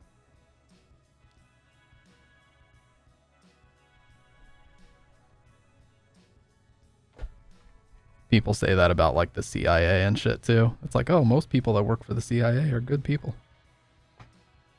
Just caught up in a bad situation.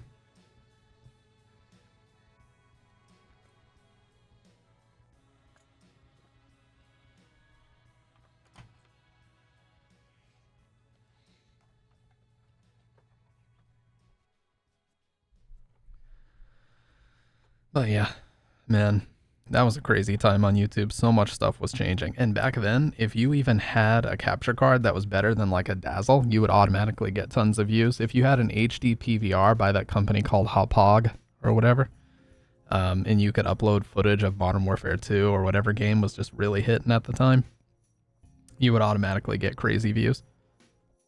Like, just by nature of the fact that you had a good setup. Even more so if you had a good commentary voice.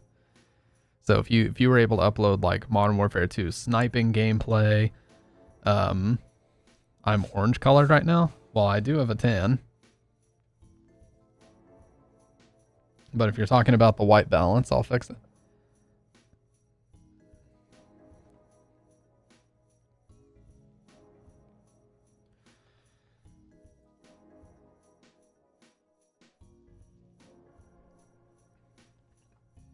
Just screwing around, I hit 450 subs. Oh, you mean just screwing around uploading gameplay? The Diary of an Economic Hitman. I just read American Psycho. I recommend that. Yeah, all I gotta do to fix the white balance is put a pasty white hand up, and then it fixes it for me. See that? Don't touch the watch. The book is brutal. What, American Psycho, the book? Yeah, it is brutal.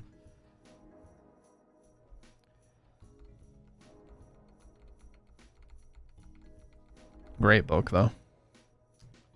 Resets the white balance by flashbanging the camera. Actually, dude, because even with a tan, I'm still fucking pasty as hell. It ain't that different. But yeah, back then, if you even had a halfway decent setup, and a lot of big YouTubers started on the Dazzle. You can hear my voice is starting to go. Like KSI started on a Dazzle, and fucking Hutch and a lot of other people did. They started on the Dazzle DVC 100, which I still own, by the way. I own a white one. They could only do composite video and S video at the most, and the quality even from S videos like absolute dog shit. And everybody would have unregistered Hypercam 2, because they would always fuck up the first one, or they would be Bandicam. Oh, the good old days, dude. It'd be like the 009 sound system song blaring while they pull up a notepad to teach you how to get a Sony Vegas keygen. This shit right here.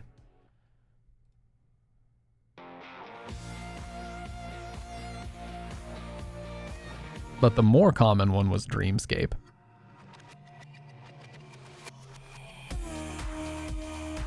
Yeah, that's the one. That's the one I remember.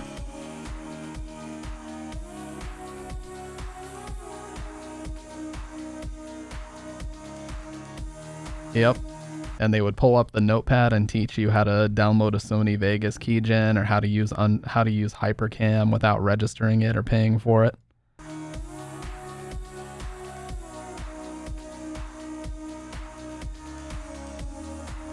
So here's a little hint. The reason why 009 sound system was so frequently used is because YouTube had an audio swap option where they would insert music for you and the numbers appeared before the letter A. So the 009 sound system tracks were just the first one in the list that you could pick. So everybody just picked that. That's why it was fucking everywhere.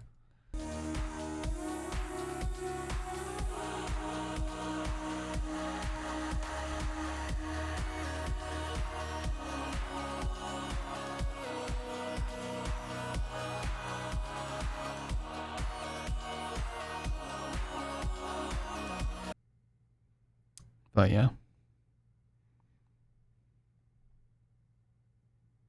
I think there was one more that people typically use, but Dreamscape was definitely the most common. And then, of course, there was the whole Xbox 720, PS4, like, yeah, future gen consoles. I can't show this video because it plays Animal I Have Become and it gets my shit muted, but there were so many stupid videos like this, dude. 14 years ago, PSP 4000, Wii 2, and it was these horrific, like, MS Paint renders. Oh, or Bodies by Drowning Pool. Yeah, that's another good one. Look at how horrible these pictures are, dude. iBox. What you came up with? No, I don't think so. We haven't talked in a while outside of, you know, the odd stream that both you and I happen to be in. Nintendo DS closed. God, these are so fucking blurry. I feel like I'm gonna vomit.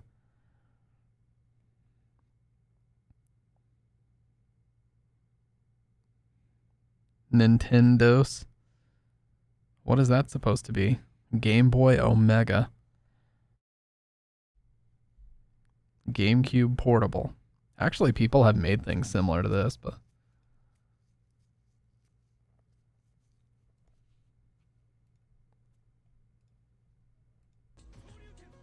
Dude, I'm actually getting really good at Honda punishes. That's gonna do so much fucking damage. Holy shit, that's like 60% damage in one combo.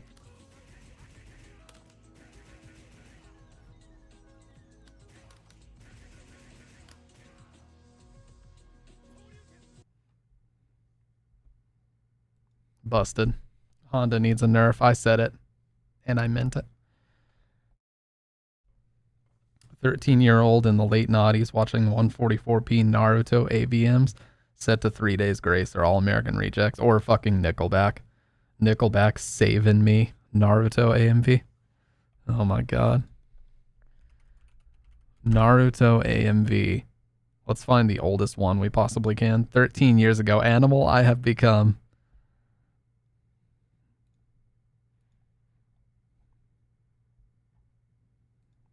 April 2011. Holy shit.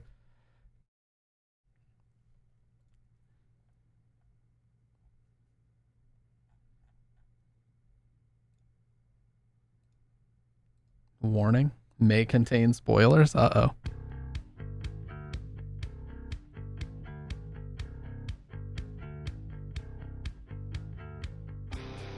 Okay, that's enough. I'm gonna get the VOD muted. They're gonna copy strike my ass, dude. Nickelback Heroes. I remember there was one famous AMV of like Trunks by Myself by Linkin Park. Oh my god, 15 years ago, December 31st, 2008. Yeah, this is the one I remember right here. This was the shit. 2008. God, I was actually 13. Yeah, I turned 14 at the end of that. Look. Dude.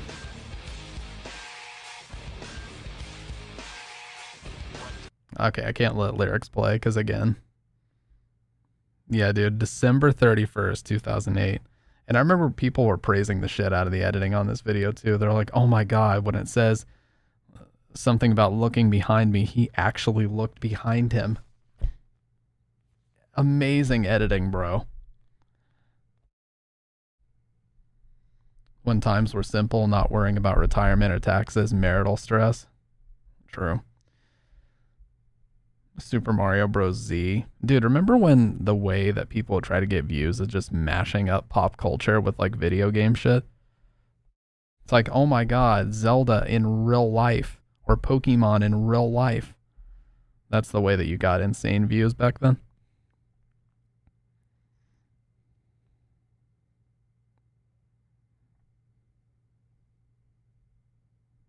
One of the best, if not the best, DBZ AMV I have ever watched. 13-year-old comment. Holy shit. I'll tell you guys the first YouTube video I ever watched was Shoes, the full version. Akilla Mike.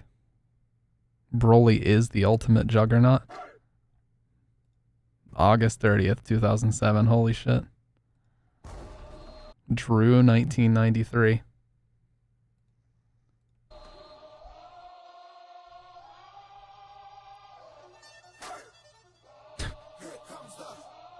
The fucking quality is awful. Why the Inuyasha clip?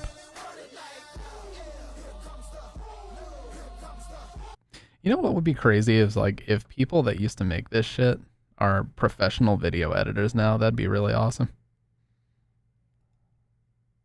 For real, can confirm as a kid when you get access to waters known as YouTube, we always wanted Sonic IRL, Mario IRL. Yeah, for real. Just insert whatever.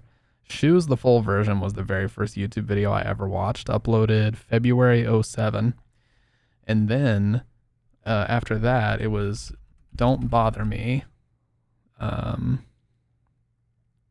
It was a dude playing a game called Pump It Up and doing a freestyle dance to a song called Don't Bother Me.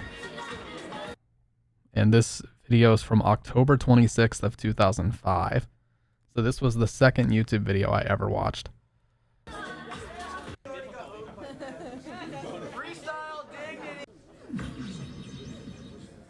Let's see your new move. Dude, does anybody remember arcade culture? Like, you probably do, Nico. You played in arcades for sure, but like, this is how it used to be. Like, you get a big group of people and they would all just huddle around the DDR machine while people played against each other. This is Pump It Up, though. Instead of up, down, left, and right, it's the four corners and the middle that you press. And there was like a whole culture of, people doing freestyle dancing. God, this video quality is so awful.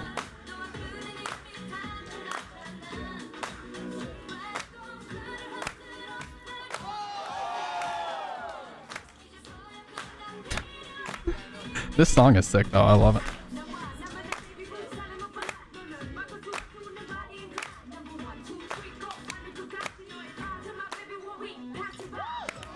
See, what people don't understand about Beethoven Virus though. That was the best song in all of Pump It Up. I swear it was. This was the best song in all of Pump It Up. I don't care what anybody says.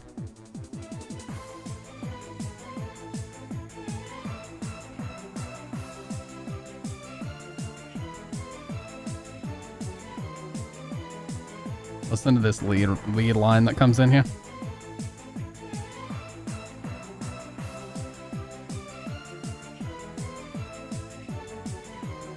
See, we used to be entertained for hours on end just by these simple rhythm games with arrows and steps on the screen. These things used to entertain us for endless hours. Nowadays, we need DLC, we need microtransactions and fucking season passes. Fuck that.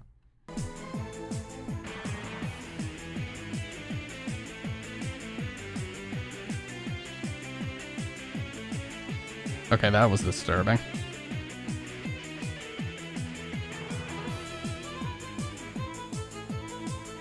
The sped up footage of the guy playing.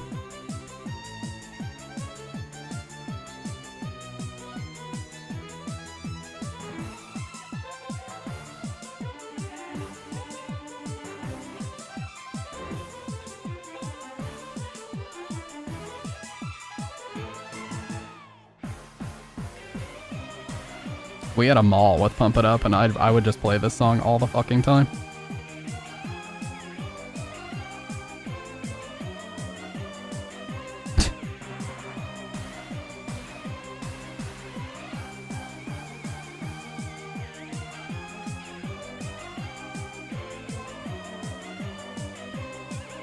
Okay, now trying to think.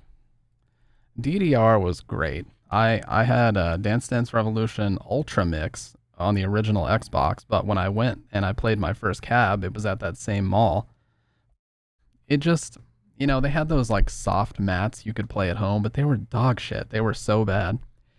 Nothing compared to the feeling of going and playing on the real cabinet. They would always have a fan set up so that, you know, you didn't fucking overheat because you're in the middle of a blazing hot mall with like all these machines generating heat and you're doing all this cardio.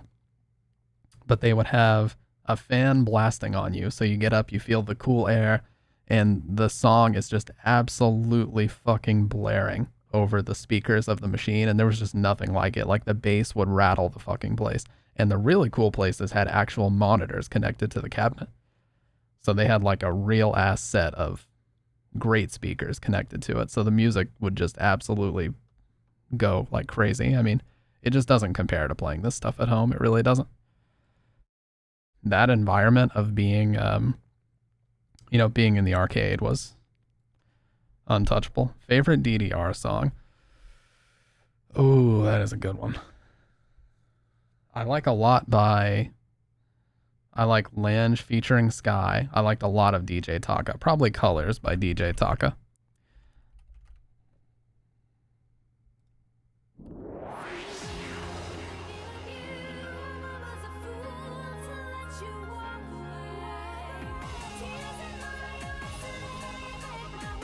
I can't find a video of the actual beat map of this, or chart, whatever you want to call it. Yeah, DJ Taka was the shit, dude.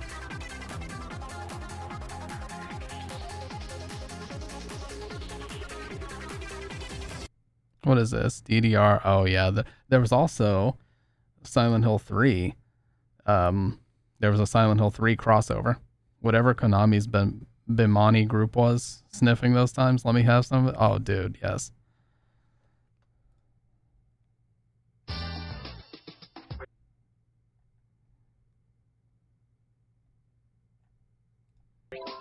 Remember fucking Donkey Konga with the bongos where you would play like Losing My Religion?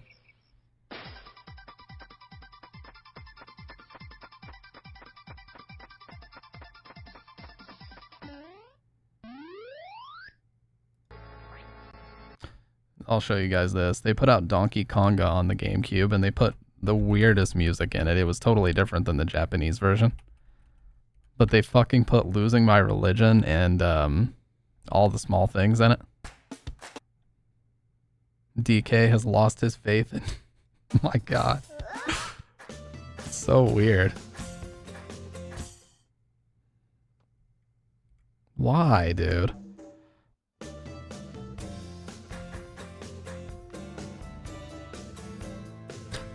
Why did they put this in here?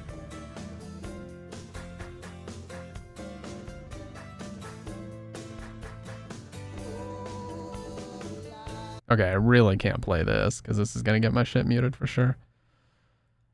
But yeah, DJ Taka, God, so many great songs, dude. There's like Colors in the Sky or Castles in the Sky. There was also Suguru was a great song from DDR that I was a big fan of.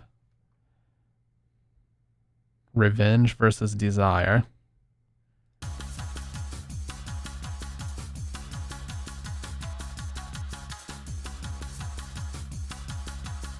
And it had a really cool map too. That's what I wanted to show. Yeah. This one was so sick.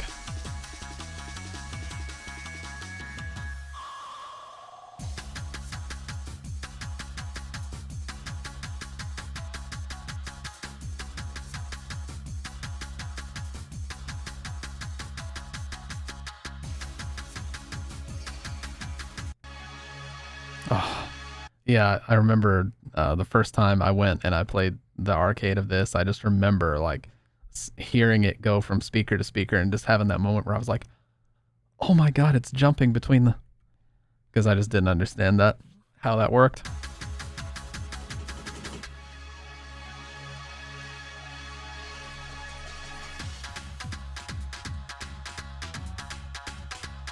Osu stream? Well, you gotta talk to your girl, she, or Pinku Idol here. She's the one that does the Osu streams. I know nothing about that game. Oh, yes. Fuck yes, dude. I just needed to hear the first couple notes and I remembered. This is one where you would see a dude dancing so fast it looked like he was trying to like stomp a roach. Like there was a cockroach running around his apartment and he was trying desperately to stomp on it. That's how fast the hardest version was.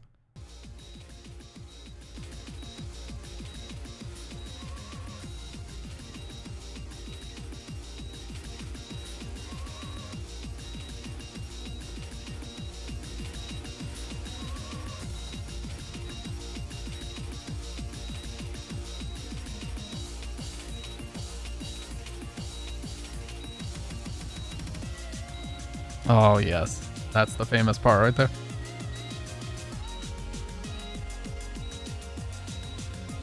And the heart monitor.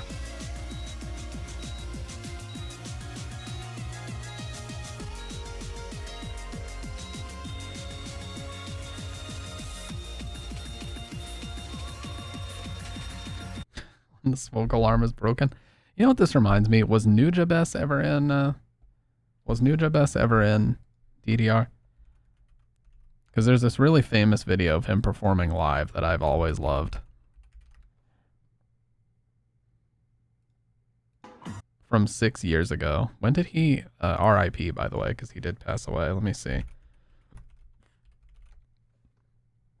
Oh, he died in 2010, so it's way older than that even. But the video was uploaded 6 years ago. June Seba was his actual name. That's why he chose that. It was kind of like a, what would that be? A anagram? But yeah, this is a video of him performing live. Dude, he does the smoothest move with this over here, watch. Here we go. Stop it. That spin.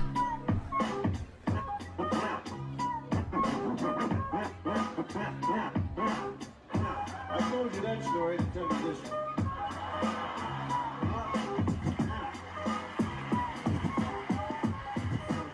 That's lovesick.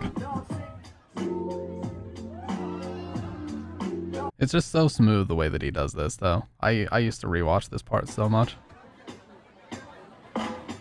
Stops it at the perfect time. Just so good, dude.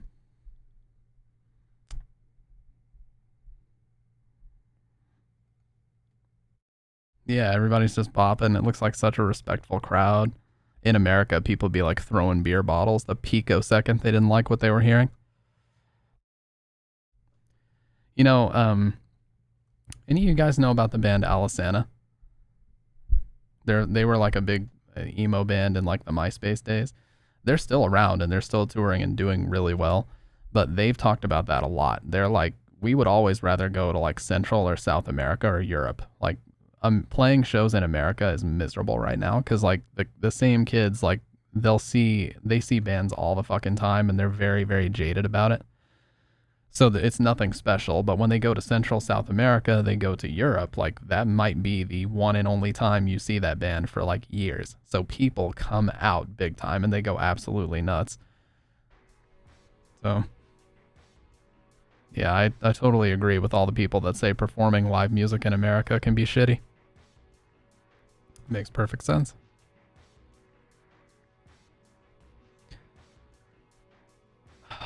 Man. Anyways, guys, it's 2 a.m. I have to be at work in 5 hours. Let's see. Oh, fuck yes. Well, I'm playing this one before I go anywhere, though. I recognize all these names, too. Like the little title card selectors before you actually play the beat.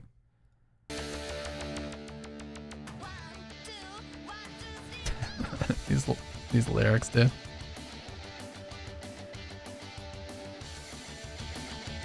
Good old J-pop coming from the DDR machine.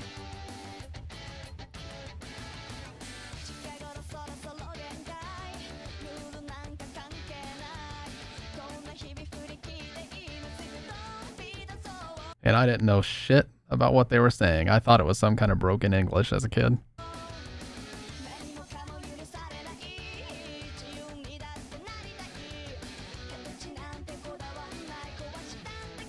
This reminds me, really quick, this reminds me of Rolling 1000 tune on Drum Mania. So Drum Mania was super cool, but our Drum Mania was always fucking broken. Drum Mania was a really, really cool game. I believe this was used for a Death Note opening or something, but Drum Mania was like Rock Band before Rock Band.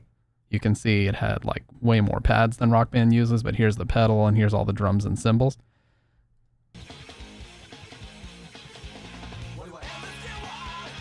Drum Mania was so cool, dude.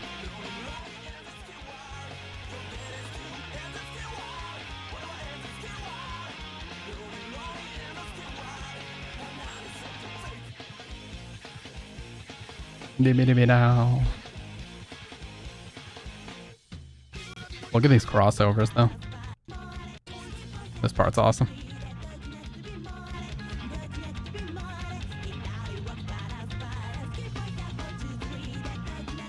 Dude, getting good at this looks so fucking fun.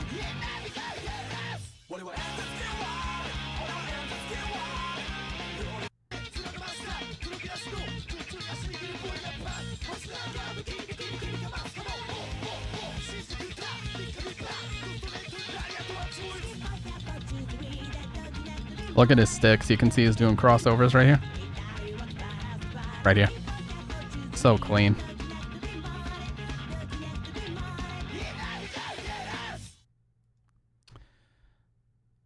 On the topic of naughties anime OPs, Kiss Kiss, Fall in Love, Ouran High School, Host Club, Still Fucks. Dude, remember Blood Plus?